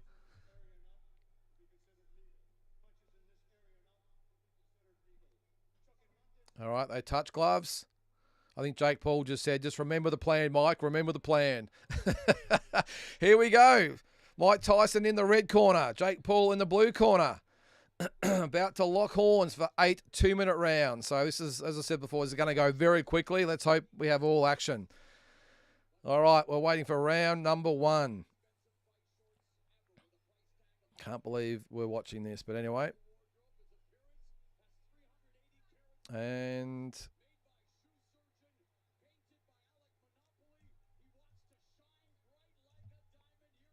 yeah, any time now, guys. I don't know what they're waiting for. Bell rings. Here we go. Round number 1. Mike Tyson comes out aggressive. Jake Paul on the move. And Mike Tyson on the charge for the first round. Jake Paul just keeping his distance, trying to keep the range. And Mike Tyson, he's come out fast. boys clinch. Tyson coming forward. Geez, Jake Paul looks very slow. There's a left from Tyson lands. And Jake Paul on his bike, sticking out the jab. Mike lands a right hand that got his attention. Mike coming forward. He definitely looks like the Tyson of old. It's just a matter of how quick he can, or how long he can last. But he is on the attack. And Jake Paul content to punch, move, and clinch. And he's hanging on for dear life at the moment. So Mike coming forward still. He's balking the jab. You can see Jake Paul very content at the moment. Just to jab and hold. Take a little bit of the sting out of the fight. And the crowd is all for Mike Tyson. And this is not what's not going to bode well for Jake Paul as he moves out of the clinches in a straight line. And he has that left hand very, very low. And Mike's looking for the right hand, coming forward. Not a lot happening at the moment. Mike's sort of shuffling forward. Has got that knee braced on as well. Hopefully that doesn't hinder him. And Jake Paul on the outside. Right hand lands from Jake Paul. Jab to the body, followed by a right hand landed. And he's jabbing as he's moving. We've got 25 seconds to go in round number 1. And Jake Paul definitely sort of looking like there's a low blow. Gets told to keep him up. And you can see that Jake Paul wants nothing to do with Mike Tyson early. He's just jabbing, jabbing, and moving. Mike just having a little bit of trouble finding his range at the moment. He's bobbing and weaving, but already looks a little bit gassed. So, look, we're through the first round. Closest round, but I'm going to give that round to Jake Paul. I thought he ended up winning the round just by his jab. And did land a nice right hand on Jake Paul as well, on Mike Tyson. So, look, I've got it 10-9 for Jake Paul after one round. He does look, I won't say he's scared, Mark, but he definitely looks weary. I think the plan would be, hey, for the first 2, maybe 3 rounds, hey, it's good to see Stitch Duran in the corner there. Great boxing man. I've met Stitch a few he landed a good jab there, did Mike Tyson. This is the start. And this is the thing. I think what you're going to find, and there's a right hand back from Paul. I think what you're going to find is each round that Mike Tyson's going to start fast and Jake Paul's going to finish well. Yeah, Barry, I'm with you, mate. It was an even round. I just thought Jake Paul, at the end of the last sort of 30 seconds or so, landed some okay jabs to the head and body. Did land a nice right hand as well. So I'll give it to him. Very, very close. But yeah, either way, could have gone to Mike as well. But into round number 2. And Jake on his bike, moving to his right, which is probably not a bad idea, away from that big right hand. And they gave that, or the judges on here gave that to Mike Tyson as well. So maybe I did get that wrong, but it is what it is. Only 2 punches landed from Tyson, 3 landed from Paul. And Mike Tyson bobbing, weaving, misses a left hook there. Jake on his bike. He's showboating a little bit here too, Jake Paul. I just hope we haven't seen all that Mike has to offer now, because he's not really doing anything at the moment. He's trying to sort of move the head a little bit, but it's not throwing many punches. And does look a little bit gassed, I think, Mike. And Jake Paul's got his tail up a little bit here. He does come forward though, Mike, but it does look like he's battling just a little bit to get in close to Jake Paul. And Jake on the move, jabbing. We've got that lead hand out in front. And 35 seconds to go in round number 2. Quite a round, this one. Definitely Jake Paul's round, I think, so far. Mike Tyson hasn't really done anything so far. He's sort of moving the head a little bit, but not really throwing anything except a couple of jabs here or there. Not that Jake's doing a hell of a lot either, but he is jabbing to the head, jabbing to the body, and being a little bit busier at the moment. So we have 10 seconds to go in round number 2. And I think good round for Jake Paul. And that misses a right hand, does Mike. And a left hook he misses at the bell as well. So I thought that was a good round by Jake Paul. And I've got him winning 2-0, although that first round could have gone either way. So there's my scorecard there, 20-18 for Jake Paul. And look, if I'm being honest, I think that is about the extent of it for Mike Tyson. Just in my honest opinion, I think he's had a round and a bit where he's shown a little bit. I wouldn't be surprised if it's just one-way traffic from now on. Let's hope not. Yeah, gassed Andrew for sure. Yeah, Barry agreed he's gassed. He staggered to that corner, yeah. So, look, I've just got a feeling. Look, one thing I will say, it doesn't look scripted at the moment. You got Jake Paul being very, very hesitant towards Mike Tyson, very cautious, flicking out the jab, moving away. Mike Tyson definitely looks like he's in there to try and hurt Jake Paul, but the problem is I think he's done about as much as he can now, and let's see if he can hang in the fight. But does come out hard. Misses a big left hook, does Mike Tyson. And I hate to say it, but Jake Paul sort of boxing well at the moment. On his toes, using the jab. Right to the body and a left hook from Jake Paul lands. And Mike Tyson, you can just see just struggling to push to pull the trigger. And Jake Paul just backing Tyson up there. Mike Tyson looks like really gassed at the moment. There's a lead hook from Jake Paul lands. Right to the body lands. And you just get the impression it's going to be target practice here in a minute because Mike Tyson is like a statue at the moment. Really struggling to put in, and he's starting to get hit with some punch. There's a lead right hand that lands from Jake Paul, and I don't think this is going to go too much longer, if I'm being honest. He cannot pull the trigger. He can't really ever move at the moment, Mike Tyson. Hands are up nice and high, but really struggling to just get off. And Jake Paul jabbing, moving, pretty much doing what he wants at the moment. There's a right hand left hook from Jake Paul. There's a right uppercut from Jake Paul.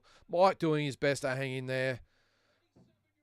But Jake Paul, you can see, looking to really pick things up. With 30 seconds to go in round number 3. And yeah, his body looks extremely gassed at the moment. To the point where he can barely move at the moment, Mike Tyson. And Jake Paul's just doing what he wants. Jabbing, moving, in and out. And it's just one-way traffic in this round. Does go to the body there, but there's nothing on those punches. 10 seconds to go in round number 3. And that will be it for round number 3, and another pretty easy round by Jake Paul. So I've got it 3 rounds to 0, but again, that first round could have gone either way. So there it is, 30-27. Mike Tyson, he looks done at the moment. Yeah, it is sad, Asbot. I just don't think he's got anything left, Mike. And the good thing, he hasn't really been knocked around or anything like that. He hasn't been, I don't think, hurt from what I can see. But he, Andrew Elder abuse. He just can't get off at the moment, which is no surprise, of course. The guy's 58 years old. And Jake Paul just... Yeah, he did get him off. I don't think he hurt him there. Just got him off balance for a little second. Oh, he just missed that big right uppercut too, did Jake Paul. Yeah, it looks like he's having trouble with the mouth guard. He's been struggling to keep it in. All right, here we go. Round number 4. Yeah, not sure. All right, here we go. Round number 4.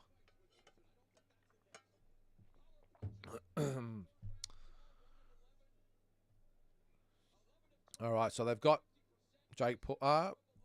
No, that's not right. They've got Mike Tyson in front, 2 rounds to 1. I could agree with maybe the first round, but 2 out of 3. All right, so Mike Tyson, center ring. Jake Paul on the move, just sticking the jab out. And there's a lead left hook from Jake Paul, but pretty much almost looks like a fighter on the heavy bag at the moment. You got Mike Tyson just stationary, not really doing anything. Jake Paul moving right, moving left, sticking the jab out, really just having it all his own way at the moment. So almost a minute down in round number 4. And not a lot happening at the moment. I think Jake Paul's just waiting for the time to really pick it up here. And Mike trying to move the head. He's just not, Jake's jabbing and then he's stepping back. So by the time Mike's finished sort of slipping the punches, Jake's long gone. He just cannot get anywhere near Jake Paul. And the fact that he can't even really throw a punch at the moment through fatigue or whatever it might be, he just cannot get off at the moment. And he's has some success to the body too, Jake Paul. I think this says a lot about Jake Paul also that he can't get Mike Tyson out of there. I mean, Mike Tyson at the moment is literally just not moving or doing anything at the, in there. So we've got 15 seconds to go in round number 4. And another Jake Paul round. Yeah, it's good head movement, Aspop, but that's no good if you're not throwing anything in return. And just another one-sided round. Yeah, it's pretty hard to have any sympathy, isn't it, AP, when he's earning $20 million for the fight. So, yeah. Look, he's done pretty well to last the round so far, but I think that's says more about the ability of Jake Paul, if I'm being honest.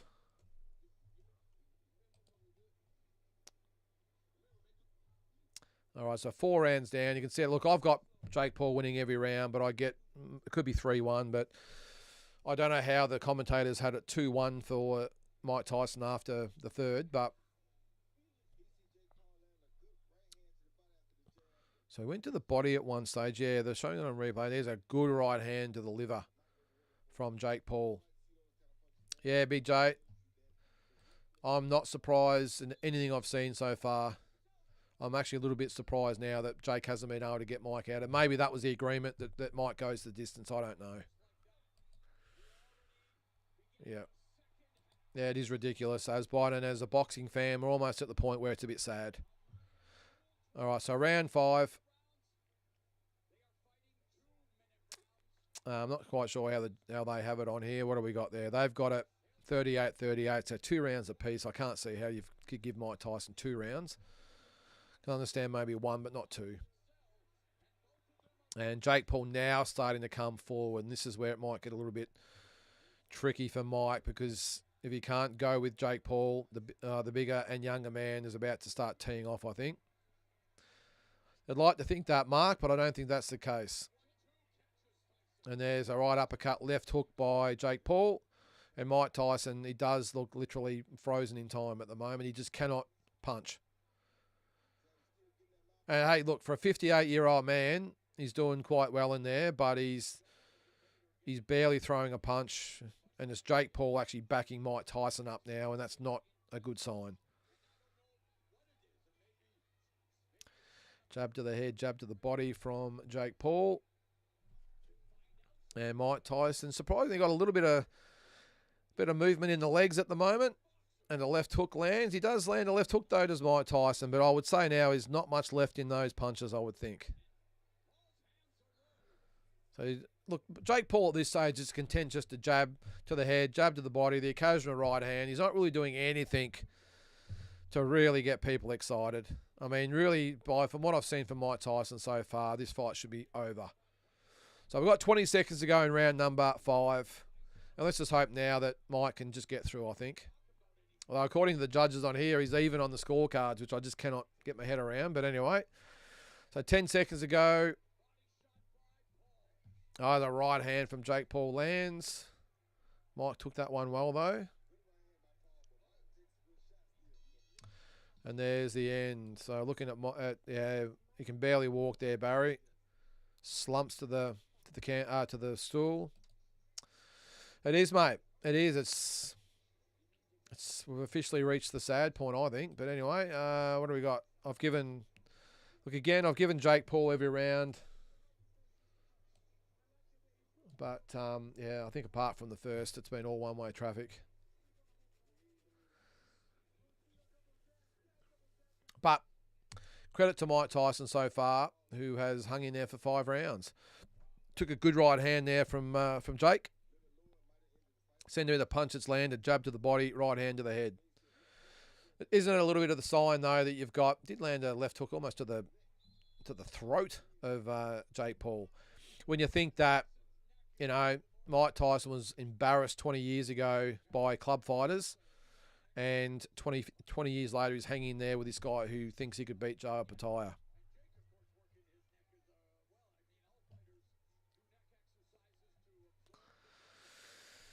Yeah, all right, so we're into round 6. And Jake Paul now officially on the, or not officially, but on the unofficial scorecards, they've got Jake Paul winning the fight 3-2. So 3 punches landed by Paul in the last round, 1 from Tyson. So that probably that's jab. Sorry, that's probably tells you all you need to hear, or all you need to know. And Jake Paul back on the jab. Yeah, I'm with you there, Damien. Daniel, let's hope that's the case, mate. But jabbing, well, not really a lot happening in this round. I mean, Mike's doing okay to hang in there. He's got those hands nice and high. He certainly looks like the Tyson of old as far as his stance and his body goes, but just not throwing any punches. And when he does, he's missing by a fair margin. And Jake Paul's just pretty much doing what he wants. He is, Big J. He's just toying with him. Yep, sad to watch. Yep, Tyson survival mode. Yeah. Oh, I don't think Jake Paul would even be a sparring partner back in the day, Trevor. But that's just, yeah, as I said, sad. 35 seconds to go in round number 6. At least we haven't seen Mike on the canvas yet. Let's hope that doesn't happen. Let's just see he gets through the final bell. He's got his integrity intact. Jake Paul can carry on about like he's just knocked out Mike Tyson in 1990, but at least it'll be over with. Pretty uneventful round. 10 seconds to go. Literally nothing's happened this round, guys. Jake Paul jab to the head, jab to the body, move. Mike Tyson trying to move the head and just cemented to the one spot. Well, the good news is we've got 2 rounds to go and we are done with this sideshow. It's been pretty tough to watch so far. But again, didn't cost us anything to watch it. No one was forced to watch it. We weren't expecting a very competitive fight. I think we're all expecting exactly what we're seeing here. I know I was anyway.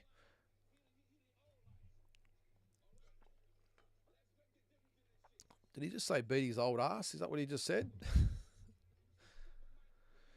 Look, all in all with this one though, guys, what do you got there, mate? I turned it off. This should never happen. I'm with you there, mate. And I feel a little bit that way just watching it myself, mate.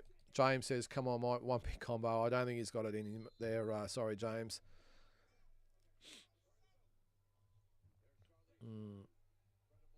Yeah, it is, Big J. Ali Holmes all over again. Yep. Probably worse.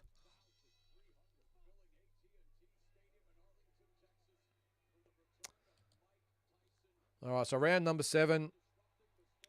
As I said, the good news is it'll be over soon and we can just get on with things. And they've got it 4-2 for Jake Paul. Yeah, 100% Barry. Yeah. Yeah, look, AP, it does look, we are 30 seconds into round number 7 and Jake on his toes, Mike coming forward but not throwing anything like pretty much every other round. You get the impression, AP, that there's been an agreement made that he'll take Tyson the distance. Because I really think at this stage, if he really picked it up, he should be able to get Tyson out of there. And if anything, if that isn't the case, then Jake Paul should be embarrassed. He should almost be ashamed that this fight took place, but he's in there showboating against Mike Tyson, thinking he's Muhammad Ali or whatever it is, and he should, in my opinion, should be ashamed of himself. Jake Paul, disgraceful that this is even happening in the first place, and even more by 1, that he's in there showboating against Mike Tyson, and 2, that he can't even get Mike Tyson out of there. Yeah, Jack, I'm with you there, mate. Oh, good left hook to the body by Jake Paul. You were forced to watch it. 30 to go in round number 7. Jake Paul coming forward. I'm with you there, Az, but I think it is the case now. I think it's blatantly obvious now that Mike Tyson is being carried by Jake Paul. There's a couple of good punches by Jake. Let's see if there's a right uppercut, left hook, which obviously they've worked on in training because he's thrown that a lot. But, I mean, Mike Tyson is literally not throwing anything back and can barely move. He looks exhausted. He looks tired. He looks old is what he looks. And this... I'm almost a little bit sorry that I actually did a live of this, to be honest. But it was, again, it was because of the whole card, not just this in its by itself. All right. So it's, for me, 7 rounds to zip. 1 round to get through, Mike. Let's do it, mate. Just get through it. And let's get this thing over and done with. Yeah, he looks just done, Mike Tyson.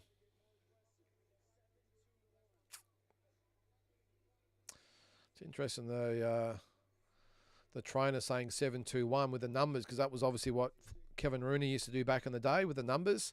Maybe that's how Mike Tyson can relate to what he's being told. Because if you said a right uppercut, left hook, right hand, maybe he can't get his head around it. But if you say 7-2-1, maybe that's easy for him to at least think of. It's another thing for him to be able to actually put it into practice, which he just hasn't been able to do.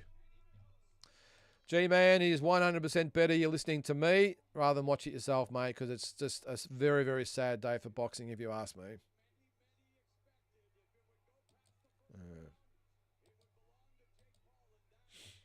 Yeah, that's why I did the whole show speed soft, because I wanted the whole card. All right, so we're in the last round. Jake Paul coming forward. Mike Tyson on the retreat. You got a feeling that Jake is maybe going to try and finish Mike in this last round. Coming forward. Mike has just got absolutely nothing left. The right uppercut, left hook lands again from Mike Tyson.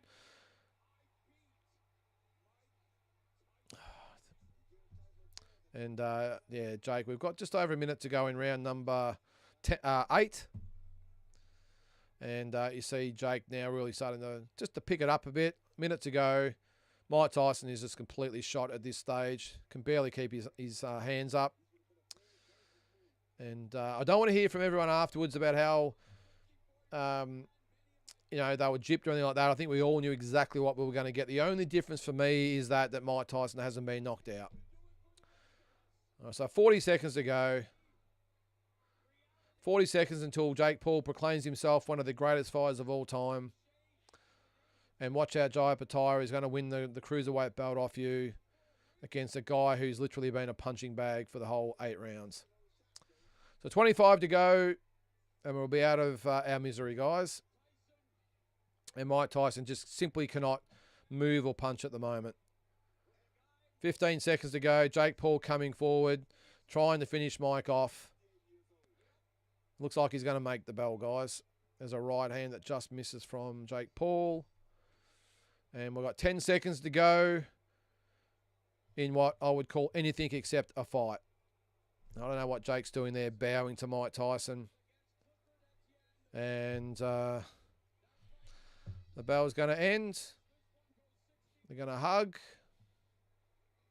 And that is that. And Daniel, real black eye on the sport. Sad viewing. Time to mow the lawn. I'm with you there, mate. The dream is over. Was it even alive at any stage, Dennis? Not for me. We're all watching it for the undercard, which was free. That's why I watched it, Trevor, and that's the only reason I did a live watch along, because of the event as a whole. It was a rubbish undercard. I wouldn't have bothered, because I think we got exactly what we all really expected. And, well, speak for yourself there, Andrew, because I didn't fall for it. But yeah, I can understand the people that did. They're more out of hope. I think deep down most people knew what was going to happen. But just, look, end of the day, Mike's got out of it in one piece. As maybe it's the Rocky Balboa situation where he's got everything out of the basement, and now Mike can move on with his life. It's going to be a loss, but it's not going to be like those last 2 fights where he was completely shot physically, mentally, you name it, he was shot. So maybe this is some sort of redemption for Mike Tyson in that maybe he can clear his conscience just a little bit. Like the movie was, Rocky Balboa, where he's gone, and this is what I predicted the whole way along, is that he would go the distance, have his moments. So they've got it on the unofficial scorecard, 78-74 for Tyson. Instead, I gave every round the Paul, but whatever. Doesn't really matter. No worries at all, Barry. Hope to talk to you soon, mate. No worries, David. But I'm at least one thing I'm actually happy about is I'm hoping that this is that Rocky Balboa moment where he's gone the distance. As I said, everything's out of the basement now. He can get on with his life, have a little, maybe be a little bit more at ease with himself than what he was after those last 2 losses, which would have been really hard for him to carry all those years that it ended that way. And I think Mike will walk away with his head held high, and maybe it'll give him a little bit peace of mind going forward in his life. Let's hope so.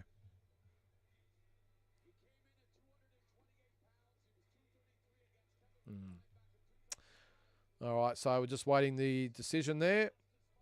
I've got it 80 to 72, but I'd say that there might be 1 or 2 rounds that might go Mike Tyson's way, but I can't see any more than 2 anyway. I think Jake Paul, especially after that second round, just dominated proceedings. So don't forget, guys, if you are watching, there are 111 of you at the moment.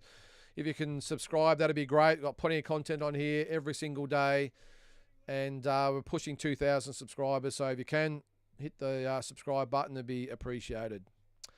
He will be sore tomorrow, Andrew. I don't think he took that many punches, but just the fact he's a 58-year-old man, it's gonna hurt. I think the slap at the weigh-in was probably the only real decent punch he landed, if we're really being honest, isn't it?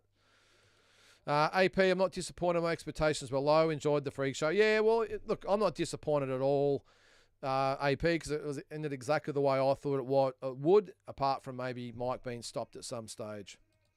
Exactly right. Bill, either that or he carried Mike. I'm not sure. No worries, Trevor. Anytime, mate. Make sure you tune in for future shows. All right, here we go.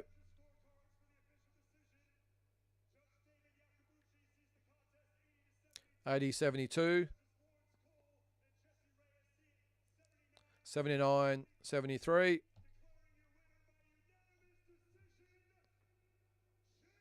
And Jake Paul gets the win. And Logan Paul is in the background spraying him with something. I hope the public recognise what they saw, and that puts an end to this clown show. I hope so, mate. I really do. Yeah, good undercard, Big J, but yeah. Look, end of the day, like most people, I only wanted to watch the event because of the undercard, and thought, oh, well, this will be just a fight, just a bit of a full stop on the show, I suppose. I'm just interested to hear what Jake Paul has to say. Let's hope he's a little bit humble and just gives Mike the respect that he deserves. And look, I'm not sure whether the people in attendance will walk away disappointed, but surely they couldn't have expected any more than what they got. Surely.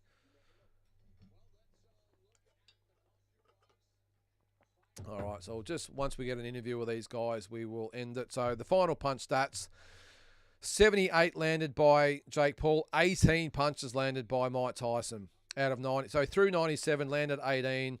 Jake Paul through 278, landed 78, percentage of 28%. Mike Tyson, 18% of punches landed. So just all one-way traffic for Jake Paul. The now number 1 pound-for-pound fighter on the planet, Jake Paul. We bow down to Jake Paul, who's just overtaken, in a way, Usyk and Crawford as the number 1 fighter in the sport. I say that in jest, of course. All right, here we go.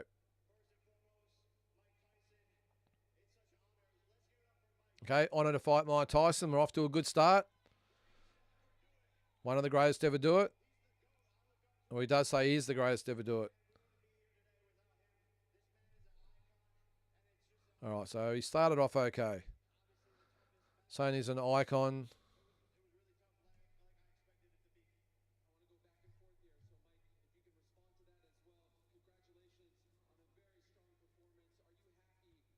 All right, so Mike Tyson now.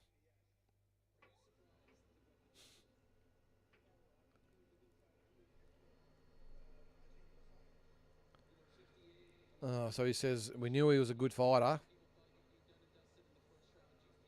No worries, James.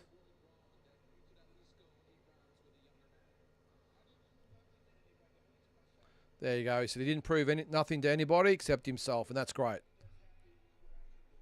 All right. So as I said, I hope that gives him a little bit of peace of mind.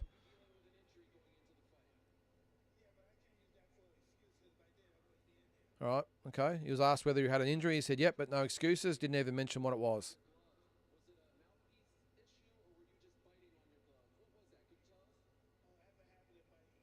All right, so I said it wasn't a mouthpiece issue. It was him just biting his glove.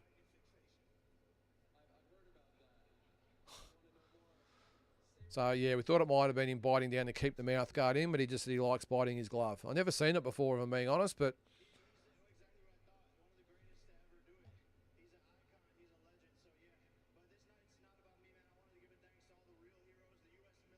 Okay. There you go. Well, he's given... So it's not about him, it's about all the military doing the great things. So, hey, so far he's been good. Okay. Saying he's honoured to be an American and we're back. Got to agree with that, Jake.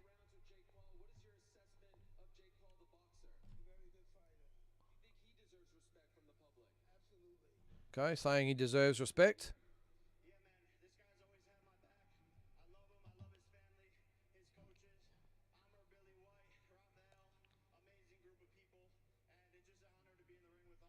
Okay. Wow. Jake Paul has actually been very, very good in the interview. He's given all respect to Mike Tyson. And he just said he did his best. I got no doubt he did carry him in the last couple of rounds, but still. I didn't say I didn't think it was staged, Pete. I think there was definitely a script, but I think there was an overall just blanket sort of agreement, but I thought it might have looked a bit more scripted than what it was. Hang on, he's saying he's got more left in him. And then Mike says he wants to fight Logan. And Logan looks... Oh, here we go. Logan said, I'll kill you.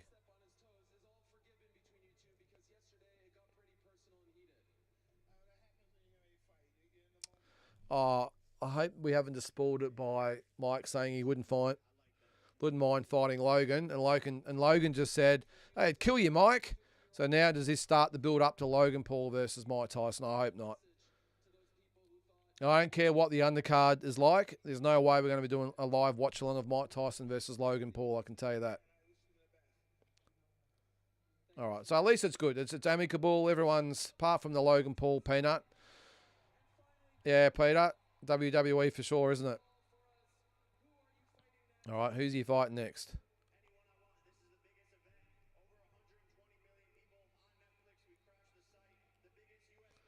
Just said he crashed the site.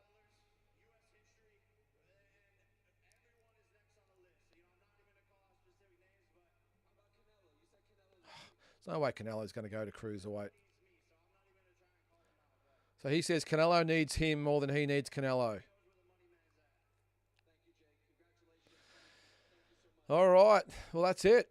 That is it for the telecast. So, guys, thank you very much for tuning in. It's been a pleasure.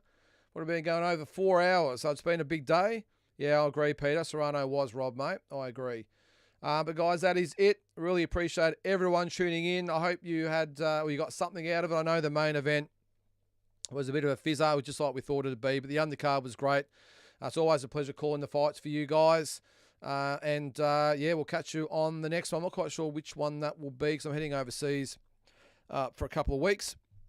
But I want to get back on. We'll definitely do the Usyk and the Usyk and Fury fight. Not so sure we'll do the Goodman and Inouye fight. I think I'll spend Christmas Eve with the family rather than with all you guys, with all due respect. But I'm not sure if I'm back in time for Liam Parra. But anyway, keep a lookout for it. Have a great weekend, and we will catch you later.